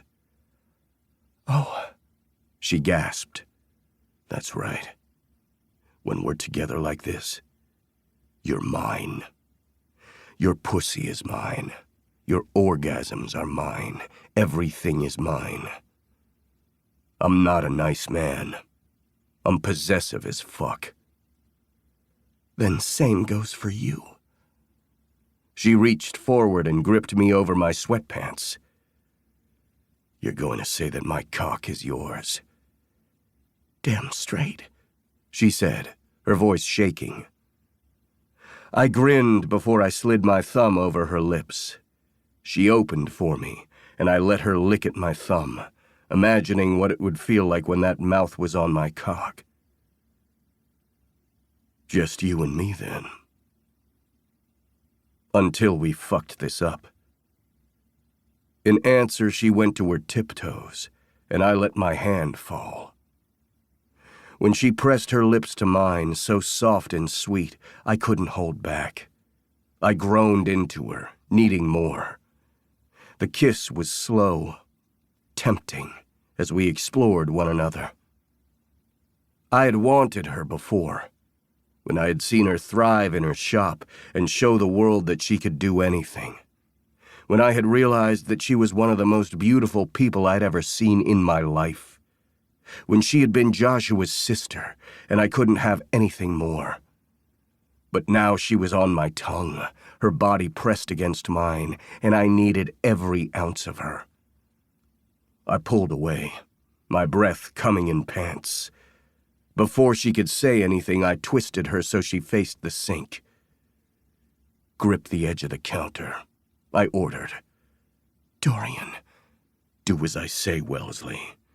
And if you're a good girl, I'll let you come on my face. In answer, she pressed her ass back against my crotch. Groaning, I went down to my knees and slid my shirt she wore up over her hips. Seeing you in my shirt nearly made me come in my sweats. You're so fucking hot. You in gray sweatpants pretty much did that for me. I pulled her panties down softly, gently, and she stepped out of them. And now the feast of a lifetime stood before me. I spread her ass cheeks, looking at that beautiful pussy and her tight little hole. One day I'm going to fuck this part of you too. What do you say? I asked, tracing the rim with my finger. Oh, well, I don't know. I'll make sure you're ready for me. Eager. I promise. Before she could say anything, I leaned forward and kissed her there, and she shivered. Smiling, I lowered myself slightly and licked at her cunt. Her knees went weak, and I gripped her thigh with one hand, keeping her steady, but used my other to keep her spread before me. She groaned, pressing her ass to my face, and I just grinned, lapping up her sweet juices. She wiggled her ass against my face, and I kept going, sucking and licking until she arched for me. She was like a sweet mango, all lush and soft and ready for me. When I shook my face between her cheeks, she let out a gasp, and then she was coming on my face, her juices spilling down my chin as I tried to lap up every ounce of her.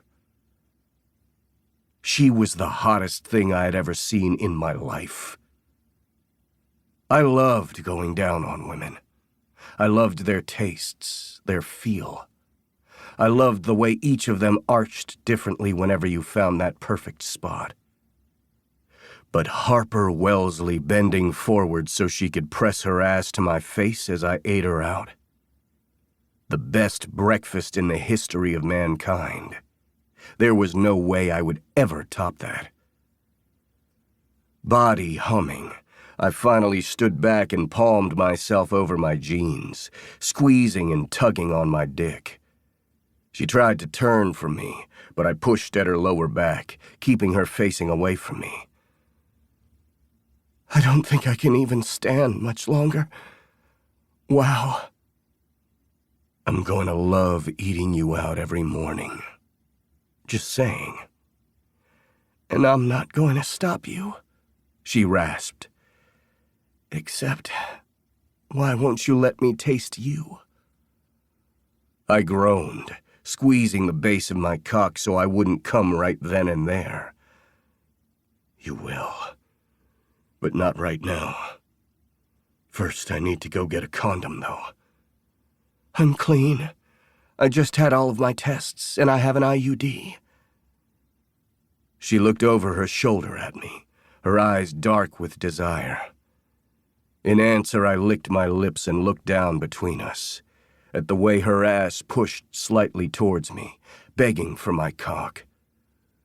I'm clean, too. I can show you my papers. And damn it, I should show you my papers. I trust you.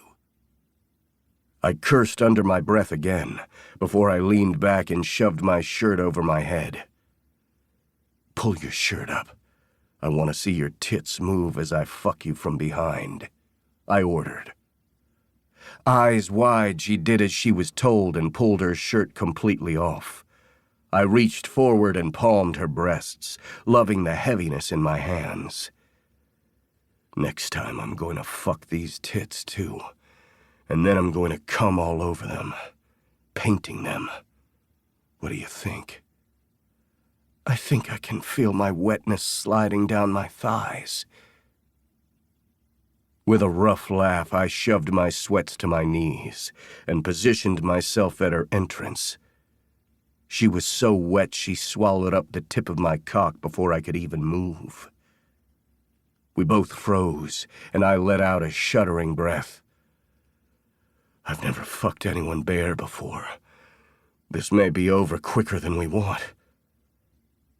Okay, she said, and before I could take over, she pushed back, taking me to the hilt. Fuck, I growled, drawing out the word. I gripped her hips, keeping her steady, as I was buried to the hilt, my balls pressing against her. You are trouble. If you say so. She tried to wiggle on my cock, and I leaned forward and pinched her nipple. Dorian, she squealed. Watch it, minx. She wiggled again, so I pinched her nipple once more. But before she could even squeal in surprise, I slapped her ass. Oh, she said, this time a moan. Well, that's interesting, I muttered before I pulled out slowly. I looked down between us, at the wetness she left on my dick, and I had to count to 10 before I moved again. She whimpered for me, wiggling her hips over me since the tip of my dick was still inside. In answer, I slammed home in one movement. She froze, her knees shaking, so I leaned forward and kissed her shoulder. Do you want it slow? So I just tease you over the edge? Or do you want me to fuck you so hard that you practically fall to the ground, bruising your knees? I growled before I nipped at her earlobe. Yes, please, she said in answer. She tasted of coffee and of Harper, and I knew that walking away would be the hardest thing I ever did. So I wouldn't do it yet. Instead, I pulled out of her and then slammed home once again. It was hard and fast, her breasts bouncing with each thrust. I threw my head back, leaving myself to abandon as both of us arched from one another, finding a rhythm that was far too much and yet not enough all at once. And when she finally came again, her pussy fluttering around my cock, I pulled out of her and twisted her around.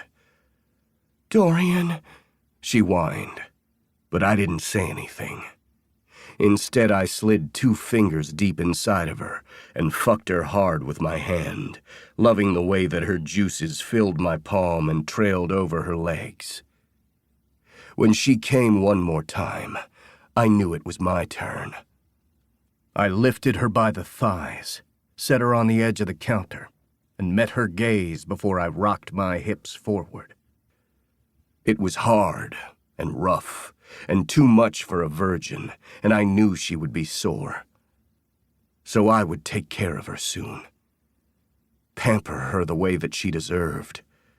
But for now, I took her mouth as I took her. When I came, filling that precious cunt with my cum, I didn't pull away. Instead, I filled her, wanting her to scent of me, to feel of me, to be marked by me. I kissed her again, loving the way that she gripped me, not wanting to let me go either. And I knew I was in so much fucking trouble. I had no way of getting out of this. And yet, with her cunt keeping me in place, my cum filling her, I didn't want a way out. And that was the fucking problem. Chapter 11. Harper. 0 texts. Nothing. Zip. Nada. How did I have 0 texts at this moment? Yes, I was meeting my friends at the resort in a bit. That way we could have girl time while Scarlett still kept an eye on the place. However, I didn't have any other texts. A slight pang hit me, remembering the random texts that Joshua would send me throughout the day to check in. Big bro. Have you had your milk yet? You need to be big and strong. Big bro. When are you going to change my name on your phone? I don't think I've ever heard you use the word bro. Big bro. Are you wearing your sunscreen? You're paler than I am. Big bro. I love you, bug. Big bro. I haven't had a photo of Lucky in 3 days. I'm missing my nephew. Send photos. Big bro. Dorian says hi. I told him to just text you, but he got weird. He's weirder than you are, and that's saying something. Big bro. Take a look at this view. Yes, I'm the co-pilot this time, so I can take a photo through the airplane window as the pilot does his thing. I'm safe. Promise. Tears slid down my face as I went through the long texts, realizing that he was never going to respond again. What would happen when somebody got his number? I was afraid to call and have someone pick up, or to text and someone say that I had the wrong number. It was odd that life could end so abruptly, and yet memories of it ebbed in waves long afterward. Because the paperwork and solace of death never truly catapulted into nothingness, I still had to deal with lawyers and other stacks of papers when it came to Joshua. I still ended up with emails from his old boss, making sure I was okay, though I had a feeling he was also trying to gauge if I was going to sue him. I would never, and I knew Dorian didn't have any plans to either. It had been a true accident, and the company had not been at fault. Those maintenance logs were detailed, and it had just been an act of God, according to some. I would like to think that whatever God you believed in wouldn't want it to be an act on their accounts. But what did I know? I was just the person left behind. I set my phone down, as I was afraid I was going to text someone, and maybe not even Joshua. Because Dorian had not texted me today, or yesterday, or the day before. I had left the next day, my body sore, my heart full to capacity, and he had promised he would get back to me soon.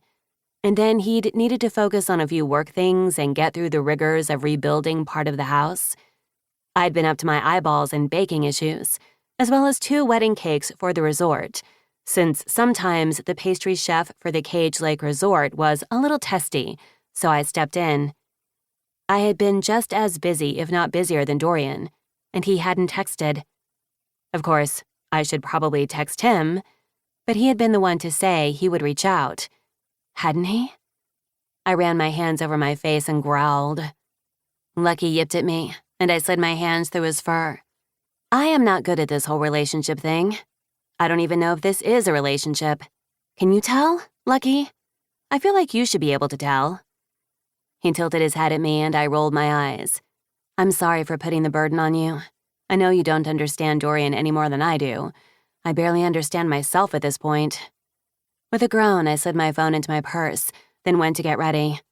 We were just having dinner at the restaurant at the resort, but the place was higher end than my living room, meaning I wanted to look somewhat fancy, just not altogether overdone.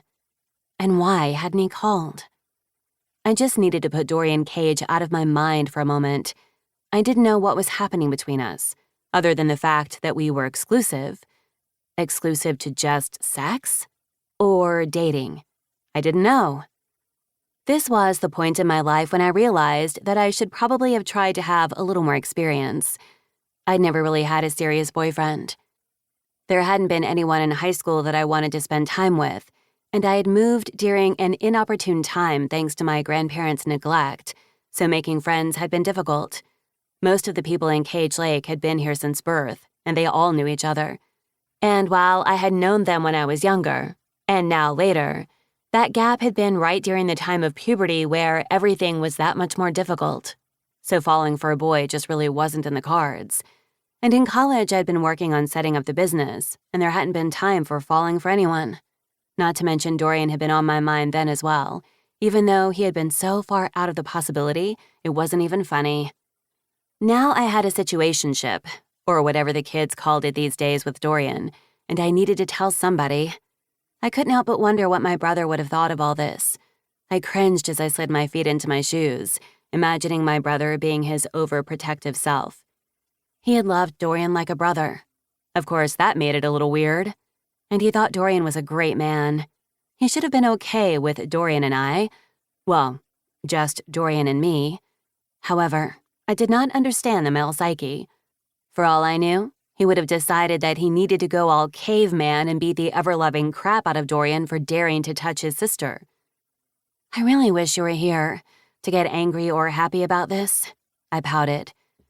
But no amount of hoping and wishing was going to bring my brother back. I had to live for the now, even though I had no idea what that truly meant. Okay, you be a good boy, and I promise I will come home early. I'm not spending the night at Dorian's. Promise. Lucky licked my palm, and I smiled. No, I would not be spending the night at Dorian's, because that would require him to actually text me and want to get a hold of me. Damn that man and everything he stood for. Or maybe I just needed to calm the hell down.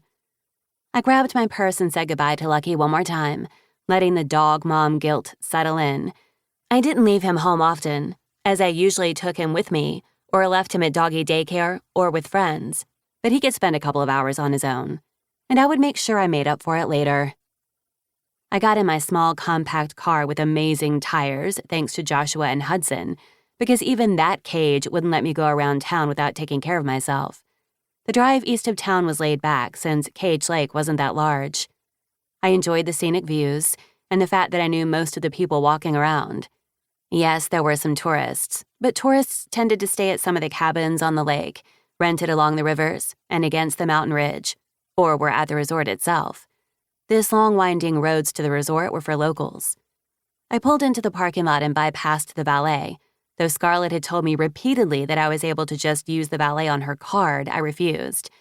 Then Isabella had said the same thing, and Hudson.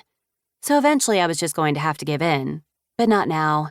Now I would just be myself and not rely on cages or those close to them. By the time I got into the restaurant, I seemed to be the final one there.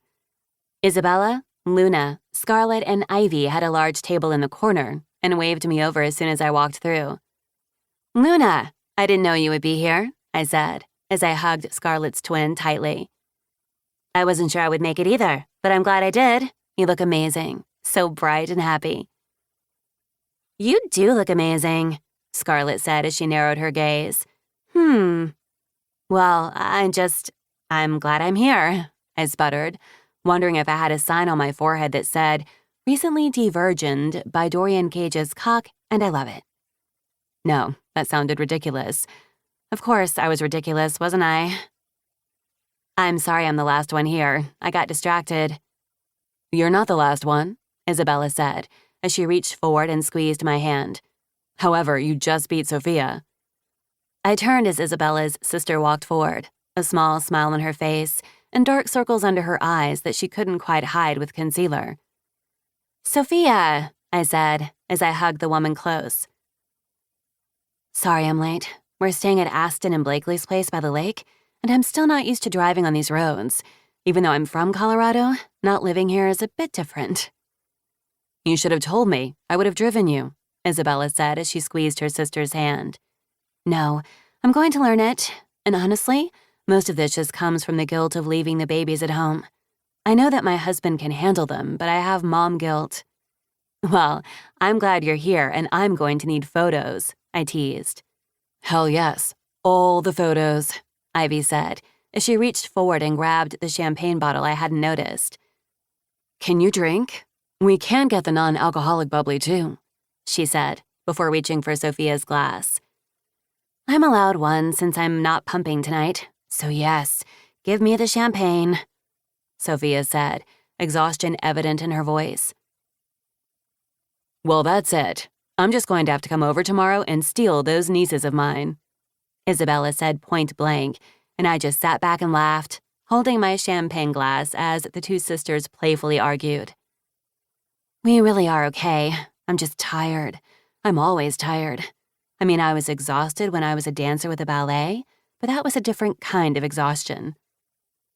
I can't believe you were a principal dancer, I said, trying to imagine Sophia on stage, and honestly, it was easy. She was so graceful and beautiful, and to be honest, motherhood seemed to make it even more so. Looking back at some of the photos, I can't believe it either. To motherhood, feminism, and finding our path, Scarlett said as she held up her glass. Because we're allowed to kick ass with all of it. We each clinked glasses, and I took a sip of the tart bubbly. So, are you going to tell us exactly why you're looking so smug and nervous? Scarlett asked. It took a moment to realize she was staring at me, as were the rest of them. I quickly gulped the rest of my champagne and shook my head. What? What do you mean? Well, you've been a little busy for the past few days, and I'd love to know why. One of my best friends teased, and I glared at her and Ivy. Luna looked as confused as Dorian's sisters did, and I wasn't sure what the hell I was supposed to say in that moment, because I wasn't about to tell everybody that I'd slept with Dorian. Right? But this was girl time. Maybe I should at least say something? Or hide underneath the table? Nothing. I've just had a long day. Long week, I corrected. Scarlett narrowed her gaze and opened her mouth to say something before she stood up abruptly. Excuse me. I'll be right back. I have something to deal with. Before I could say anything or thank her for leaving me a moment to think, she stomped off, and we all turned to see the object of her ire. Hudson stood in the corner, growling with Scarlett's boyfriend, Ronan. What on earth is that about? Luna asked of her twin. I shook my head. I have no idea. There seems to be a lot of secrets going on around here, Ivy said as she stared at me, and I quickly reached for my water. I wasn't about to talk to the girls about what happened, not until I had answers, or at least had spoken to Dorian first. What's the secret? Were we telling his family? I had no idea what I was supposed to say. After all, telling the family you were dating someone was usually a big deal. Except for the fact that I was already so entwined with his family. This made everything more complicated. Thankfully, before I had to deal with any answers, the waiter came by, and we ordered a few appetizers to share.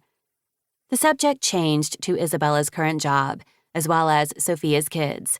Luna and Ivy went on a long discussion about Ivy's next project, and when Scarlett came back, she didn't say anything, except her face had paled, other than her reddened cheeks.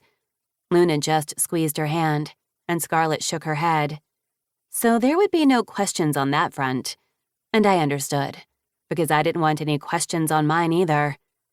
By the time I got home, my head ached, and I'd only had a small glass of champagne, and Dorian still hadn't texted. I'm going to have to call him and annoy him later, I whispered to Lucky as we took our evening walk. Then my phone buzzed. I quickly answered the call, realizing I'd probably answered too quickly. Hey there, I said as I let out a breath. Dorian's rough chuckle filled my ears. Sorry I didn't call you right away. There were a few issues to handle with the lawyer. And well, it's been a long fucking day. You sound like you're outside. Are you okay? Warmth spread through me, and I tried not to lean too much into whatever I was feeling, because this man could hurt me more than anything, and we both knew it. I'm just outside walking Lucky. I'll be inside soon. Be safe, okay? I am. An awkward silence settled in before I finally cleared my throat. Are we telling anyone? I mean, I just had dinner with two of your sisters, and I didn't say anything, and now I feel weird. Because they're my friends, as are my other friends in town, and I don't know what to say. Wellesley, baby, you can tell anyone you want. Just warn me if you tell any of my brothers in case they want to throw fists. They're not going to hit you. Oh, they will, because I'm defiling Joshua's little sister. Don't make it weird. I'm remembering exactly how I defiled you right before you left my house. So, not too weird. I have a heart-on, but I digress. I burst out laughing as Lucky danced in front of me. Okay. Stop thinking too hard. That's my job. You're right. You usually are the annoying one who thinks too hard. Ouch. I'll have to spank you later for that. I pressed my thighs together, annoyed that this man could turn me on with just his voice. So, I need to go to Denver. Reality crashed in, and I tried not to let disappointment settle over my tongue. Oh, well, that makes sense. You have a lot of businesses to deal with. Do you know when you'll be home? It should only take a couple of days. But Wells, do you think you can come with me? Elation slithered into me, but I tried not to latch on to that. I don't know. I'll have to look at the schedule. This isn't a lot of notice. And I'm the owner. I have to be responsible. I know. I'll help with whatever I can. It won't be too long. And frankly, I can make my own schedule. I know you get a full day off. So if we work around your schedule, you won't have to take off too much time or find too many replacements. We'll make it work with you, okay? I just want you there. My lips formed into a small smile, and I told myself that I was thinking too hard yet again, because Dorian wanted me. And why did I feel like that might be one of the most connected and irrational feelings circling me? I'll try. I want to show you my Denver, my life down south. Reality settled in once again, because Dorian did not live here, and my home was Cage Lake, my business, my friends, my life. Dorian wasn't permanent. I had to remember that. We hadn't promised forever. We had just promised honesty. I swallowed hard and let out a breath. I'll try. I'd love to go. Good. I want to come over tonight, but I know you have to work early. I'll see you tomorrow at the bakery, though. I promise not to be gone for too long again. Well, if I know you're going to be there, I guess I need to make your favorite Danish. Okay. Dating a baker who knows all of my favorite things is going to be hard on my workout routines. He laughed as he said it, and I couldn't help but cling to the word dating. I was so far out of my depth, but I was just going to ride whatever this was. Thinking too hard would only break me in the end. So, what are you wearing?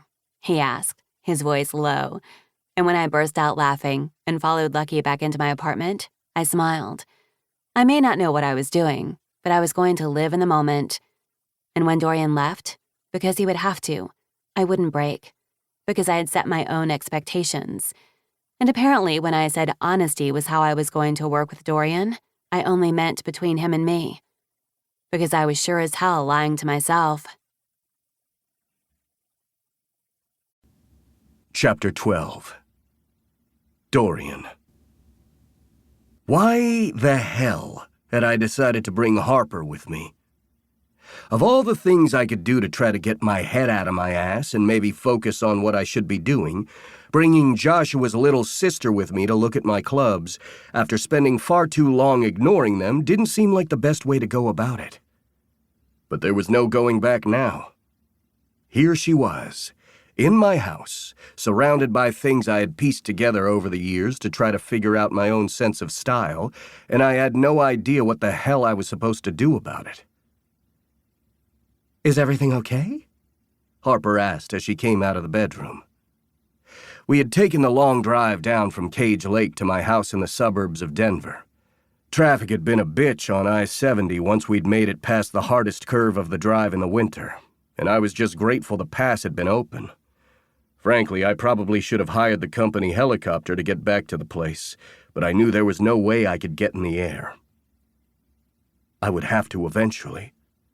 I used to love traveling. Used to love seeing the world and even flying on my own. But sometimes I still woke up with the sound of an engine screaming at me. Even though we hadn't made that exact sound when we'd slammed into the ground, Joshua had been able to get us to a safer speed and distance in the end. He'd saved my life, and I knew it had only been his skill that had let me walk out of there. Or at least crawl out. I hadn't been able to put any weight on my legs, and the smell of my own flesh burning kept me up at night. And if Joshua hadn't had that single piece of metal carve its way into his neck, he'd have survived. He'd had fewer burns on his body, and his limbs had all been intact, not broken. The only true injury on his body had killed him. I'd ended up with far more injuries, far more issues, but I had survived. And here I was, ready to defile his little sister once again. Dorian? I blinked myself out of my thoughts and couldn't help but groan as she walked forward. She wore long black pants that flowed around her and a crop top that showed just enough skin it made me want to bend her over that couch just to see exactly what we had together. But I already knew what her pussy tasted like, what her cunt felt like around my cock. I was going to hell, and I was damn fine with it. Her hair flowed around her shoulders, her makeup smoky and luscious. We were headed to my clubs for the evening so I could check in on them, and frankly tell myself that I could do this job of mine. Then in the morning, we would have breakfast at Aston's and then head back up to Cage Lake. It wasn't as if Harper could take that many days off. She worked her ass off, like I used to. And I was proud of her. The fact that she'd even taken an extra day off just to be with me, it should worry me. And yet it was all I wanted. Sorry, just wool gathering. She frowned and slid her hand over my shoulder before cupping my cheek. Talk to me. What's going on in that mind of yours? Don't worry about me. I turned to kiss her palm, but she stepped away, scowling. No, don't do that. Do what? Don't act as if you're trying to protect me by keeping your thoughts safe. I want to know what you're thinking. We spend hours a day together. You brought me to Denver to show me your home and your businesses. We're sleeping together. I let my friends take care of my dog overnight so we could be together, and you're not telling me a damn thing. If what we have is just sex, that's fine. But I need to know ahead of time. We both know that I'm new to this, but just because I'm new doesn't mean I'm an idiot. I cursed under my breath. I'm not calling you an idiot. Then talk to me. You don't have to tell me all of your deepest, darkest secrets, but I'd like to know something. Anything. I was wondering if I was making a mistake by bringing you here. I snapped. I could have rightly kicked myself. Her face paled, but she raised her chin. Okay. Are you? I'm not. I know I'm not. It just makes me think of Joshua. And you think he'd disapprove? Even though he was your best friend? I would like to think that my brother and his best friend liked each other because neither one of them were assholes. I am an asshole, Harper Wellesley, I said dryly. You might be an asshole, but you're not cruel. My brother wouldn't have wanted to be friends with somebody cruel. Not after my grandparents. I cursed again and moved forward, this time cupping her face. I know that.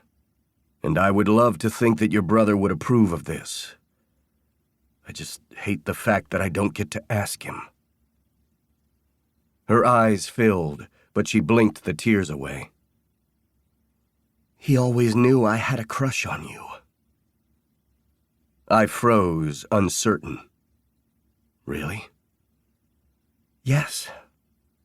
And he never forbade me dating you. But he did ask for me to wait until I was older to act on it. You're serious? My heart beat so quickly I was afraid it was going to rush right out of my chest. He wanted you to make a move? She laughed, taking a step away, but she let me slide my hand over hers so the loss didn't ache. I don't think he meant that. But he didn't warn me away from you. He didn't get all overprotective and growly. Why would he be friends with somebody he wouldn't trust with his own sister? When you say it that way, you know I'm right. I have a feeling that in whatever this relationship is, you're going to be right often. She beamed. Damn straight. I should also tell you that I was thinking about how I didn't call us a helicopter, even though I knew the roads were going to be slick. Well, for the obvious reason. Her face paled once again, and she wrapped her arms around me. She didn't squeeze too tightly, but the burns at my sides didn't hurt today. Apparently, time did heal some wounds. Maybe not all of them. I thought about that. I just didn't want to mention it and bring back memories to the surface. I ran my hand up and down her back and brushed a kiss on the top of her head. I know I will have to fly again. Maybe not as a pilot, but I'm going to have to get on a plane. Or one of the multiple helicopters the company owns.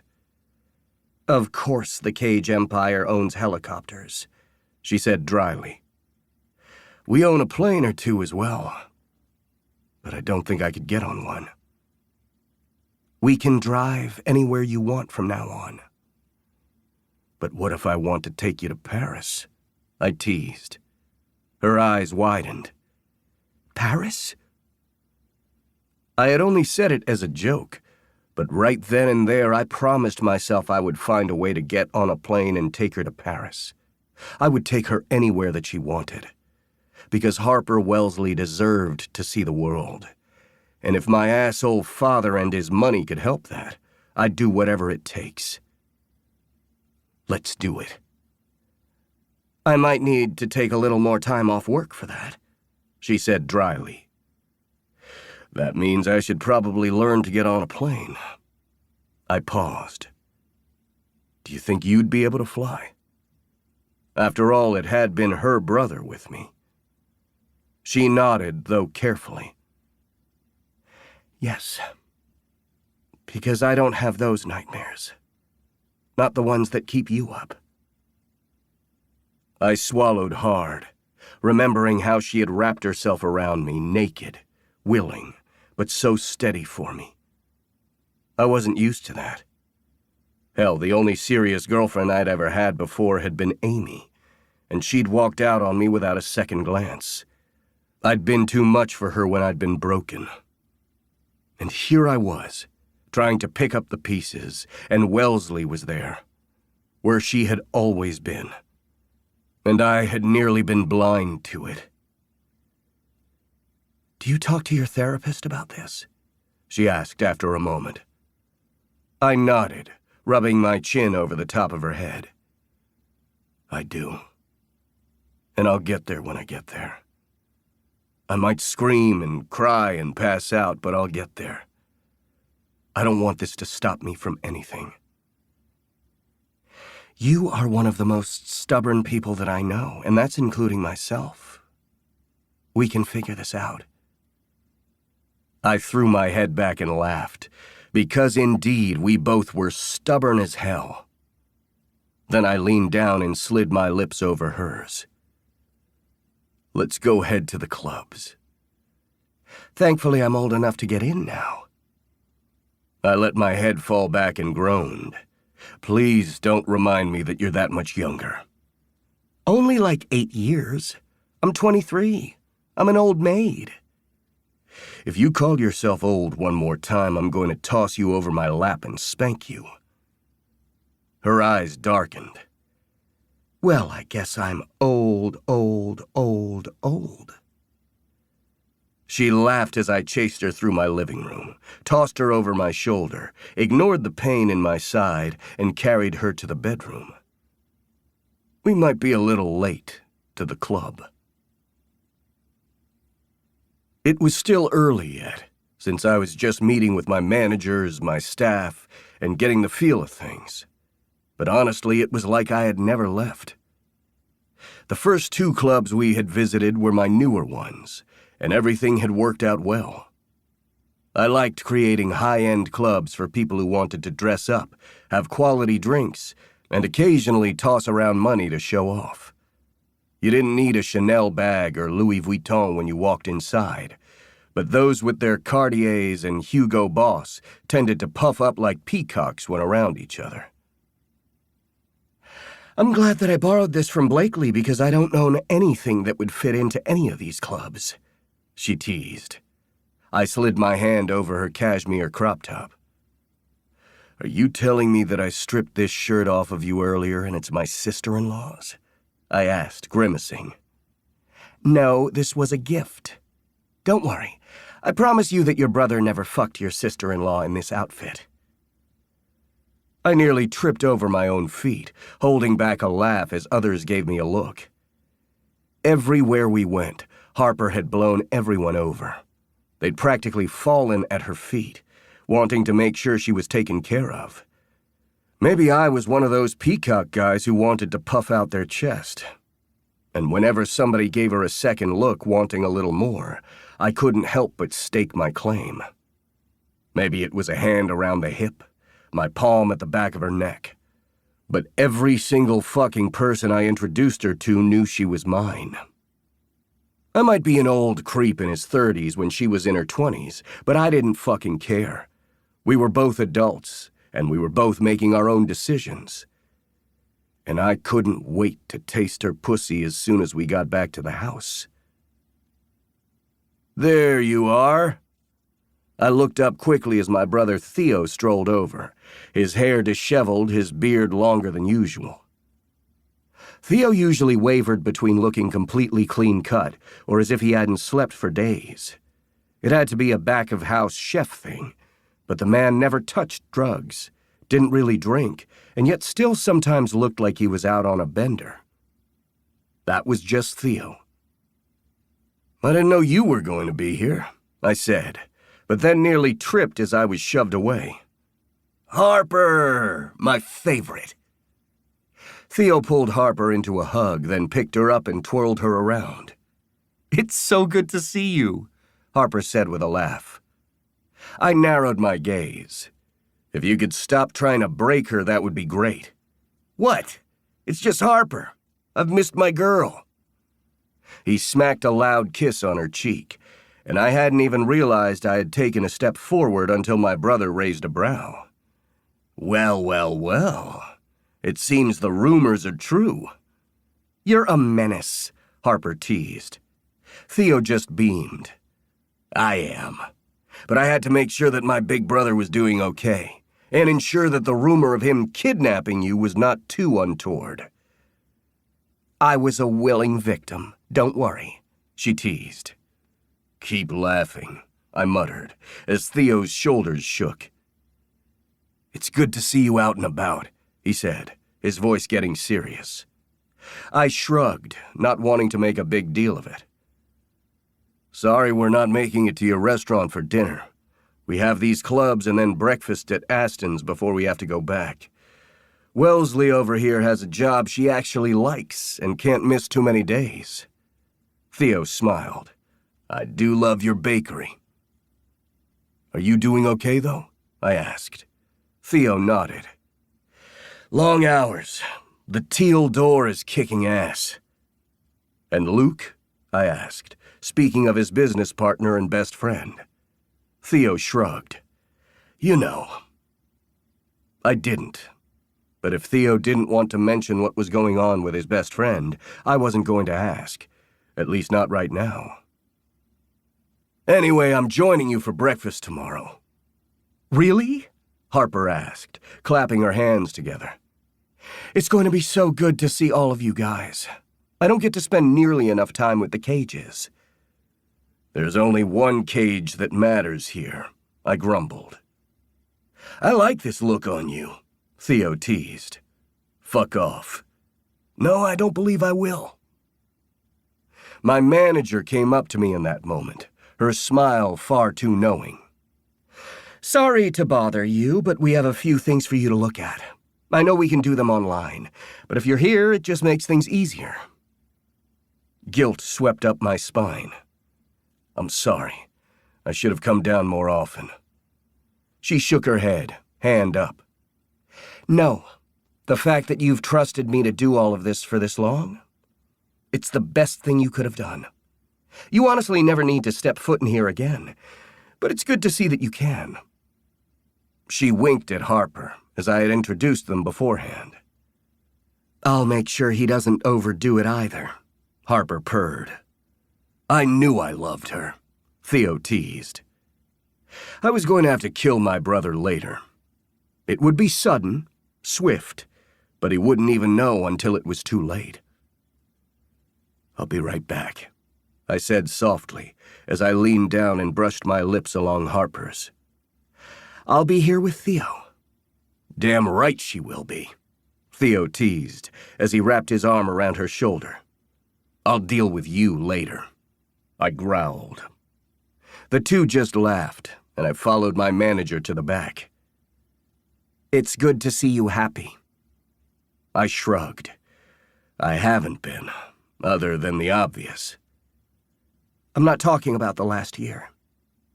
If you never wanted to step foot in here again or talk to anyone after what happened, I wouldn't blame you. But you seem lighter now. I like this girl for you. You've known her for all of 10 minutes. And I'm good at my job, so I see things quickly. She's good for you. We're just, well, it's not what you think.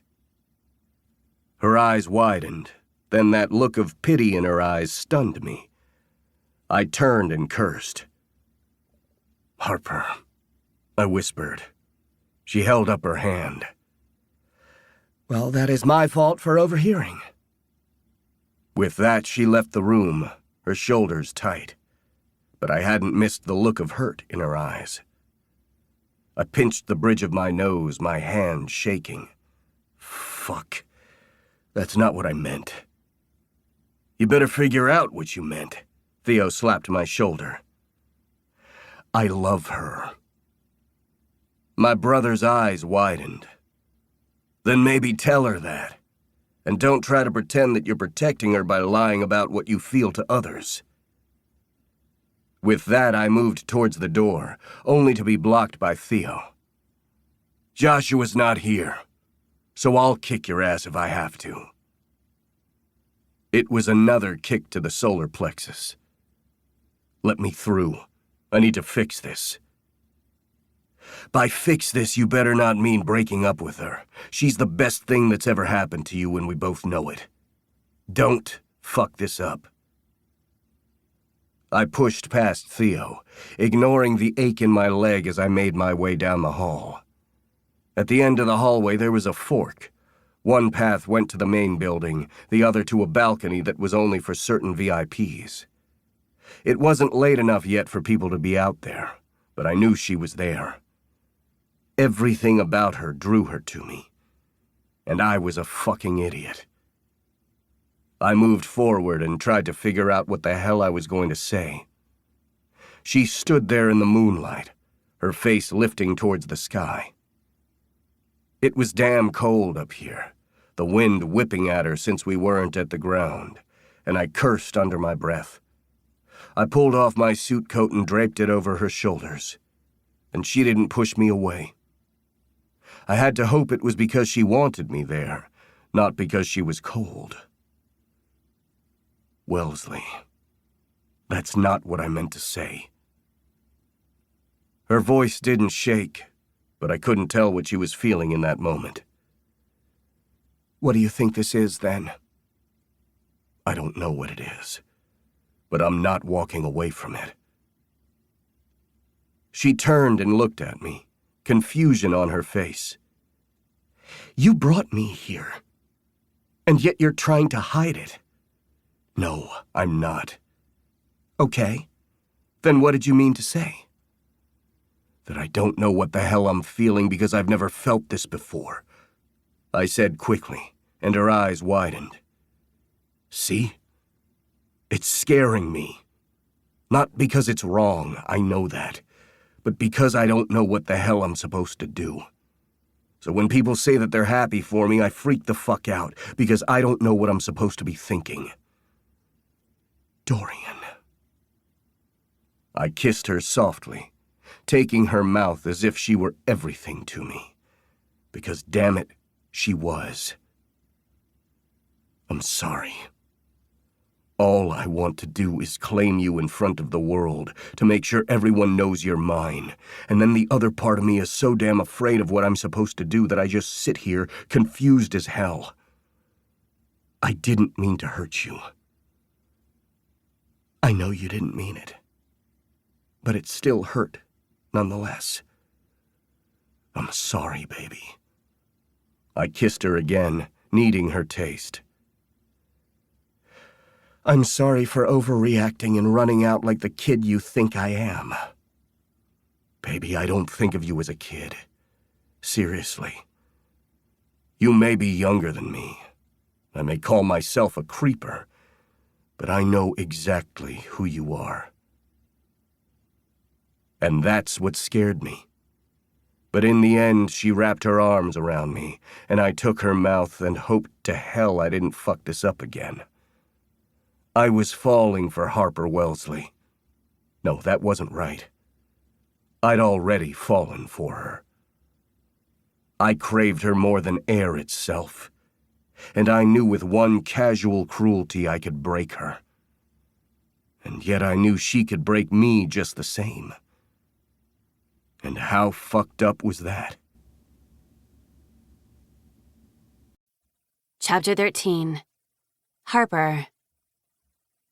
Taking a whirlwind long weekend to head to Denver with your newly called boyfriend wasn't something that I had really put much thought into until it had happened.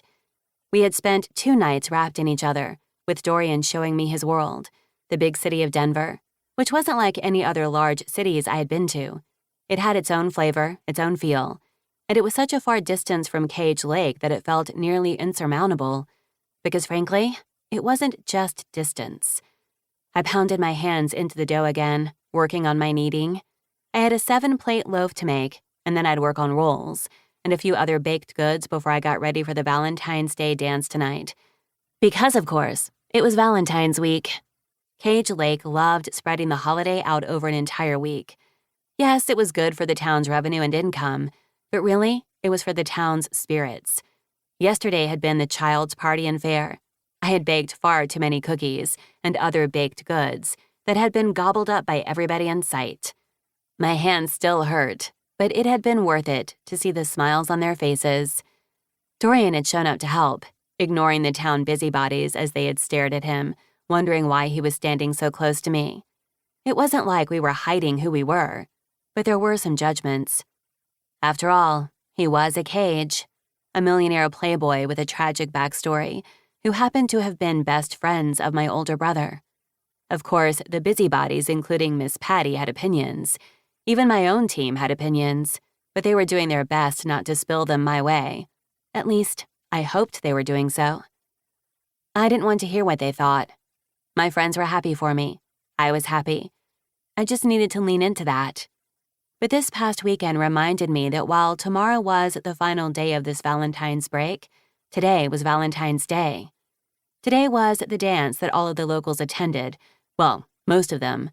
I wasn't sure a Cage had ever come, though I thought Isabella might, now that she was with Weston.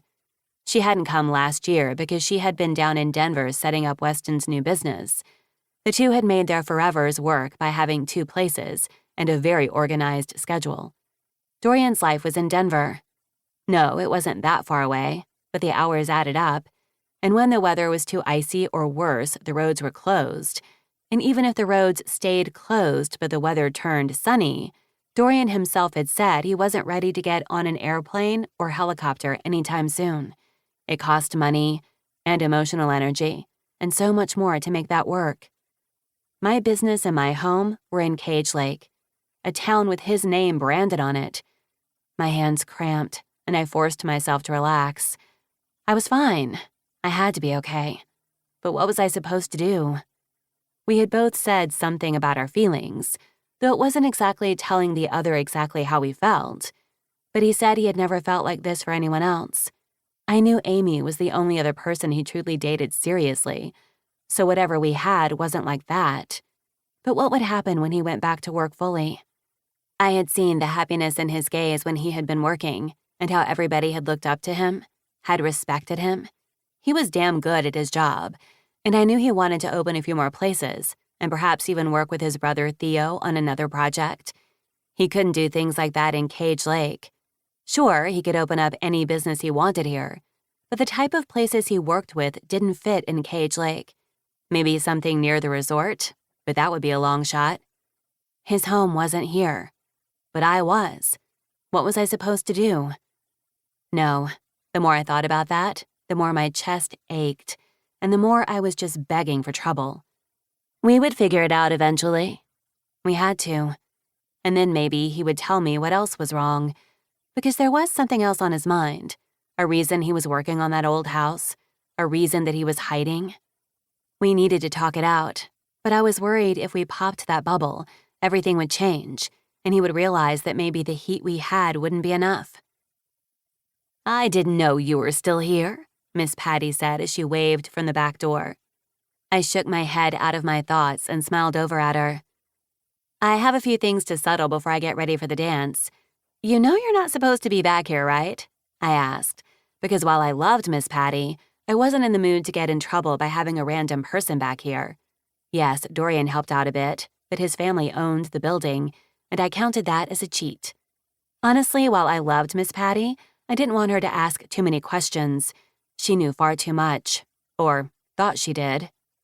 "I was just on my way to the town hall to finish getting everything set up for the dance tonight. Your Mr. Cage will be there with you, right? The town's tongues are wagging, girl. I mean, catching a Cage. You are a legend." The heat of my cheeks burned and I shook my head. "I don't think it's called catching. Dorian's just Dorian." I shrugged as I set the loaf out to prove. My team would finish up everything tonight, since I had started far too early to get everything set up. I wanted a little extra time to get ready for the dance, since I was going with a date for the first time. Though now I regretted getting up so early because I was exhausted. My lungs ached and my hands shook. I needed to take better care of myself, but taking that time off to go with Dorian, and then coming back and catching up on all of our bonus orders, meant sleep and taking care of myself had taken a back seat. I would do that later, after the dance. "Are you okay, darling? You look a bit pale." "I'm fine. Just getting ready to close everything up. Was there something you needed, Miss Patty?" "I was just walking by and saw the door open. I know you keep it open even in winter sometimes to let the steam out. You're doing such a great job. Your brother would be proud of you. Your parents, too." Her eyes filled, but her lips still pressed together in a thin line.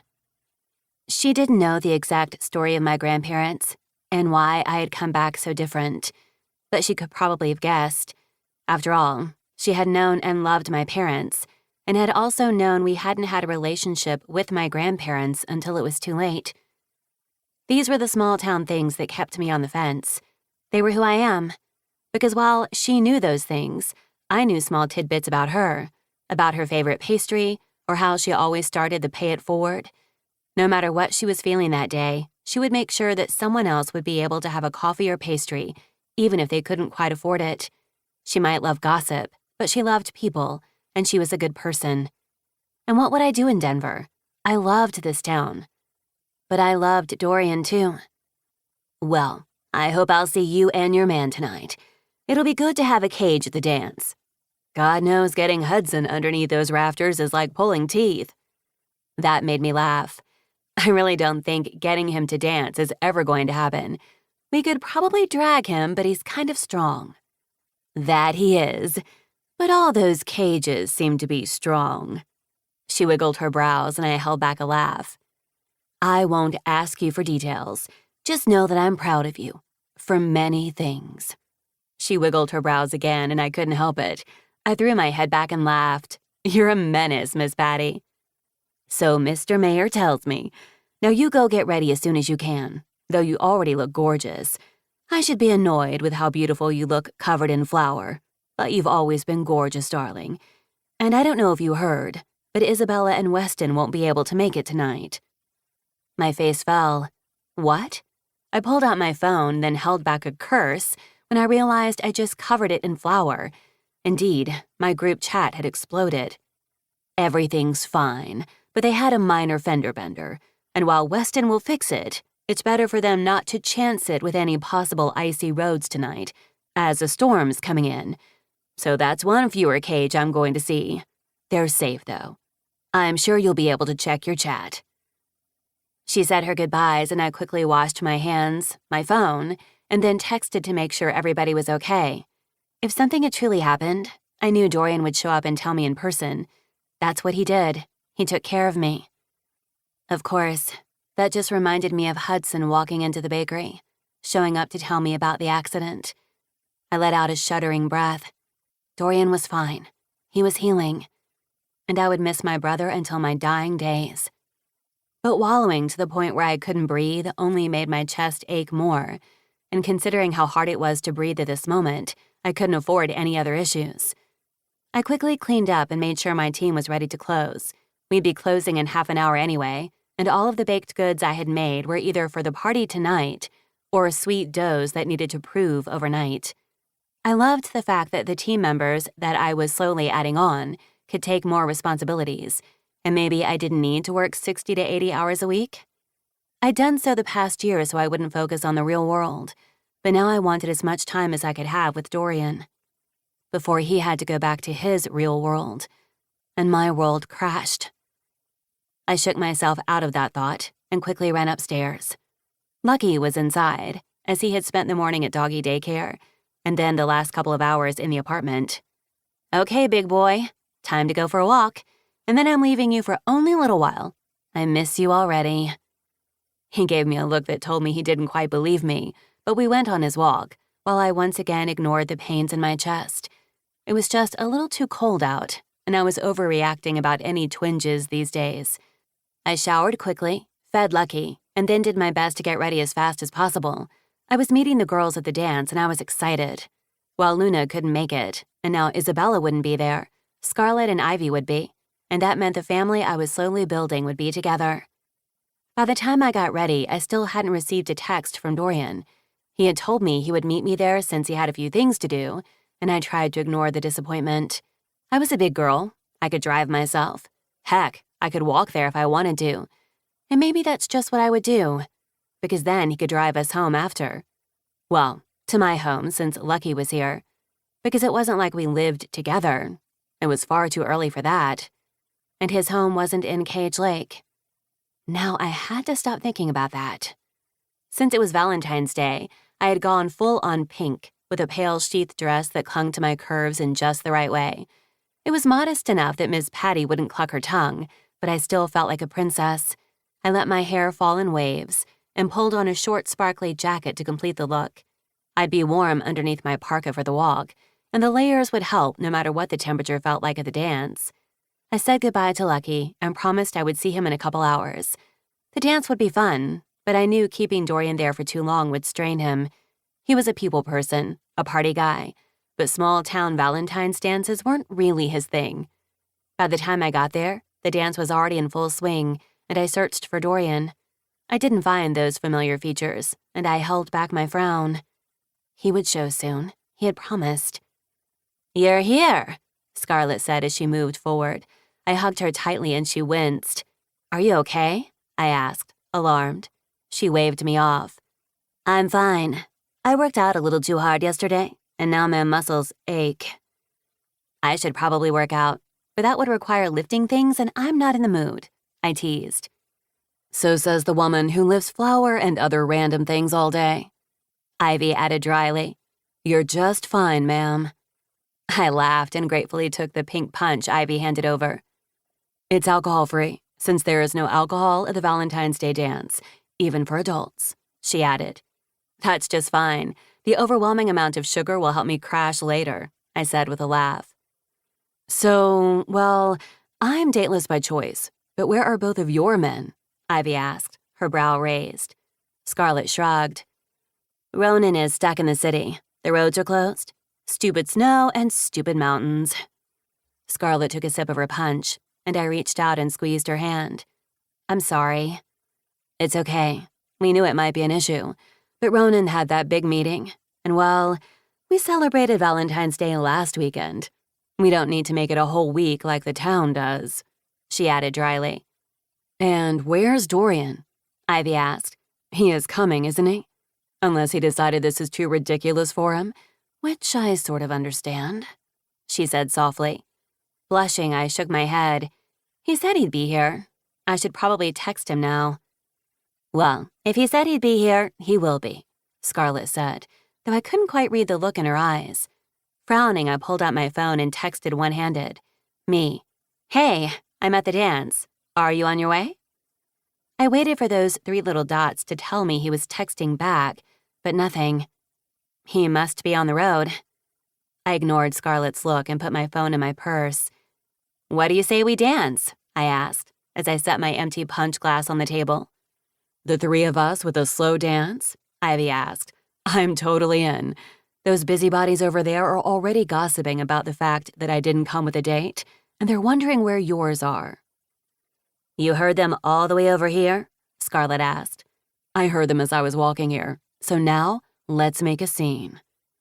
I rolled my eyes, even though I still kept watch for Dorian. He was late. He was usually never late. Maybe something had come up? But why wouldn't he have texted? I ended up slow dancing with Scarlett as Ivy danced behind me, and I ignored the way that some people tisked at us. Others cheered, before suddenly the slow dancing turned into a pile of people laughing against one another, trading partners every third step. Most of us had known each other since we were kids, and some were old enough to be my grandparents.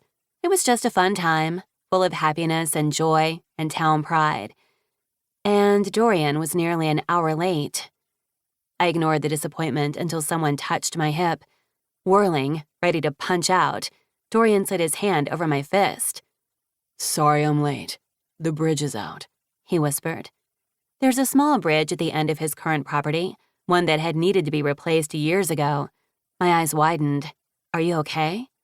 "I'm fine. I had to take the long way around, though, and there's no service on the north side of the lake, thanks to the lovely storm coming in.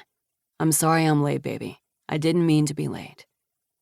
We stood in the center of the dance floor as couples rolled around us, and I wrapped my arms around his shoulders. I was going to have to come find you and kick your ass. "I'll let you do that anytime you want."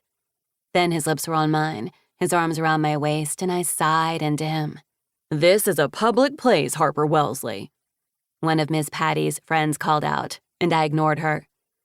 "Well, looks like I'm going to have to really show them what we can do in public," he said, his voice low.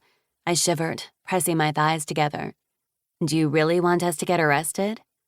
"I'm a cage. It's my town. Why not?" I threw my head back and laughed, and then let him twirl me around the dance floor. The music flowed, the tempo increasing as everybody enjoyed themselves, laughing and dancing, and I ignored the odd looks they gave the 2 of us. Yes, there was an age gap. Yes, this was new. But why was everyone acting like Dorian was a creeper, like a lecher? But Dorian didn't look like it was bothering him, so I wouldn't let it bother me. We took a step off the dance floor, my chest heaving from that final two-step. Are you okay? You're all flushed. Dorian put his hand to my cheek and frowned. But your skin's ice cold.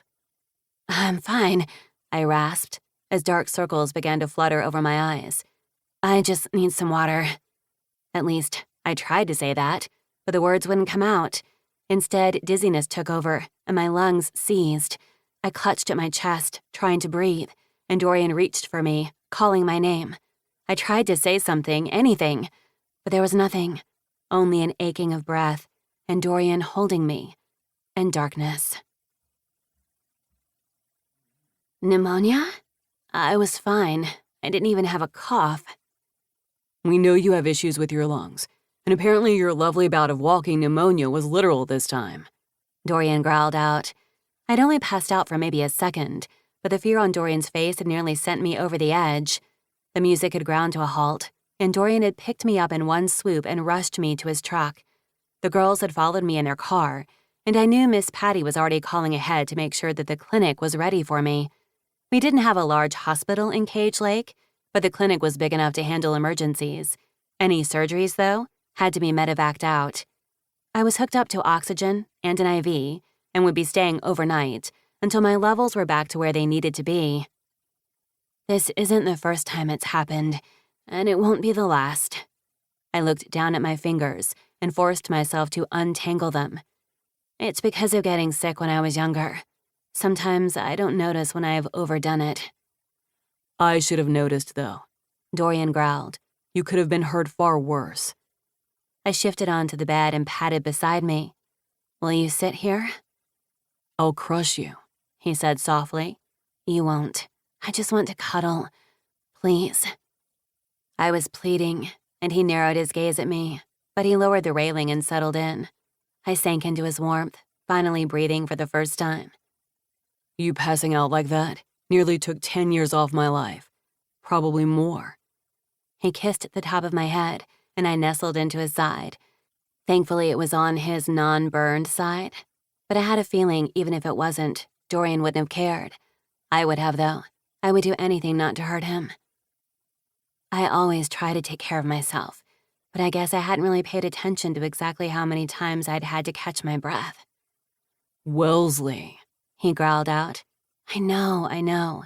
I'll do better. I just sometimes forget. Does anyone else know that you deal with this sometimes? He asked softly. I shook my head. No, I don't want people to think I'm weak. There, I said it out loud. I don't think anybody who knows you would ever think that, Harper Wellesley. But you should tell your friends, so they can be on the lookout. Because we both know that you don't take care of yourself the way you should. I pinched his hip softly. You don't do the same. I'm learning, because you're making me. I looked up at him then and kissed his chin.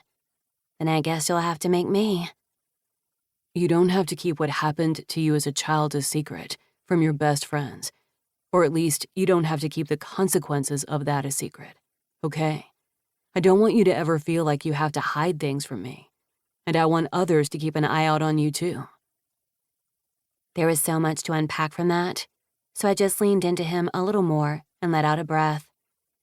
Sometimes I feel like I tell you all my secrets, but I don't know any of yours. It must have been the meds making me say that, because I shouldn't have said that aloud. We were just finding our equilibrium, and I wasn't owed any of this. But Dorian's arms tightened around me, and he let out a breath. I can tell you one that nobody else knows. I froze, my hold tightening once more. You can trust me, I whispered. I trust you with everything, Wellesley. And then he let out a breath and told me exactly why he was avoiding his family. And everything changed. Chapter 14. Dorian. Mom. You can't continue to push me out of your life. I'm your mother. Mom. If you continue to act like this, I will have to change your mind. Mom. The more you act like that man, the more you do resemble a cage. Mom, if you don't call me back, I will tell them the truth about who you are. Mom, how could you stay in that house? You know what that house means. Mom, I'm going to tell them. Me. Tell them all you want. You're the one who will end up hurt more than me. I ran my hands over my face, then tossed my phone onto the bed. Why had I even replied back to her? Just feeding into my mother's narcissistic personality would be the end of it. Are you okay? Harper asked as she walked out of the bedroom, squeezing the water out of her hair with a towel. I swallowed hard and just stared at her. I loved watching her move, watching her walk. And frankly, at this point, I loved watching her breathe, because a week ago she had scared the shit out of me. She'd stayed overnight for observation, and we came back to her apartment. Lucky lay on the small armchair in the corner, watching her every move as well. He had been just as scared as I had been after we'd come home, and he'd watched Harper like the guard dog he was. Since I was close enough to him, I reached out and ran my fingers through his fur. He bumped my hand for deeper pets, and I just smiled. I'm fine. Just glaring at my phone. Her gaze went to the middle of the bed where the phone lay, and she turned back to me. Your siblings or your mother? She asked, and I held back a snort. I suppose it could be anyone at this point, I said dryly. While I know why you're avoiding all of them, there's really only one that I wish you would avoid for the rest of time. I moved forward then and slid my hands through her wet hair. Lucky let out a whimper, and I knew he was jealous I was now petting my girlfriend, but he would get over it. I don't plan on texting my mother back again. But yes, that was her. Harper grimaced. What did she say this time? The usual bullshit. How I owe her. I paused. And how she's going to tell my siblings the truth. I hadn't known if I wanted to even say that out loud, because there were probably only 3 people in this world who knew the truth. Maybe more if I thought about lawyers and other people good at keeping secrets, but in reality, it was just the 3. And 2 of them were in this room. She wouldn't. She can't be that stupid. I threw my head back and laughed. Oh, she would be. To get me to do what she wants, she'll act the idiot. How is her ruining her own reputation, albeit whatever it is, going to help? All it does is hurt the both of you. Not that I think your family is really going to react in a way that will harm you. I don't know how they're going to react. My phone buzzed again, and Harper pushed past me to pick it up. If it's my mother, just throw the phone out the window. I'll get a new one. It's Aston. I didn't read the text, though. I'm not that into your privacy. I don't have any more secrets from you, Wellesley. And wasn't that a strange thought? Somehow Harper Wellesley had become the center of my universe. The person I shared everything with. It should scare me. It should terrify me. And while a part of me agreed and went down that path, the other part not so much. It felt as if that was what was right. What was needed. Maybe I was just losing my damn mind. What did Aston say? I asked. Harper gave me a look and then plugged in my passcode because of course she knew it now to see. He says to call him back and stop hiding. Because they're wondering why you keep acting so grumpy since you're finally with a woman that can make you happy. Her cheeks pinked and she looked up at me. Maybe I should read all of your texts if they're going to be that helpful. Scowling, I took the phone from her. I'm not being grumpy. says Mr. Grumperson. Is that what we're going to put on my stocking? Yes, though getting all those letters onto one part might be an issue. I'm not that crafty, but I bet if I asked Ms. Patty, she'd do it. I rolled my eyes. Yes, because asking Ms. Patty to make a unique stocking for me for next Christmas won't invite any speculation on her part at all. Harper just grinned, which was exactly what I wanted her to do. They sure want to know exactly what's happening in this apartment, don't they? I can feel them lurking beneath the boards. That's my team working, but sure. I moved forward, cupping her face. You don't have a fireplace up here. Do you even have a stocking? I do, though I didn't really celebrate Christmas this year. I winced, vaguely remembering the holiday myself. I'd been at Aston's, and the rest of the cages had taken their turns. Trying to blend so many new traditions with different families wasn't easy, and I had been more standoffish than usual for good reason. But the fact that Harper had spent it alone gutted me. I'm sorry I didn't reach out. I should have. I had dinner with Scarlett and Luna. Ivy was out of town. I wasn't alone. Harper smiled softly. You're never really alone in Cage Lake. Her home. That wasn't mine. We were both steadfastly ignoring the fact that I didn't live in Cage Lake. I might be staying there for a time, but I did have responsibilities back home.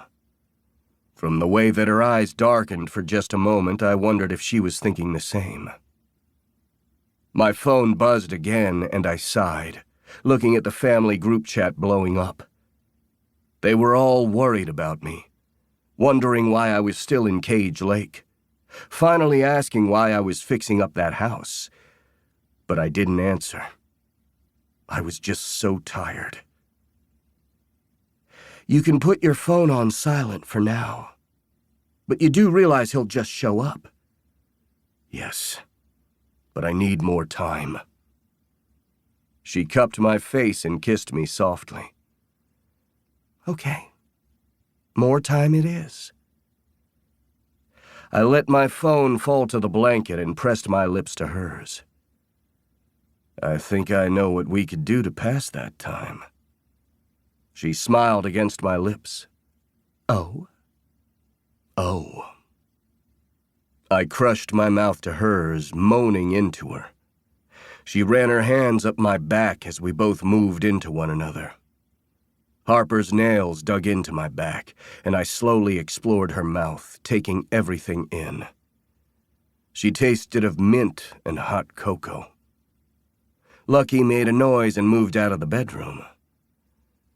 I think we have officially scarred that dog, I said dryly. Oh no, we did that last night when you had me bent over the chair and he came walking in to see what was going on. What? It was doggy style. You must have seen it before. I said so innocently that she just rolled her eyes. You have your hand on my tit, and I want your dick in me right now, and you're making doggy style jokes? Said dick pressed against the seam of my pants. Yes. Well, okay, she teased before she pulled off her t-shirt. She had just showered, and now I was going to dirty her all up. And because there was a God, she hadn't worn a bra. Her breasts were heavy, her nipples tight pink points that begged for my mouth. I leaned forward, licked at one as my fingers played with the other. Dorian, she panted. Do you want my mouth on your nipples or on your pussy? Do I have to choose? She asked, shifting against me.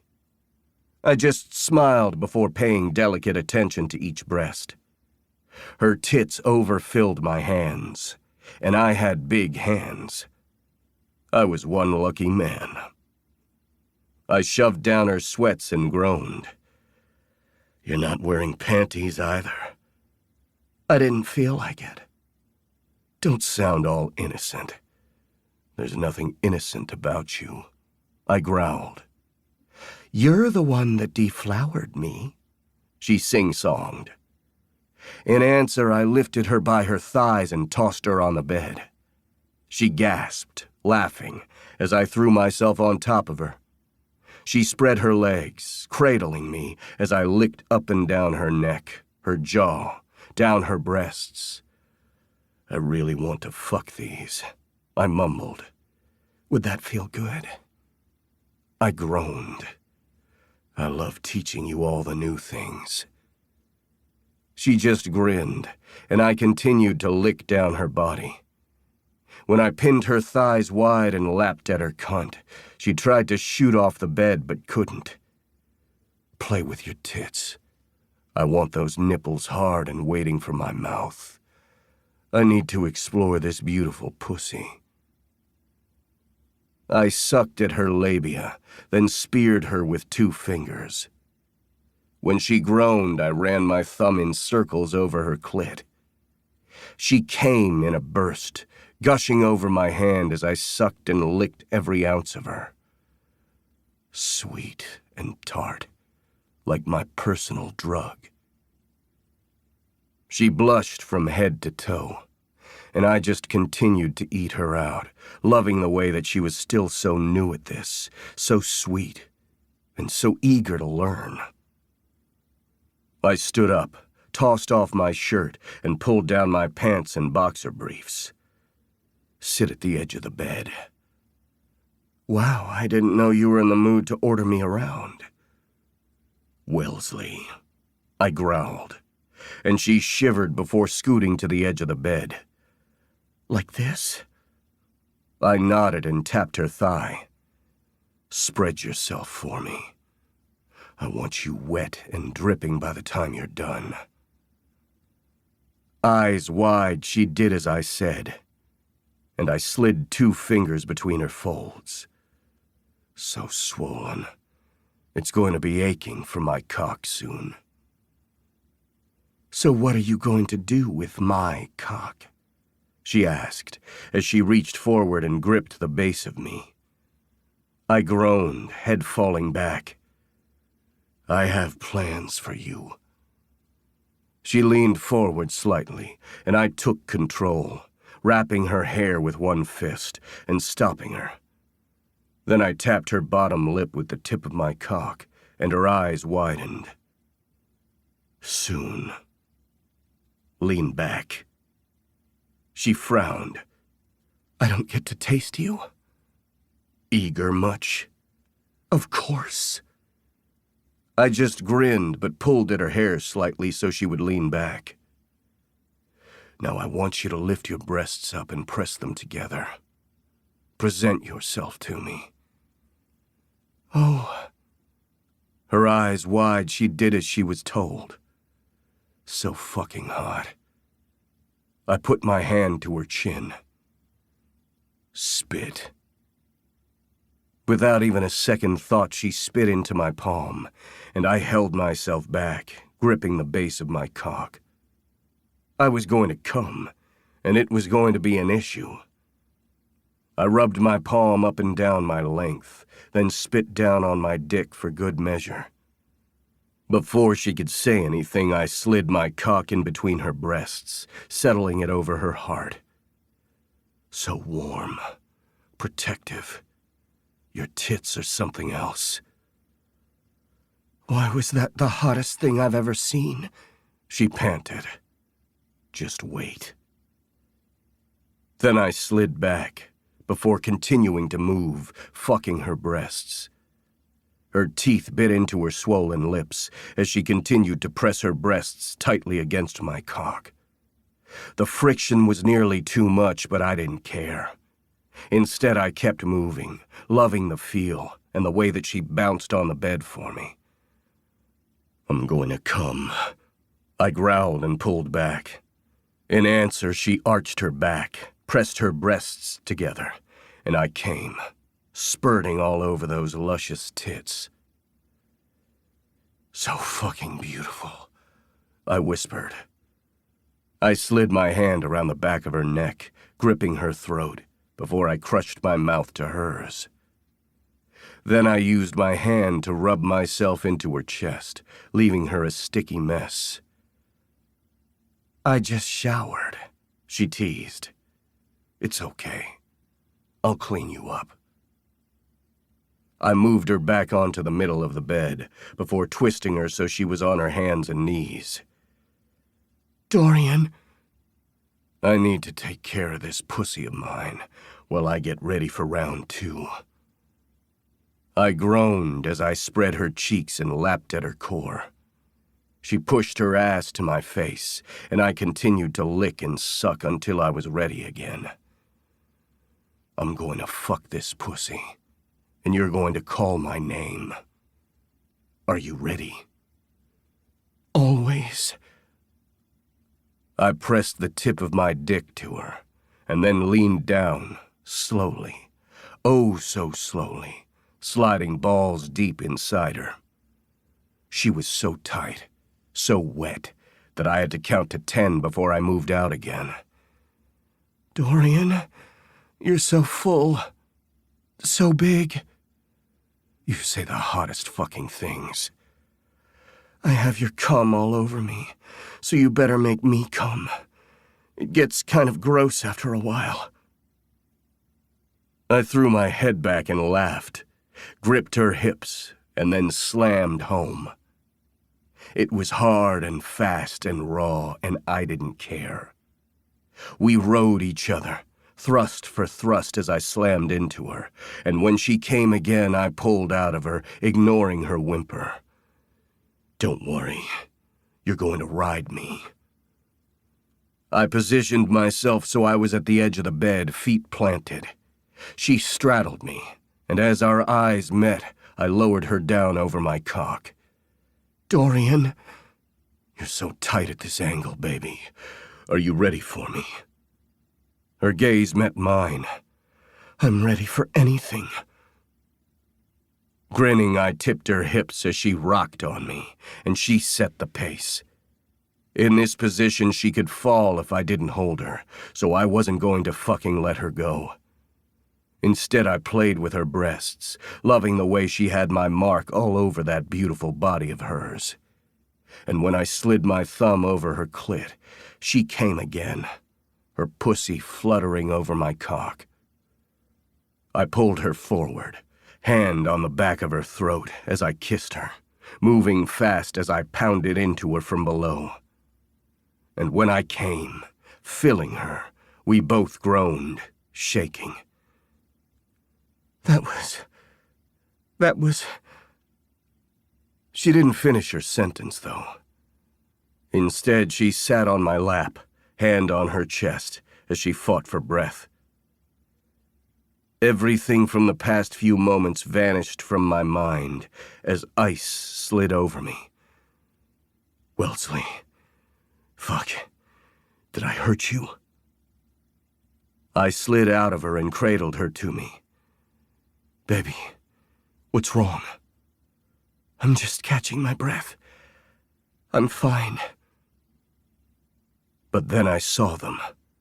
The bruises on her hips, the slight red marks on her throat, the fact that it was taking her far too long to catch her breath.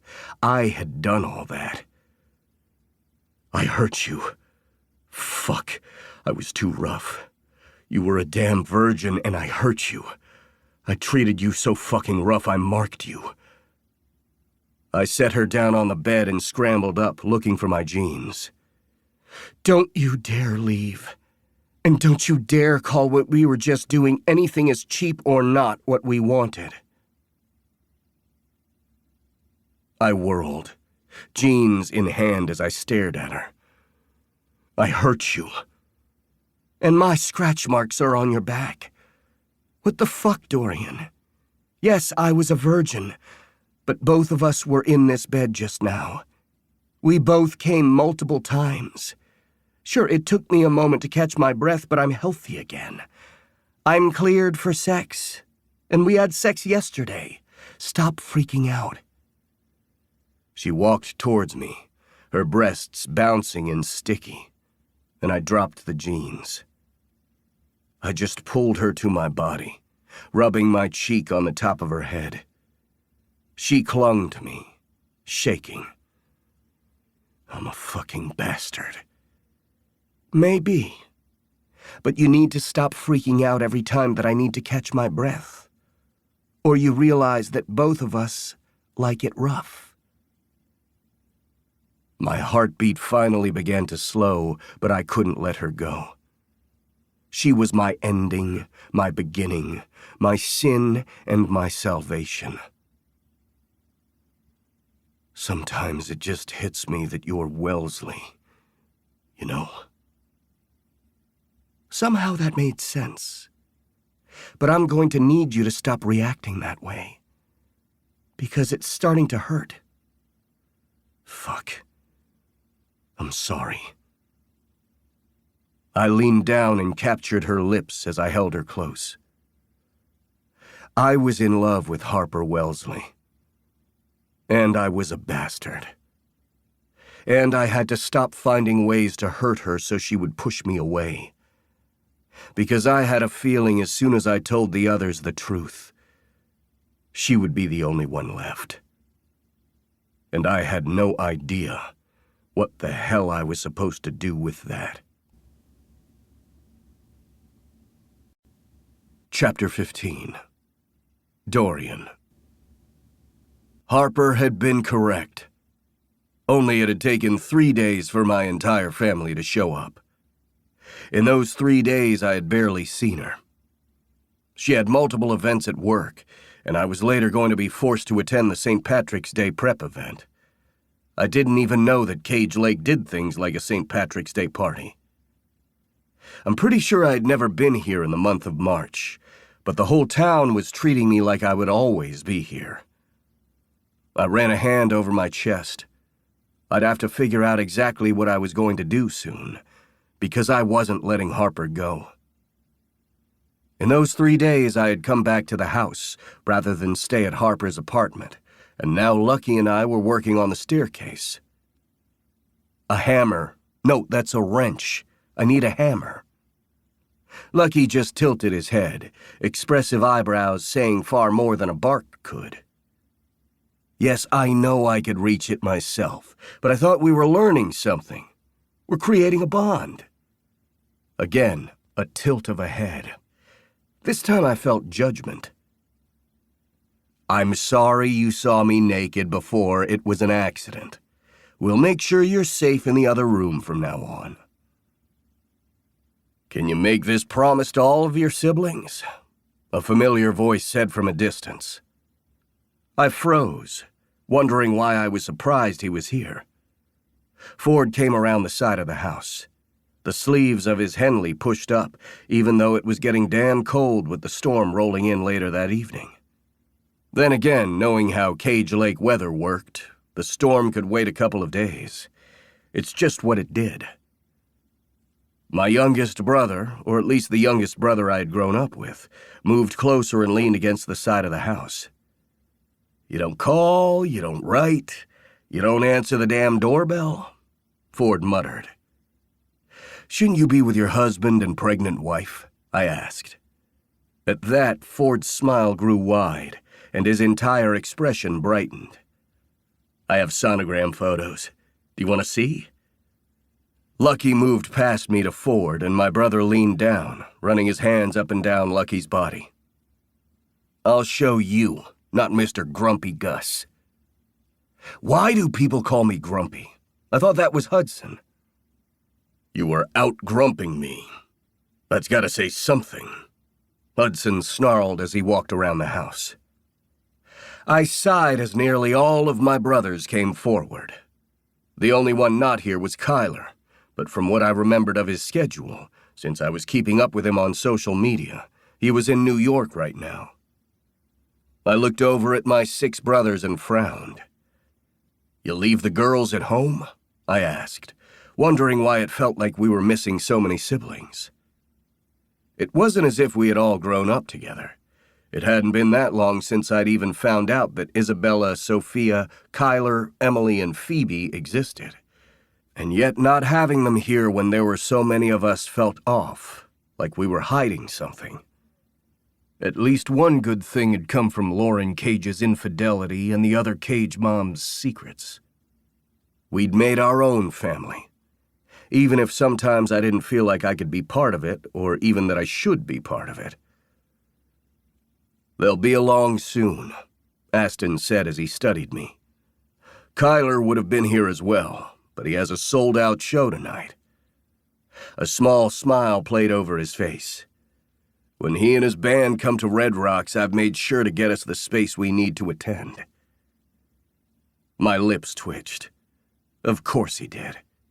He was the big brother who always fixed things, but I didn't think he was going to be able to fix this. "How is your leg doing?" Flynn asked softly, and it surprised me.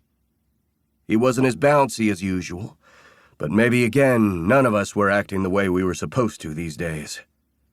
I shrugged. "Better than before I did my physical therapy, and working on the house here has helped." "And you're not doing a piss-poor job of it," Hudson said. I stared between the two and wondered when they had decided to be the exact opposite of twins. Flynn's hair was getting slightly longer, but Hudson's was down to his shoulders. Flynn also tended to shave, but he'd let his beard grow slightly. My lips curled. "Thank you. I live to serve." James cleared his throat. "I hear that you've been saying something like that to a certain Ms. Wellesley." "If you're going to dig into my personal life, I'm going to need a beer." I stomped off, Lucky at my side. "Even the dog loves him more. That's the Dorian I know." Theo teased. I sighed and let the familiar sound of my brothers piling in after me fill my ears. When we had been kids, we'd been together always. Yes, I had Joshua, and each of my siblings had had their own best friends. Hell, Ford even married his best friend. But we were a tight crew as Cages, no matter that our parents tried to split us apart. Hell, my mom loved me but hated Flynn and now Aston. My dad could barely stand me, but also hated Hudson. It never made any sense to me, and it wasn't like we told each other those things. Maybe that was the problem. Maybe it was time to just tell them. Theo leaned forward. "Oh, the good stuff. I love Ashford brews." It wasn't a local company, but still a small town around here. It was damn good, and we had a family connection through Phoebe and Ford and the careless way of family trees. "So, do you want to tell us what the hell's going on with you?" Hudson asked, staring at me. "Since when did you get so chatty?" My jaw clenched, and it took all within me to force myself to relax. "Since you stopped speaking to us," James whispered. "I know that you went through an unimaginable hell. I can't even begin to imagine." "No, you can't. None of you can," I snapped. "No, we really can't," Flynn said softly. "But we've given you time to try to figure out what the hell you want. Or even just to heal. But maybe we gave you too much space." "Like enough rope to hang myself?" I asked. Theo's eyes widened. "Don't even joke like that." I held my hands up, my beard dangling from my left. "I'm not going to hurt myself. It's not like that. I promise." I'd already lost my best friend, and I wasn't about to hurt anyone else in my life by going in a direction that would be the end. That, at least, I knew for sure. "You know the reason we're here is because we're worried about you," Aston said in that deep, fatherly voice he had learned over time. Maybe it was because he had been more of a father even with such a small age gap between us than our own father. Father. What a word. It didn't mean much, especially to me. Aston continued. I was truly worried for a while now. How I could help you. How we were failing you. I swallowed hard. I knew I'd been caught up in my own mess, my own healing. But I hadn't realized how hard I'd been on everyone else, even if they'd been quiet about it. You weren't failing me. You gave me a place to stay. My house had too many stairs, and you let me growl and be mean at your place.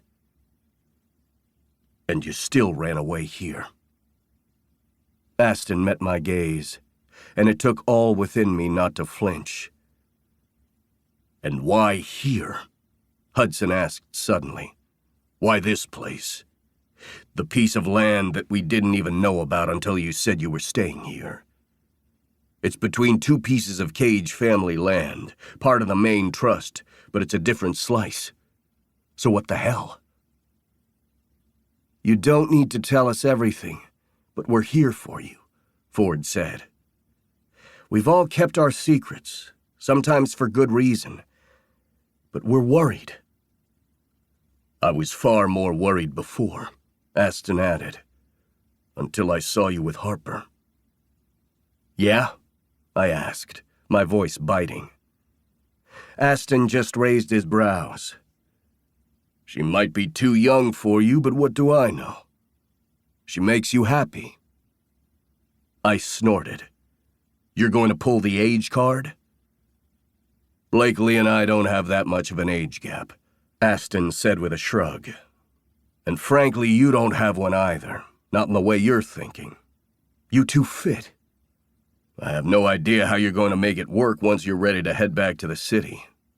And I know you've been thinking about that. I'll figure it out, I put in quickly. I hope so. Because like I said, I'll kick your ass if I have to, Theo put in, his gaze on mine. I'm not going to hurt Harper. I love her. I pressed my lips together, annoyed with myself for even saying the words out loud. I hadn't even said them to her. Damn, Flynn said, sounding like his old self before he whistled through his teeth. Each cage is falling quickly. Surprising. Of course you love her, Hudson said. He rolled his eyes and took a sip of his beer. Everyone in Cage Lake knows it. Is there a small-town paper that tells everyone these things? James asked, looking intrigued. Yes, but you just need to ask Ms. Patty, and she'll let you know everything, I added dryly. That made the others laugh since we all knew of Ms. Patty, even if we hadn't lived here full-time. Why this house, Dorian? Why did Dad leave it to you? Hudson being Hudson pressed, once the laughter died down. He was like a dog with a bone. That should have annoyed me since the man kept his secrets close to the vest. But I was too tired to anymore. I swallowed hard before chugging the rest of my beer.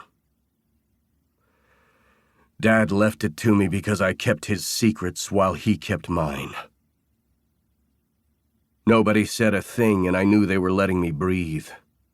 Finally. Dad had more than one mistress. Not just Constance. He slept with dozens of women all over the world. I don't know how he found the time, but he did. He was always a bastard, Flynn growled. Completely. But this is one of the places that he would meet women. Usually from the resort.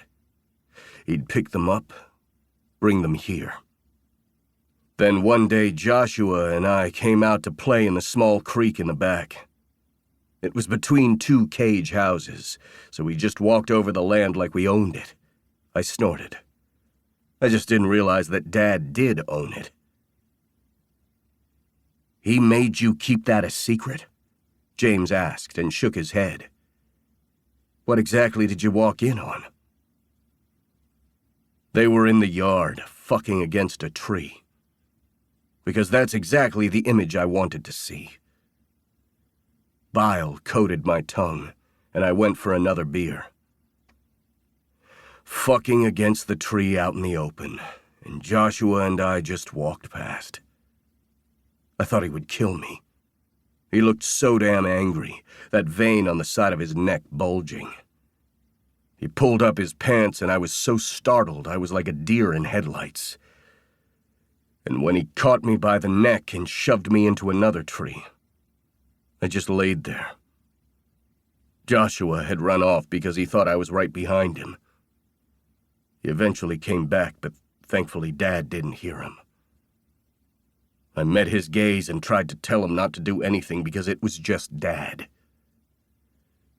If he wasn't dead, I'd kill him again, Aston snapped. You'd have to take a number. Hudson said so coolly that right in that moment I knew Hudson would kill a man if he had to. Maybe he already had. I swallowed hard, trying not to relive the fear that had slammed into me when I'd been younger. He threatened me, said he'd beat me and take my money, that I wasn't allowed to tell anyone. But Mom already knew about the cheating. Was it because of a scandal? Flynn asked, sounding utterly confused. Later I learned that Mom knew about one mistress, not the rest, and that would have endangered the company.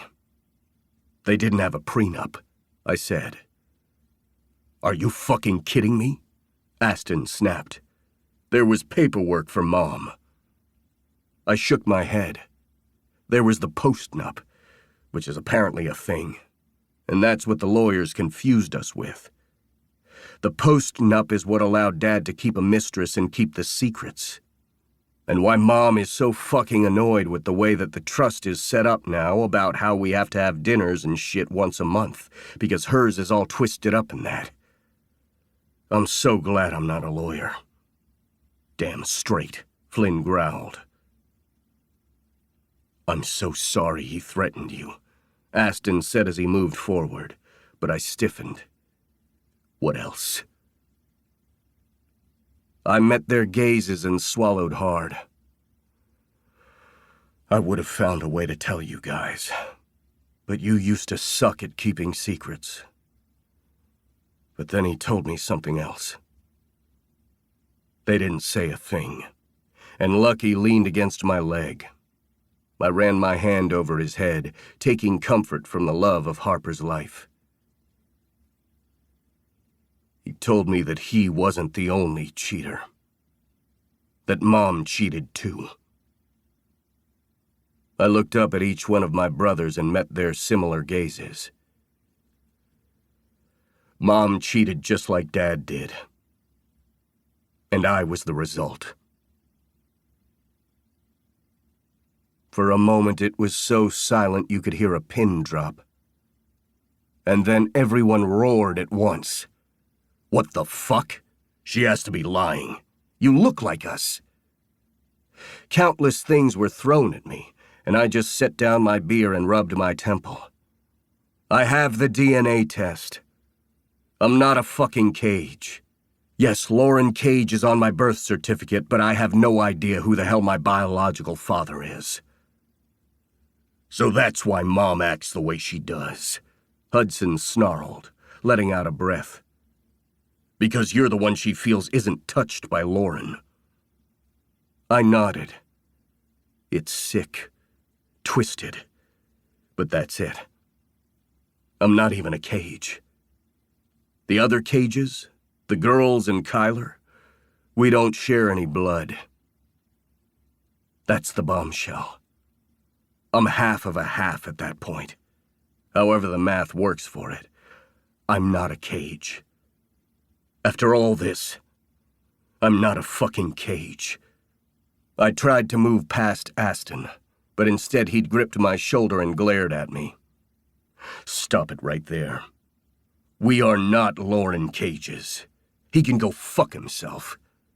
The only reason that we even started doing these dinners was to save the company and this town. Not to deal with whatever megalomaniacal issues that man dealt with. But we are all family. All of us. The girls and Kyler, they're not our halves. They are siblings just like you. Fuck whatever the others say. I'm just going to let Aston continue this, because yes, Flynn said, throwing up his hands. Why the fuck are you keeping up with this house then? Ford asked, his voice low. Because I need to fix something. Everything's just breaking down around me, and I don't know. I thought maybe if I fixed this, it would all just go away, and I wouldn't have to worry about the fact that I'm not even related to the girls and Kyler. You're our brother. That's who you are. Fuck genetics. Hudson shrugged as we all stared at him. Fuck it.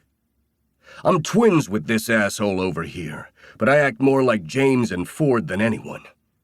Hudson added after he pointed towards Flynn. We're all different, and we all look very similar, James put in. But I'm not even Lauren Cage's son. Maybe you're better off, Theo said dryly. That made me laugh, and the others joined. Finally, I let out a breath and continued. I don't want the rest of the world to know. I mean, your significant others and the other siblings. Wellesley knows. Of course she does, Aston said, his lips twitching. I flipped him off. The will has my name, and not anything about genetics or anything like that. So, it's not going to affect the town or anything, right? I asked, my voice soft. If it does, we'll figure it out together, Aston said. But please refrain from keeping big secrets from us and stop working on this damn house. Hudson shook his head. Fixing it up after so much neglect isn't going to make Dad a better person. He's still dead, gone, and buried. And he will always have a legacy of being an asshole. Cheers to that, Flynn said, as he held up his beer bottle to his twin. I did the same. I held up mine, and we each toasted to the fact that my father was the worst of the worst. I already cut Mother out, by the way, Aston shrugged. I won't bring this up with her, not unless you want us to, but I don't know what the hell's going on with her. She's losing it for sure, Hudson added. James cleared his throat. We'll have to deal with her at some point. I shrugged. But I'm done. I'm done pretending that I can deal with being her so-called favorite. Well, she's an asshole too, Flynn said as he held up his beer once more. We all toasted to that. And I sat down on one of the couches in the far too big cabin that was once the Ackerson place, and that I knew I would never be able to fix up, and hung out with my brothers. And when each of the sisters showed, surprising me, I laid down, drank another beer, and told them all about another Cage family secret. I had kept it to myself for so long that it felt weird to be open about it. But as I looked at the people surrounding me, Aston and the others were right. I might not carry the same blood as everyone in this room, but these were my family members. This was my family. Lucky perked up and moved his way to the door. As Harper walked in, her gaze bright, I stood up and moved towards her, ignoring the cheers and catcalls as I did so. And when I pressed my lips to hers, I knew I wasn't alone. That my family was right behind me, and in my arms. I just needed to figure out exactly what to do about that. Chapter 16. Harper. The wind is sure picking up out there, Dorian said as he looked out the darkened window. We hadn't bothered to pull down the blinds, since the moonlight was the only thing that really showcased how blaring the snow was. He reached out at that moment and flipped on a switch, so the outdoor light illuminated everything we could have missed, see the snow coming down hard. I wrapped my arms around him, pressing my cheek between his shoulder blades. I should take Lucky out before the storm gets any worse. Dorian patted my hands and leaned back. I can do it. It's too cold out there for you. I rolled my eyes.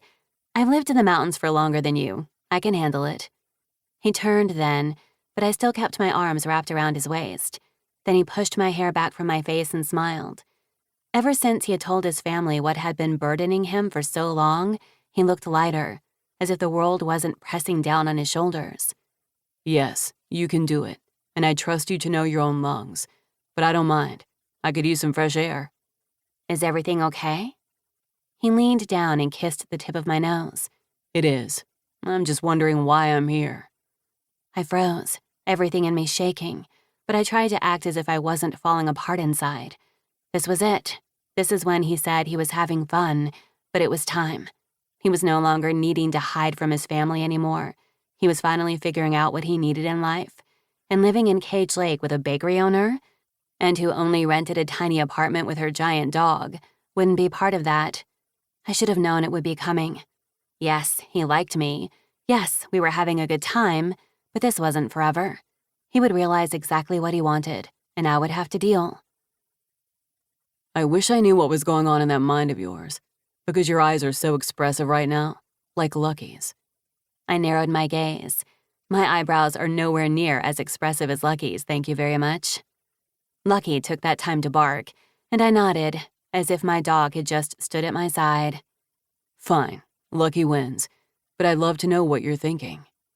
I put on a bright smile and shook my head. Nothing. Why don't you take him out? I'll make some hot cocoa. Are you going to add the Baileys this time? Of course. We have that caramel Baileys now. Why is that stuff so good? He asked as he went to slide on his shoes. Because it's full of sugar? I asked, laughing. That is true, but I love a hot cocoa, and I'll take care of Lucky. Don't worry. I won't, I whispered. The house rattled, the wind coming harder. I frowned, hoping that the power would stay on. My apartment did well during storms, as the place was older and well-insulated, and I knew Dorian's house on the lake would be the same. The large, broken-down Ackerson place that was slightly larger than a grand cabin probably wasn't the best place to ride out the storm, not to mention the emotional toll that it had over him. But we'd wanted the space away from the rest of the town for the night, but I had a feeling it was the wrong decision. I swear, the temperature dropped like 20 degrees in the past hour, Dorian said as he shook off the snow and shivered. I had moved forward with my towel and rubbed down Lucky. I put another log on the fire, so we should be okay there.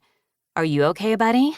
I asked as I rubbed off any snow that Lucky had brought in, even between his toes. I hated when the snow got clumpy because it just stayed there and lowered his body temperature. Lucky licked my face, and I grinned. Go curl in front of the fire. We've got you.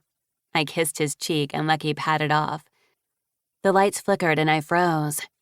Crap, we should have stayed in town, even dealing with everybody stopping by. I shook my head. I was just thinking that. This place really gets weird during storms. He reached out and pulled me to him. I let myself sink into his warmth, trying not to stress about anything I had felt before this. We would figure it out. We had to. I wasn't just going to let him go. But I would wallow a bit. A girl had rights. Whenever the storms hit Denver, my place shakes a bit, just because of the wind slicing, but not like this. I swear I can hear every creak and groan. Why did him talking about his place in Denver surprise me? I'd literally just been thinking of it. He didn't live here. I knew that. He knew that. And it was just a matter of time before we all had to form a plan. Because I loved Dorian Cage, and I wasn't going to let him go easily. But putting myself out there seemed like the hardest thing in the world to do, and I wasn't sure if I knew how to even take that step. I have hot cocoa in the kitchen. At least we can warm up that way. He frowned at me but took my hand as we moved forward. In that moment, the lights blinked out. Fuck. The generator should go on, at least for a few lights, and things in the kitchen. But nothing came back on. Shit. Hudson and I fixed it, but there must be something else wrong. I'll go down in the basement and work on it. Though we were on a mountain incline, the basement was still a walkout. But with as much snow that was coming down, he'd have to go down the rickety stairs in order to make that happen. This sounds like a horror movie. Maybe we should just pile up under blankets? As much as I'd love to get naked and pile under blankets with you, we should at least check the generator. I didn't mention being naked. His brows rose. Well, we'll have to be naked to conserve body heat. I rolled my eyes. If that's what you think, I'll get naked with you. Don't worry. You're such a giver. He pulled out his phone to use as a flashlight, and I did the same. How do we have no service? We always have the best service up here. Storms must be shittier than usual. Usually, we only have service problems on the north side of the lake. I'm going with you, I said, as Lucky pressed his entire body to my thigh. Underneath the glow of a flashlight, Dorian glared. I can handle it. You and Lucky need to stay up here and stay safe. So you're saying the basement isn't safe? I've got it. Don't worry. Huffing out of breath, I went into the kitchen and pulled out the heavy-duty flashlight. I didn't want to drain our phones. Take this, please. Deal. He pressed a hard kiss to my lips, and we headed towards the basement door. I got another flashlight out of the hall closet and saved my phone battery. Not that it would be helpful without any service. The house shook once again, this time harder. Is there a way for us to get to one of the houses on the lake right now? I asked, my voice slightly fearful. I'm not driving in this weather, and honestly, I don't think my right leg could handle that kind of pressure. Dorian. It's fine. It's just been a long day. And with that, he headed down the stairs. Please talk to me so I know where you are. You can still see me, baby, but of course I will. What are you planning on making for dinner tomorrow? He asked as he turned down the corner. Oh, so I'm making dinner now? I asked, my teeth worrying my lip. You offered, remember? I blinked. Oh, fine, you win. Maybe my chicken Alfredo lasagna? I have no idea what that is, but it sounds amazing. I'll bake fresh bread, of course. I would expect nothing less from my favorite baker. He paused, then said, I still don't know why the hell this generator isn't working. Everything looks to be connected. Fuck. Maybe it just takes a minute? I asked, the anxiety in my system increasing. The house shook once again, and a window in the corner of the living room shattered. Wind and snow barreled in, and I couldn't help but scream. Oh my God. Stay away from the window. I'm coming up. Dorian, what the hell's going on? The house is going to come down around us. Fuck this house. He stood at the bottom of the stairs, ready to come up, when everything happened at once. The edge of the house facing the east side of the mountain shook before parts of the siding just sheared off. Lucky barked, and I reached out for him until the wind gust shoved its way into a large board. The board broke off, and I tried to move out of the way to protect Lucky, but it nudged at my side, slamming into me. The scream ripped from my throat as Dorian tried to run up the stairs, but the house shook impossibly harder. I fell back toward the stairs, snow and debris coming at me as Lucky continued to bark, and then I hit the third stair down. The breath knocked out of me, but I didn't stop moving. Instead, I kept going, falling through the staircase. Harper! Wellesley! I covered my head with my arms as I slammed into the ground, everything feeling as if I'd been shattered at once. I let out a shaky breath, my palms damp, as I realized I'd fallen into the spare blankets and pillows that had been stored down here. I'm okay, I rasped, my body ice cold. I fell on blankets. I'm okay. I looked up at Dorian, who stared at me through the hole in the floor. How had he gotten up the stairs so quickly? But then I realized I was deeper into the basement than he had been, and somehow he'd moved up the broken stairwell to look down to where I'd fallen. Don't move. Whatever you do, baby, don't move. Lucky kept barking as Dorian pushed him back, and I frowned. I was fine. I could feel my toes and fingers move. It wasn't that bad of a fall. And then, everything came back. Sharp pain radiated through me as if jagged claws ripped through my stomach. And then I looked down at the steel rod protruding from my side right above my hip. I'd been skewered, and until that moment, I couldn't feel it. And then there was nothing. I'm fine. I keep telling you I'm fine. You had a steel bar shoved through your abdomen. It's going to take a while until I know that you're fine. It didn't puncture any major organs somehow. And yes, I lost blood, but you were able to get me to the doctor. Somehow, through magic or perseverance, my body had come out only slightly broken. The pillows and blankets had stopped my fall, but the steel rod had sliced through me. It narrowly missed my spleen, and I knew if it had even nicked my spleen, I probably would have bled out. When I had mentioned that, Dorian had shuddered, his entire face paling.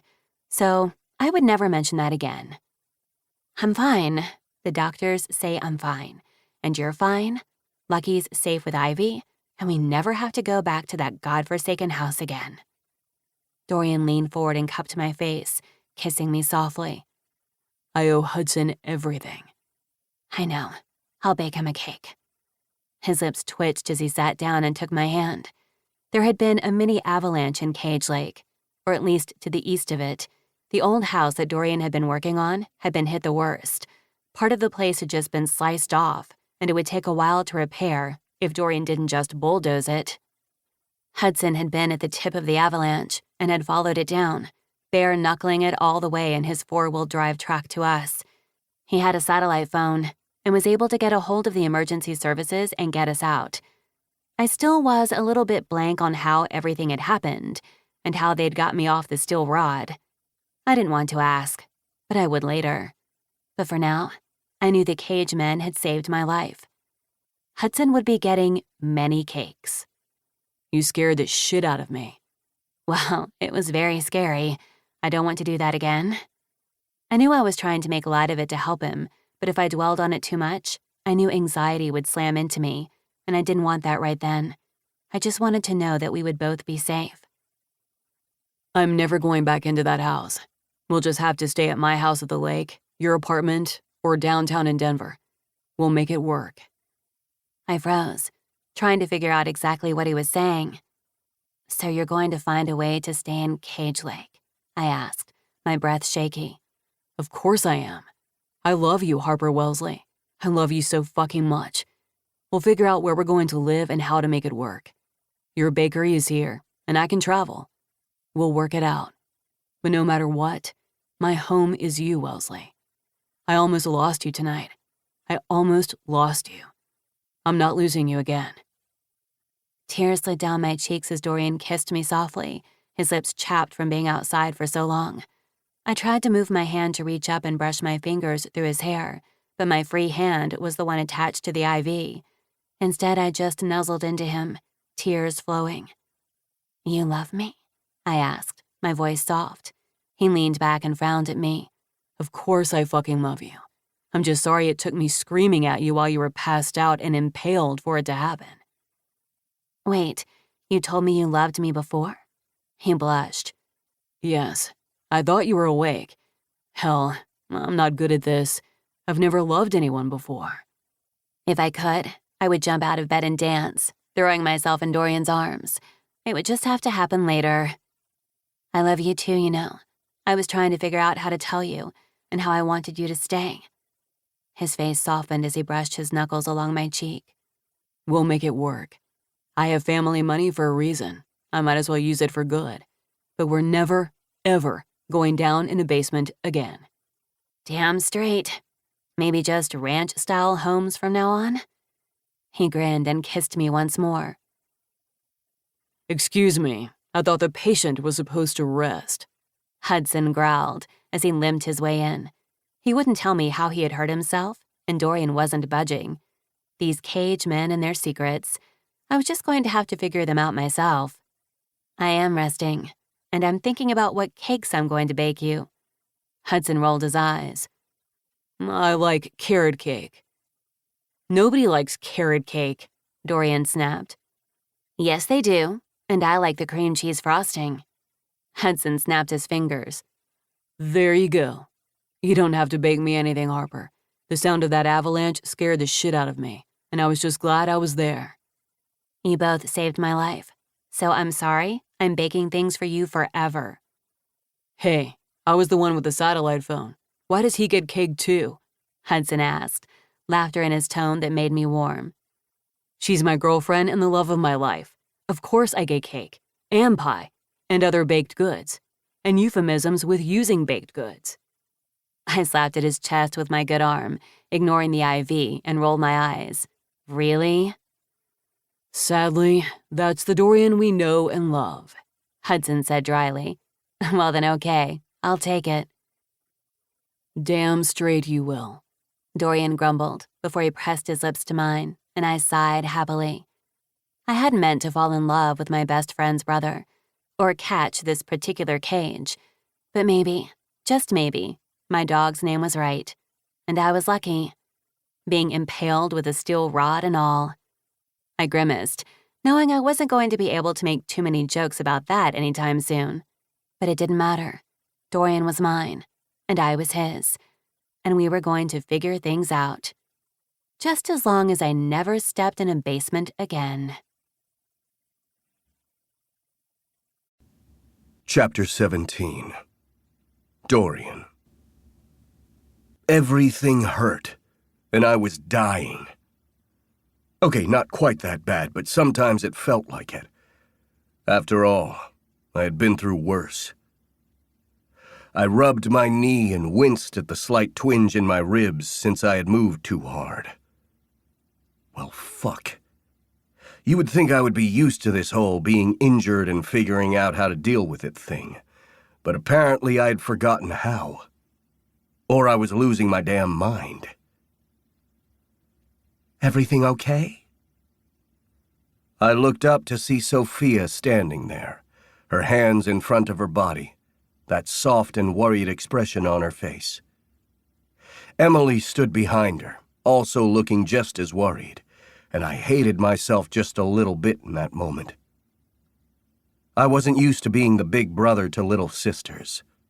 I was used to being the asshole middle child who could grin his way out of most things. And now 2 of my sisters were worried about me, and all I could do sometimes was yell and growl. I needed to get over myself. After all, I would be okay. I had pretty much gotten the best out of the deal when it came to Harper, after all. Though the accident had taken 10 years off my life, at least when it came to thinking about how Harper had been hurt, we were okay. And I had gotten far luckier than I had ever dreamed. Well, with that smile on his face, I suppose he is doing fine. Emily walked into the room, leaned forward, and kissed the top of my head. I'd been sitting at the edge of the bed, trying to get the energy in order to get up and get downstairs to meet the family for dinner. For the first time in far too long, every single cage in my generation would be there. The mothers weren't planning on being there, and for that I was grateful. My mother wasn't invited, and the other cage mom had begged, saying that she was going to take the grandmother's prerogative to watch the babies. Sophia and Cale would be happy to have a few moments to themselves, even surrounded by so many of our siblings. "What do you mean?" I asked Emily, feeling awkward all over again. "You're thinking about Harper, and with that smile on your face, I suppose you're going to do just fine."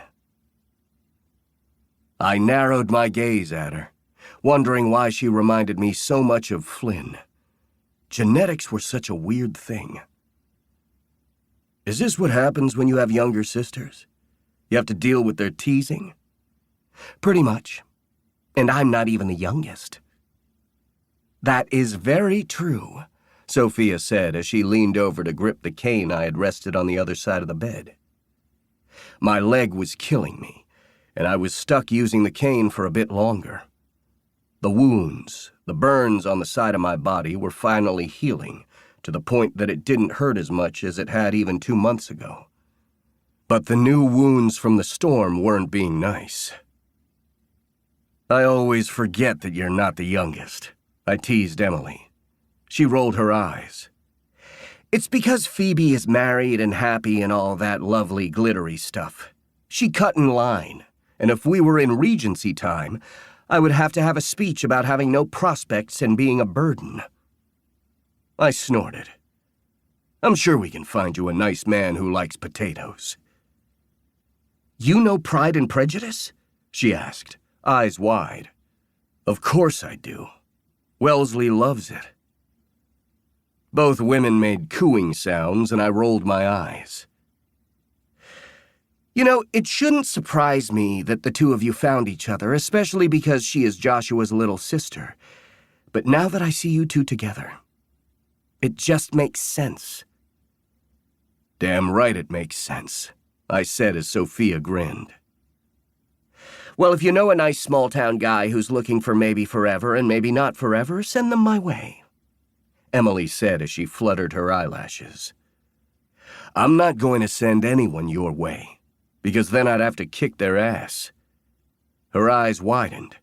Excuse me? I'm sorry, but you're my little sister. I have to be the overprotective asshole. I didn't get a chance to be that way with Phoebe and her husband. Is that really how it works? Sophia asked. And you're telling me that Isabella or Kyler didn't act all growly and possessive with anyone you dated when you were younger? I asked. Sophia cringed. Isabella was always the one that tended to do research and interrogate our dates. But she likes Cale, so I guess I was okay there. She let you marry him. And you act as if I didn't do my own reconnaissance, a deep voice said from the doorway, and I looked up to see Kyler Cage Dixon standing there, leaning slightly with his arms crossed over his chest. His hair was far longer than it had been the last time I had seen him, and the dark circles under his eyes told me that while his world tour was kicking ass, it was also kicking his ass. Kyler, you made it! Emily said, as she threw herself into her brother's arms. He caught her in a blink, that smile on his face wide and true. Of course I came. I had to make sure this asshole stops hurting himself. I rolled my eyes as I tried to stand up. I couldn't help the groan that escaped my lips, and suddenly Sophia was there, helping me. I broke my leg once when I was younger, and it was still during the time when I was growing. And between that and the fact that I refused to stop dancing, I resented the hell out of having to use a cane, so I completely understand. I leaned forward and kissed Sophia's cheek. I hate it, but I'll be okay. After all, we all know it could have been worse. She reached forward and squeezed my hand, and I looked up into Kyler's narrowed eyes. Something you want to say, little brother? I don't know if I like the fact that so many of you are older than me, Kyler said with a snort. And I'm just here to say that I'm glad you're okay. It must have been scary, not able to get Harper the way you needed to. I swallowed hard as Emily wiped away a tear. Well, it all works out in the end, I said, trying to sound far more positive than I felt. But then again, with Wellesley at my side, maybe I could be that positive guy. The guy who just made things make sense. Are we having a party in here? Flynn asked, as he stole Emily from Kyler's arms and hugged her tight. The two beamed up at each other. And that's when I knew there was a reason that the two got along so well. They were like two sides of a coin. With so many years lost between all of us, not knowing that the others existed, it was nice to see the connections forming. I didn't know all of my siblings well, but I was damn well going to learn them. After all, I had gotten my second chance, and my third. We were just making sure the old man could hobble his way down the stairs, Kyler said dryly. Sophia smacked him in the chest and he just smiled. Love you. Oh, fuck off, she said, and I burst out laughing. I didn't know you cursed, I teased. Well, you're just going to have to get to know me. And now, I'm going to go find my husband, because all of you make me insane, and he's the only calm one.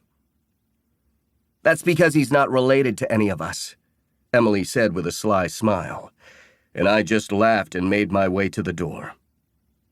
Kyler reached out and gripped my elbow as I stumbled a bit, and I didn't even resent him for it. After all, we were family, somewhat learning each other. We made our way downstairs, and I was grateful that Aston once again had a large enough house for all of us. This one might be on the lake, but it was still enough space for the group. Ford, along with his husband and wife, Noah and Greer, stood off to the side, laughing with something that Paige was saying. She leaned against her husband, Kane, and that's when I remembered that Noah and Kane were cousins. Our family was complicated as hell, but that family could probably match us in our craziness. Sophia was already in Cale's arms, the two whispering to each other, and I held back a smile at that. They were so damn happy, and since I was just as happy with Wellesley, I couldn't really make fun of that anymore. Aston, Blakely, Isabella, and Weston were all in the kitchen, working on wine and appetizers, and since nobody else was helping, I had a feeling that everyone had been kicked out of the room before I had even come downstairs. Weston's brother and twin sisters were also in the living room, speaking with James and Theo. What was funny was that I usually saw Theo more than anyone. He was a chef and owned one of the best restaurants in Denver, and now that I was up in Cage Lake so often, I didn't get to see him as much. I was going to have to change that, though. After all, I missed my brother. I missed my family. I had been hiding from everybody a little too often these days. Hey, there you are. I looked up as Hudson came forward, a scowl on his face. There was something going on with him, and I had no idea what it was. But maybe one day he'd actually let me figure it out. My family had given me enough time to deal with my own secrets, and then they had badgered me until I told them the truth. In the end, it hadn't felt too big of a secret, because it was just genetics. It wasn't real, not in a sense that it should matter to me. Every single person in this room was my family in some connected way, and that's all that mattered. After all, technically, I wasn't blood related to half of the people in this house right now, but I didn't care about that. Not anymore. And I knew they sure as hell didn't care. I was a cage because of the people in this room, not my mother's indiscretions, and not the asshole man who tried to raise me and failed. "What's up?" I asked Hudson as he came forward. "I know you said you were going to plan on selling that old place, but I want it." I blinked. What? There was no way I'd heard him right. Hudson wouldn't look at me, his voice gruff. "The old cabin, the Ackerson place. I want it." "Why do you want it? It's a piece of shit, and it nearly killed me and Wellesley. I'd rather burn it to the ground than step foot in that place again." "I know it's a piece of shit, but I just have an idea. I'll buy it from you over market price, but I don't want it out of the family." That was it. My brother had officially lost his damn mind. I don't know if it was technically really part of something that we want our family legacy to be. No, not that. I just like the real estate. I narrowed my gaze. "Are you fucking with me?" "It's between two of our lots. I don't want a stranger there. Just let me have my way, for once. Just let me." Considering Hudson never asked for things, yes, he sometimes demanded things like privacy, but he was usually the guy who just did things on his own and didn't ask for help. So if he wanted this, it was for a reason. Maybe it was privacy. Maybe it was something I was never going to understand. "I'll sell it to you for $5. How's that?" My brother blinked at me, jaw dropping. Is this how you do business down in Denver with all of your companies? No. He knows if he sells it for more than that, I'll get grumpy. My entire body warmed as I looked over at Wellesley. I knew she had to deal with a few things at the bakery, and had been downright mean to me when I had said I would stay with her. I hadn't wanted her out of my sight, but I had finally given in, because I loved her. And, frankly, she could kick my ass, and I would probably deserve it. "Baby," I said, my spine softening. She wrapped her arms around me as I did the same to her. We were both still healing, and while she was not allowed to lift anything heavy, she still liked to spend a couple of hours a day in the bakery. I had almost lost the love of my life, and I was never going to let myself forget that. "Hi. Sorry I'm late. Scarlett dropped me off, so I didn't walk anywhere. I promise. Now sell the place to him like you said you were for $5, and if Hudson fights you on it, I'll sick Scarlett on him." "That's mean," my brother growled, but I just threw my head back and laughed. "I love you so fucking much," I said softly. "I love you too. And I know I'm the luckiest girl in the world. Just saying." I leaned forward and captured her lips with mine, ignoring the hoots and hollers in the room. My entire family was watching at this point, and I could not care less. All that mattered was I had Harper Wellesley in my arms. Our life wasn't perfect, and we weren't going to be okay and happy every day. We had suffered losses that seemed insurmountable, but we would survive. There was truly no other option. She was my everything. The one person I would protect no matter what. The person I loved more than anyone. Hudson sighed. "Fine, $5, but don't you dare sick Scarlett on me." Hudson growled a bit more and stomped off to the kitchen, ignoring everybody who told him to just sit down and relax. None of us seemed like relaxing tonight. I wrapped my arms a little tighter around Harper, knowing that we were both still a little sore. Sore enough that it had been far too long since I'd felt her around me. The heat of her, the need of her. And from the way that her eyes darkened, I knew she was feeling the same thing. 6 more days, she whispered. I groaned and captured her lips with mine. Somebody threw a folded-up napkin at me, and I ignored it, holding Harper closer. This was our new home. Maybe not underneath this roof, but my other house on the opposite end of the lake. I could work remotely, and we could go down to the city when needed. Hell, if Wellesley let me, we'd be opening another rising cage in Denver. We could always use another coffee shop in the family. We would find a way to make our jobs work in both places, so that way we wouldn't have to choose. I pressed my lips to her temple as we made our way to the large dining table that my brother had expanded to fit everybody. And even with extra chairs, it was a tight fit. I never would have guessed I would have to find another damn table to make all of us fit in this house, Aston said with a laugh. I know a guy. I'll figure it out, Hudson said with a shrug of his shoulders, but he didn't elaborate. I didn't know what I knew a guy meant, but I had a feeling that by the time we did a dinner like this again with the whole lot of us, we'd have space to fit. Because that was my brother. All of them. They got shit done, confused you, and made sure you remembered exactly what our family was about. Maybe we can stretch it to only 5 days, Wellesley whispered into my ear, and I groaned.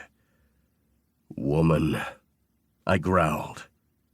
She threw her head back and laughed, looking like a dream I had never allowed myself to believe in. I would do anything to have Joshua back. To have the man who was like a brother to me, my best friend. But that couldn't happen. And there were no second chances when it came to some of the most important things in life. But he had given me a gift. Part of his heart. My Wellesley. And I would do everything in my power to make sure the world knew I was worthy of her. As I looked around this family of mine, some by blood, some by circumstance, I knew I was damn lucky. I had almost given in to the darkness, almost given up. But in the end, I was here. My family was here. And Wellesley was mine. No ifs, no goodbyes. Just everything. This time I didn't mind calling myself a Cage, because this was the family we had made, not the ones our parents had tried to destroy. One day Wellesley would be one too. If that didn't bring a smile to my face and a roll to Joshua's eyes, I didn't know what would. I had given in and fallen in love with my best friend's little sister. And it was the best decision I would ever make. Chapter 18. Hudson. When I had moved back to Cage Lake, I hadn't thought much of it. In fact, it wasn't technically moving back to the town, as I had never lived there permanently. I'd only been there during the summers and some other vacation times with the family. I'd lived all over the country after high school, because I had enlisted rather than dealing with certain parts of my family. Not my brothers. Those I could handle. No, it was the rest of them. Being overseas hadn't been a picnic. I held back a shudder, trying not to go too far down that path. And yet here I was, in a town that was not my own. But I had nowhere else to go. I didn't want to live in a big city. Didn't want to live in a place that I had to truly start over again. I just wanted to live in the woods and not deal with people. And yet I was never allowed to do that because apparently when you lived in a small town, all you did was deal with people. That was not in the terms of service when I decided to move here. Because, of course, my family owned the damn town. Maybe not the title of each property, but enough of them that they named the damn thing after us. There was really no going back to normalcy and anonymity after that. In retrospect, moving to a town that held my last name probably wasn't the best place to hide. But I hadn't quite been thinking clearly when I had come here. So now I had to deal with people. Daily. Because once my dad had died, may he rest somewhat in peace, somebody had to take care of all the properties. And it wasn't like he had been doing a good job of it. So Aston, James, and Flynn had been doing a decent job of it, with Flynn being the one who dealt with things in the majority once Dad had walked away from the company. But Flynn rarely came to Cage Lake with his full-time job at Cage Enterprises in Denver. So when I had decided to move back permanently, they'd all been so happy. Not that I was back in the country. Well, maybe. But no, because now somebody could do their dirty work. And that, of course, made it sound like we were part of the mob or something. And I wasn't sure we were. I mean, I'd been away for a while, and who knew what some of my brothers got up to. But I was pretty sure we were clean on that front. Dad, however? Dad I wasn't quite sure about. We owned multiple businesses, residential properties, and land, which we knew we would never develop so we could keep the town looking how it needed to. Like it wasn't some overrun piece of land in the Colorado mountains, which to these days was hard to find. The number of developers who came after my family, including stomping up to my fucking house, was ridiculous. Once they got to know me, though, nobody came by my house. They knew better than that, and I hadn't even shot at one of them. I was growing. I held back a snort at that. Okay, maybe not particularly growing, but I was too tired to deal with that bullshit. And now they knew it. So while the Cages owned many of the businesses in town, our biggest source of income was right on the edge of town. And the source of my annoyance. And possibly my nemesis. I hated the resort. Full of uppity rich people who did not care about anybody else. They paid for their overpriced hot toddies, cocoa, bourbon, and rental skis. Because while most people brought their own, some people wanted to rent something from the Cages, because apparently that meant something to them. If they only knew all of our family secrets. Of course, I didn't even know all of our family secrets, and the media had given most of it away. But when Isabella had met Weston and decided to spend half of her time in Cage Lake, I was thrilled. Yes, because I liked my sister. Not that I would ever tell her that. But also because she, a brilliant forensic accountant, was also going to take on the responsibility of dealing with the business sides of the resort. While I didn't go through books or anything, not unless they needed me to, I was the guy that all of the business owners spoke to if they needed something. It was my worst nightmare. I just wanted to do my art in peace and pretend everyone else didn't exist. It was kind of hard to do that when you had 11 siblings, many of which were starting to find their significant others, so therefore adding more people to my circle. And since Isabella was out of town doing something with Weston's siblings, I really hadn't paid attention, which meant I had to deal with the resort. I was just not okay with that. I rubbed my temples as I made my way inside the back entrance. The place was closing down, although just the public areas. There was 24-hour room service, a full-time concierge, and people would be milling about throughout their rooms, but the main lobby would be quiet. The daytime staff would be gone, and the nighttime staff would come in. I didn't need to speak to any of them. Instead, I just needed to fix a couple things. I wasn't a damn handyman, and I wasn't in the mood to be alone at home. And how was that for irony? Because I was the dumbass who pushed people away so I could stay at home alone. And now I didn't want to deal with it. And it had nothing to do with that phone call. Or that nightmare. I walked inside and nodded at a guest who happened to be going to their room. They were decked out in their finery, weaving a bit from their alcohol consumption, but she just smiled before leaning into her husband. Or at least who I thought was her husband. I wasn't going to judge. The guy scowled at me and I scowled right back. I didn't really fit in with this crowd with my worn jeans, flannel, and beard that I needed to trim. But they could just deal with it. My hair was too long at this point, too, and I was starting to match my twin's look of roughness. But then again, he was usually a little cleaner cut than I was. He just cursed more than me. At least that's what I told myself. I didn't know why we kept this resort open. Yes, it was great for the town. Yes, it was good income for the company.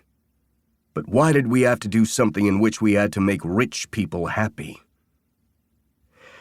And now I was just being an idiot. I moved down the hall towards the back offices.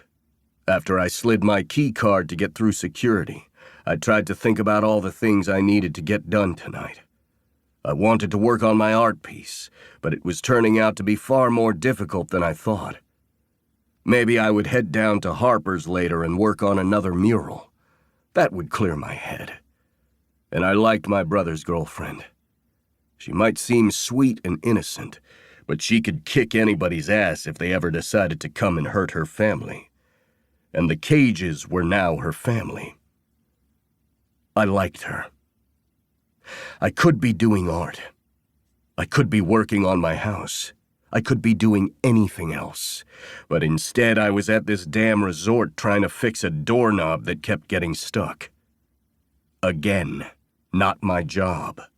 But if I kept my hands busy, I wouldn't have nightmares. And that sounded a lot better to me. When I got to the manager's office, though, I frowned. The door was open, not locked in place like it usually was. Scarlett was damn good with security. She was damn good at most things, which was why we always butted heads. Because I didn't like her knowing that I thought she did a damn good job. She got all uppity and looked down at me. And I wasn't in the mood to deal with that. But she never left the door open. I slid my hand in my pocket, gripping my knife, as I slowly opened the door. She stood there alone, as I scanned the room, but it took me a moment to let go of the knife. Because while she was alone, she wasn't sitting at her desk working. Instead, the image in front of me made my jaw tense, and anger surged to the surface. Scarlett, in all her beauty, with her light blonde hair flowing down her back and that icy way she could put down anybody who tried to hurt her, stood in front of her mirror, her main shirt off and over the chair, and only in her pants and tank top. And there were bruises all over her. She pulled up part of her shirt since I knew she hadn't seen me yet, and the dark bruises turning blue and green there put a metallic taste in my mouth. Who hurt you? She met my gaze in the mirror, her eyes widening.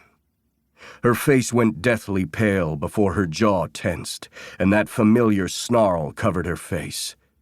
She whirled, sliding down her top. "Get out!" she yelled, as she scrambled for her shirt. I moved forward, hands at my sides. I was a good foot taller than her, and could scare the shit out of her, but it wasn't like I could look any smaller than I was. But I'd be damned if she didn't tell me what the hell happened. I repeat, who hurt you? She quickly buttoned up her blouse, her hands shaking. "I'm fine," she lied, because it was a damn lie. "I went skiing and hurt myself. I was just checking the bruises." I leaned forward and reached out to grip her chin. My breath caught as the bruise on the side of her jaw had only just now revealed itself to me when she turned. And she flinched. Fucking flinched. I let my hand drop, and I told myself to breathe. Don't fucking lie to me. "And maybe you should just get over yourself. I don't owe you any answers. Get out. You may own this place, but you don't own me. Get out. Get out. Get out. Get out." She repeated the words over and over again, before her knees went weak and tears slid down her face. I had never once seen Scarlett Blair crack. Not in all the times that we'd yelled at each other, fought, or poked at each other just because we knew we could handle it. And that scared me more than anything. I reached out and caught her before she hit the ground and held her to my chest. Because I knew exactly who had done this. And I tried not to let the memories slam into me, because this was all too familiar, and I had failed the first time. I would kill him. I didn't tell her that. I just let her break down in my arms, but I vowed to myself right then and there. I would kill him. Just like before. Bonus epilogue. Dorian. I'm not going into the creepy basement. I looked over at my wife and shook my head. I'm not asking you to go into the creepy basement. I'm asking you to go into the walkout basement with me so you can see the lounge area that we're putting in. You and I both know that if I move the sectional to a certain place and it's wrong, I'm going to get in trouble. Wellesley narrowed her gaze at me. Excuse me? Are you saying that I'm going to nag you like some wife who doesn't care about her husband's needs? She put her hands on her hips, and I tried not to laugh. My wife had to be the most beautiful woman in the entire world. It didn't matter that she was now a Wellesley Cage. I was always going to call her Wellesley. And even though she glared at me, that little line between her brows deepening ever so much, I just wanted to kiss that look right off her face. Of course, if I did so, I would have to deal with the rounded belly separating us. I wasn't going to mention that she was larger than she had been, though, because that was asking for me to be pushed down the stairs into the not-haunted, nearly finished walkout basement. I had some survival skills. Why don't you take a seat, and we can talk about the sectional later. Why don't you just record it for me and I will tell you where to put the sectional? I narrowed my gaze at her, wondering why she didn't want to go down to the basement. Of course, the last time we'd been near a basement in the other house, things had gone to shit. Are you okay? Is something wrong? Alarm slammed into me and I was moving then, knowing I was going into dangerous territory. Instead, I cupped her face, then looked down at her belly between us. Is it the babies? Her whole face brightened as she leaned into my palm. The babies are fine. They're still cooking. However, my ankles are now twice the size that they were yesterday, and frankly, I don't want to go down the stairs. There. I'm cranky. I leaned down and brushed my lips against hers. I just looked at your ankles and they looked the same as yesterday. I checked those ankles and every inch of her often. Her mother had dealt with hypertension during Joshua's birth, and so I was going to make sure that the love of my life had a healthy, safe, and relatively boring pregnancy.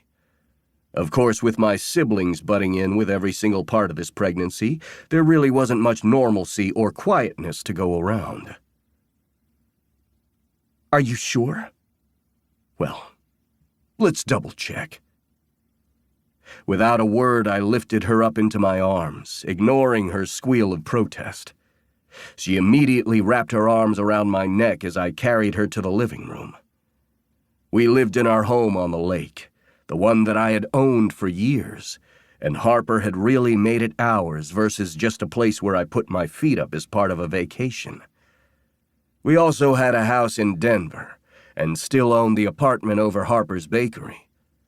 I refused to let her pay rent to the Cages since she was one now, and that was a fun fight that it ended up with her bent over the table, and both of us enjoying our meals a little too much.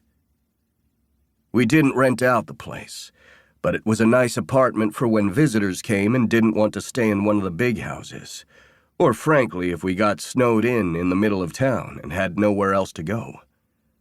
At the moment, though, it was for a short-term lease for one of Harper's new workers, a single mom who needed a place to stay, so Harper was letting them stay for $1 a week. The only reason we even had to do that was so our accountants didn't yell at us. Again. I swore our accountant and lawyer loved to yell at us. It was their fault we were in most of these messes. I set Wellesley on the couch with her feet up, and before she could say a word, I set out sparkling water for her and got her favorite white cheddar popcorn. Now, I realize that I'm giving you salt and water when you're worried about your ankles, but you're allowed this much per day. I love the fact that you were trying to tell me what I'm allowed to eat, but I appreciate it, she said with a laugh. She moaned as she took a couple of bites of the popcorn, and I opened my mouth to see if she would even notice I wanted some too. When she threw it and I caught it with ease, we both cheered. We're getting better at that. I know, right? You're no longer hitting me in the eye. She blushed and shook her head. That was one time. Each eye. I moved to sit next to her on the couch and shifted her so her feet were now on my lap, so I could rub her arches. She moaned as I dug my thumb in, and I just grinned at her. Have I ever told you how hot you are? I didn't realize you had a breeding kink. You really need to stop reading those books where you learn these words, Wellesley. Like age gap? She fluttered her eyelashes, and I couldn't help but tickle her feet. When she kicked me in the nuts, though, I froze. Sorry, she sing-songed. You don't sound too sorry, I rasped, wondering if this pain would ever end. But if I mentioned something like that, she would probably glare at me, considering the lovely pain of being pregnant, and then childbirth was going to win any argument for a good while now. And considering what I knew some of my family members had gone through with their pregnancies, Wellesley and I were just fine with me doing everything she said and trying not to fuck it up. What's with that look? She asked after a moment. Do you think I'll make a good dad? I asked, the question not a new one between us. She reached out to try to touch my face, but with her pregnant belly between us, it was a little difficult. So I leaned to the side and let her run her hands through my hair. I think you're going to be an amazing dad. I don't even know who my biological father is, and the dad who raised me didn't really raise me. No, they didn't. And they are not the dads that showed you how to be a father. I know Aston isn't that much older than you, but he and your other brothers raised you far better than any other Cage could. Not to mention you and Joshua ran wild and figured out how to be grown men I could be proud of. I leaned again, this time nearly crawling over her without touching her belly so I could kiss her softly on the mouth. I love you, Wellesley. I love you too, Cage. And I truly believe you're going to be a great father. Mostly because the amount of siblings you have won't allow for any other answer. That just made me snort. That is very true. I have a lot to live up to with them. And they all have a lot to live up to you as well. I mean, the playboy Dorian falling for the small-town baker? You're a little ridiculous. And that's why I love you. You always make sure that we settle into our own normalcy. I do my best. Now, I suppose I'll let you lead me down to the basement of doom. Mostly because I want to see if you put the couch where it needed to be. See, I knew you had ulterior motives. Always. Come on, Wells. Let's get you loaded. I feel like you're calling me big, but since I feel like I have 8 babies in me, a full litter rather than 2, I don't blame that thought. I still blame the Cages for the fact that your family has so many twins, she snapped. I am sorry about that. At least I'm not a twin. That would get confusing. The number of twins in your family and adjacent to it are confusing enough. How about we move the couch exactly where it needs to be, and then we'll break it in? I winked as my hand went around her chest, cupping her breast. She glared at me and then moaned as I rolled her nipple between my thumb and forefinger. Okay, I suppose I'll let you make me come. You're so nice. And giving. If I can reach your dick, I promise I'll make sure you get off too. I barked out a laugh as we made our way downstairs and did indeed break in the couch. Carefully, strategically, and to a point that Wellesley's toes curled and my eyes rolled to the back of my head. There was a reason that though we hadn't planned this pregnancy, it had come so quickly. We couldn't keep our hands off each other. And though I was damn scared of being a father, I couldn't wait. Because I had Wellesley. And together, we could handle anything. Harper. There was a moment in time where I'd walked into one of the Cage's homes and saw Dorian holding Sophia's daughter. In that moment, I had nearly fallen to my knees, my ovaries bursting, because the man that I had loved, even though I didn't really know what that meant, was holding a baby. So watching Dorian, with his dark, stormy eyes and broken heart, holding his nephew, had changed everything for me. Hell, that night had changed everything for me in more ways than one. And now the damn man was holding one of our babies, as I held the other. And my ovaries might not be bursting because everything felt as if I had been pulled through a pasta machine. However, everything felt different. Because I was a mom. Dorian was a father. And he was holding our baby. When he looked up and met my gaze, I swallowed hard, tears sliding down my face. I have no idea how we're going to do this, but this is amazing, he whispered. I nodded, looked down at my child, and knew that life was never easy, but in this moment, life was worth everything. You have so many aunts and uncles watching out for you, I whispered, and Dorian let out a rough chuckle. So many that you're going to need a spreadsheet to know them all. And then when you add in your cousins, it's a little scary. But don't worry, because no matter what, you're all going to stand against the world together. And you have the best of both worlds because you have a twin, someone that will love you with their whole soul because you shared so much space for so long. And you have a mommy and daddy who love you and will fight and burn down the world for you. Damn straight, Dorian growled. Language. They can't understand. I'm just a blob to them. Okay, Mr. Blob, I mumbled, my lips tilting into a smile. I looked down at my baby again and sighed. You have so much love pouring towards you, and you'll never be alone, I promise, even when we annoy you. Again, Dorian chuckled. And remember, you have an uncle who's watching you from afar, an uncle who would have loved meeting you. Dorian cleared his throat. Your uncle was my best friend, and I trusted him with everything. So I'm damn happy that he trusted me with your mom. Again, language, I said with a laugh. Dorian moved to sit next to me on the large bed, and we cuddled the babies close to us. This was our first quiet moment as a little family, and my heart ached. Because this was the beginning of everything, and I wasn't quite sure how we were going to do this.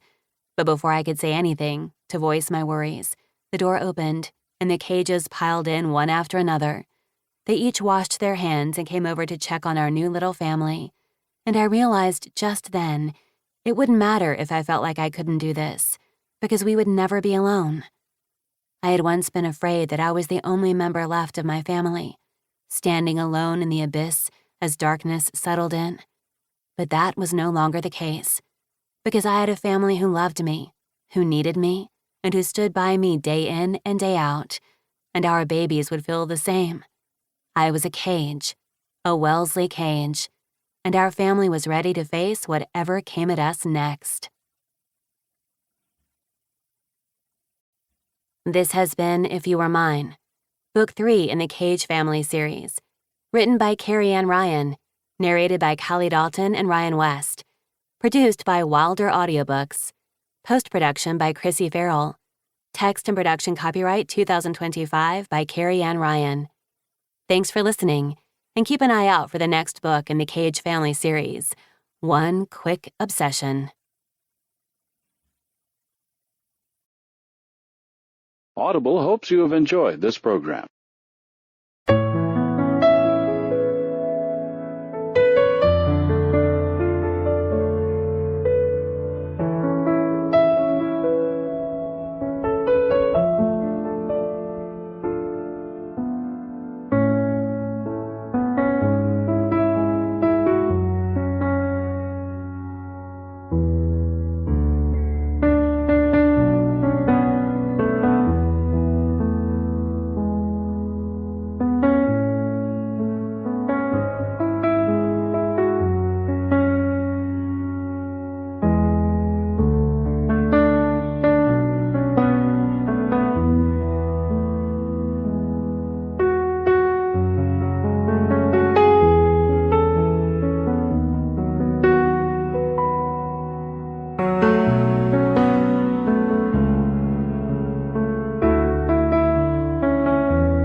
myself. I was just checking the bruises. I leaned forward and reached out to grip her chin. My breath caught as the bruise on the side of her jaw had only just now revealed itself to me when she turned. And she flinched. Fucking flinched. I let my hand drop, and I told myself to breathe. Don't fucking lie to me. And maybe you should just get over yourself. I don't owe you any answers. Get out. You may own this place, but you don't own me. Get out. Get out. Get out. Get out. She repeated the words over and over again, before her knees went weak and tears slid down her face. I had never once seen Scarlet Blair crack. Not in all the times that we'd yelled at each other, fought, or poked at each other just because we knew we could handle it. And that scared me more than anything. I reached out and caught her before she hit the ground and held her to my chest. Because I knew exactly who had done this. And I tried not to let the memories slam into me, because this was all too familiar, and I had failed the first time. I would kill him. I didn't tell her that. I just let her break down in my arms, but I vowed to myself right then and there. I would kill him. Just like before. Bonus epilogue. Dorian. I'm not going into the creepy basement. I looked over at my wife and shook my head. I'm not asking you to go into the creepy basement. I'm asking you to go into the walkout basement with me so you can see the lounge area that we're putting in. You and I both know that if I move the sectional to a certain place and it's wrong, I'm going to get in trouble. Wellesley narrowed her gaze at me. Excuse me? Are you saying that I'm going to nag you like some wife who doesn't care about her husband's needs? She put her hands on her hips, and I tried not to laugh. My wife had to be the most beautiful woman in the entire world. It didn't matter that she was now a Wellesley Cage. I was always going to call her Wellesley. And even though she glared at me, that little line between her brows deepening ever so much, I just wanted to kiss that look right off her face. Of course, if I did so, I would have to deal with the rounded belly separating us. I wasn't going to mention that she was larger than she had been, though, because that was asking for me to be pushed down the stairs into the not-haunted, nearly finished walkout basement. I had some survival skills. Why don't you take a seat, and we can talk about the sectional later. Why don't you just record it for me, and I will tell you where to put the sectional? I narrowed my gaze at her, wondering why she didn't want to go down to the basement. Of course, the last time we'd been near a basement in the other house, things had gone to shit. Are you okay? Is something wrong? Alarm slammed into me, and I was moving then, knowing I was going into dangerous territory. Instead, I cupped her face, then looked down at her belly between us. Is it the babies? Her whole face brightened as she leaned into my palm. The babies are fine. They're still cooking. However, my ankles are now twice the size that they were yesterday, and frankly, I don't want to go down the stairs. There. I'm cranky. I leaned down and brushed my lips against hers. I just looked at your ankles, and they looked the same as yesterday. I checked those ankles and every inch of her often. Her mother had dealt with hypertension during Joshua's birth, and so I was going to make sure that the love of my life had a healthy, safe, and relatively boring pregnancy. Of course, with my siblings butting in with every single part of this pregnancy, there really wasn't much normalcy or quietness to go around. Are you sure? Well, let's double-check. Without a word, I lifted her up into my arms, ignoring her squeal of protest. She immediately wrapped her arms around my neck as I carried her to the living room. We lived in our home on the lake, the one that I had owned for years, and Harper had really made it ours versus just a place where I put my feet up as part of a vacation. We also had a house in Denver, and still owned the apartment over Harper's bakery. I refused to let her pay rent to the Cages since she was one now, and that was a fun fight that it ended up with her bent over the table, and both of us enjoying our meals a little too much. We didn't rent out the place, but it was a nice apartment for when visitors came and didn't want to stay in one of the big houses, or frankly if we got snowed in the middle of town and had nowhere else to go. At the moment, though, it was for a short-term lease for one of Harper's new workers, a single mom who needed a place to stay, so Harper was letting them stay for $1 a week. The only reason we even had to do that was so our accountants didn't yell at us. Again. I swore our accountant and lawyer loved to yell at us. It was their fault we were in most of these messes. I set Wellesley on the couch with her feet up, and before she could say a word, I set out sparkling water for her and got her favorite white cheddar popcorn. Now, I realize that I'm giving you salt and water when you're worried about your ankles, but you're allowed this much per day. I love the fact that you were trying to tell me what I'm allowed to eat, but I appreciate it, she said with a laugh. She moaned as she took a couple of bites of the popcorn, and I opened my mouth to see if she would even notice I wanted some too. When she threw it and I caught it with ease, we both cheered. We're getting better at that. I know, right? You're no longer hitting me in the eye. She blushed and shook her head. That was one time. Each eye. I moved to sit next to her on the couch and shifted her so her feet were now on my lap, so I could rub her arches. She moaned as I dug my thumb in, and I just grinned at her. Have I ever told you how hot you are? I didn't realize you had a breeding kink. You really need to stop reading those books where you learn these words, Wellesley. Like age gap? She fluttered her eyelashes, and I couldn't help but tickle her feet. When she kicked me in the nuts, though, I froze. Sorry, she sing-songed. You don't sound too sorry, I rasped, wondering if this pain would ever end. But if I mentioned something like that, she would probably glare at me, considering the lovely pain of being pregnant, and then childbirth was going to win any argument for a good while now.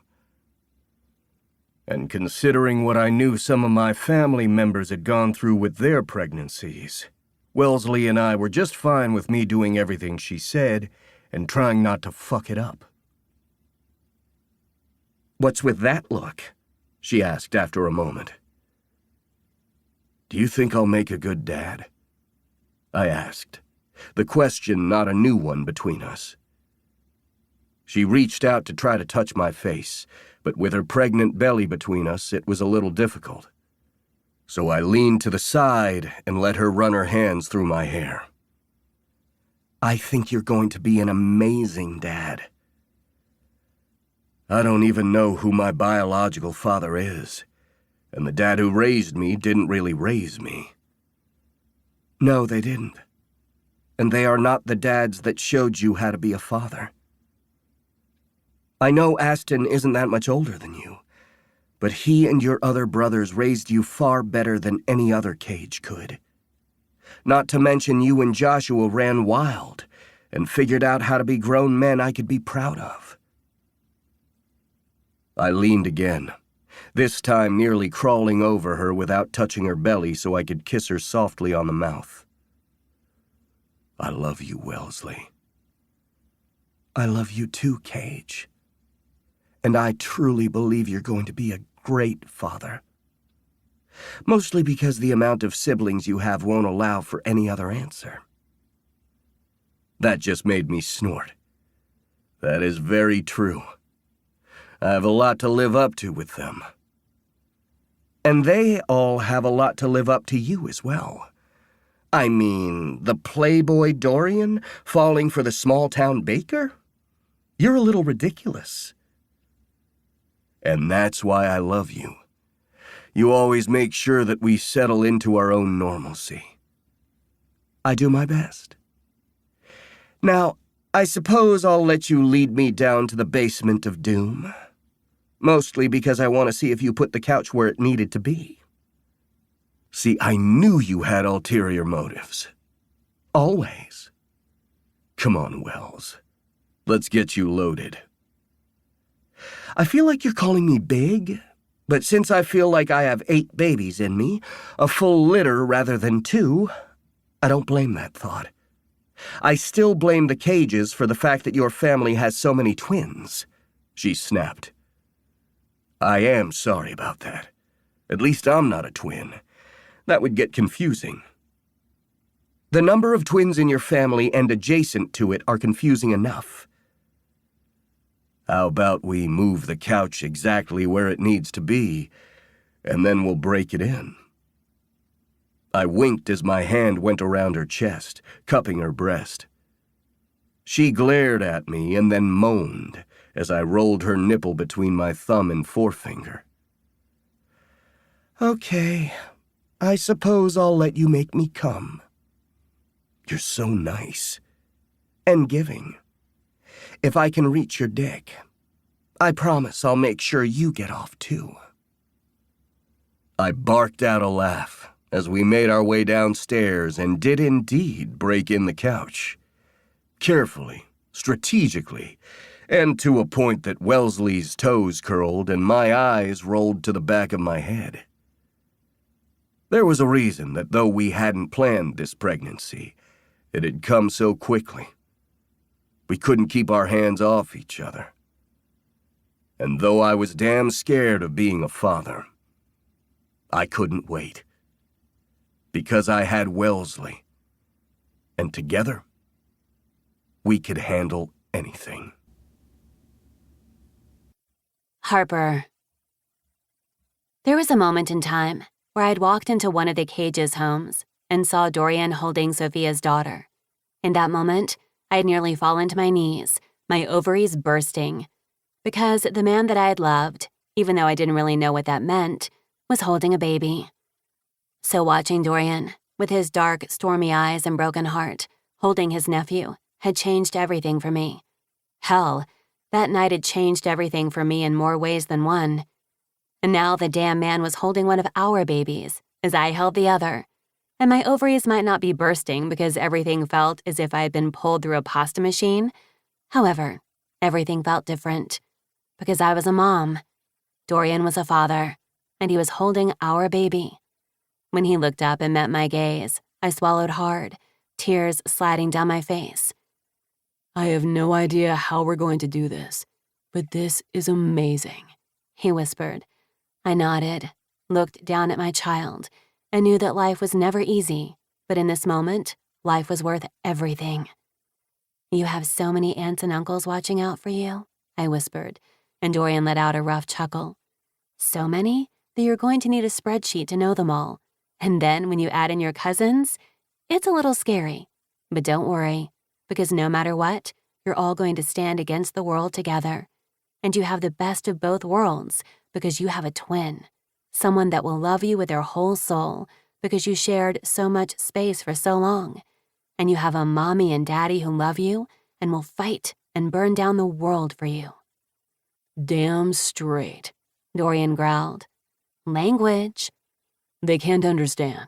I'm just a blob to them. Okay, Mr. Blob, I mumbled, my lips tilting into a smile. I looked down at my baby again and sighed. You have so much love pouring towards you, and you'll never be alone, I promise, even when we annoy you. Again, Dorian chuckled. And remember, you have an uncle who's watching you from afar, an uncle who would have loved meeting you. Dorian cleared his throat. Your uncle was my best friend, and I trusted him with everything. So I'm damn happy that he trusted me with your mom. Again, language, I said with a laugh. Dorian moved to sit next to me on the large bed, and we cuddled the babies close to us. This was our first quiet moment as a little family, and my heart ached. Because this was the beginning of everything, and I wasn't quite sure how we were going to do this. But before I could say anything, to voice my worries, the door opened, and the cages piled in one after another. They each washed their hands and came over to check on our new little family. And I realized just then, it wouldn't matter if I felt like I couldn't do this, because we would never be alone. I had once been afraid that I was the only member left of my family, standing alone in the abyss as darkness settled in. But that was no longer the case, because I had a family who loved me, who needed me, and who stood by me day in and day out, and our babies would feel the same. I was a cage, a Wellesley cage, and our family was ready to face whatever came at us next. This has been If You Were Mine, Book 3 in the Cage Family series, written by Carrie and Ryan, narrated by Callie Dalton and Ryan West, produced by Wilder Audiobooks, post-production by Chrissy Farrell, text and production copyright 2025 by Carrie and Ryan. Thanks for listening, and keep an eye out for the next book in the Cage Family series, One Quick Obsession. Audible hopes you have enjoyed this program.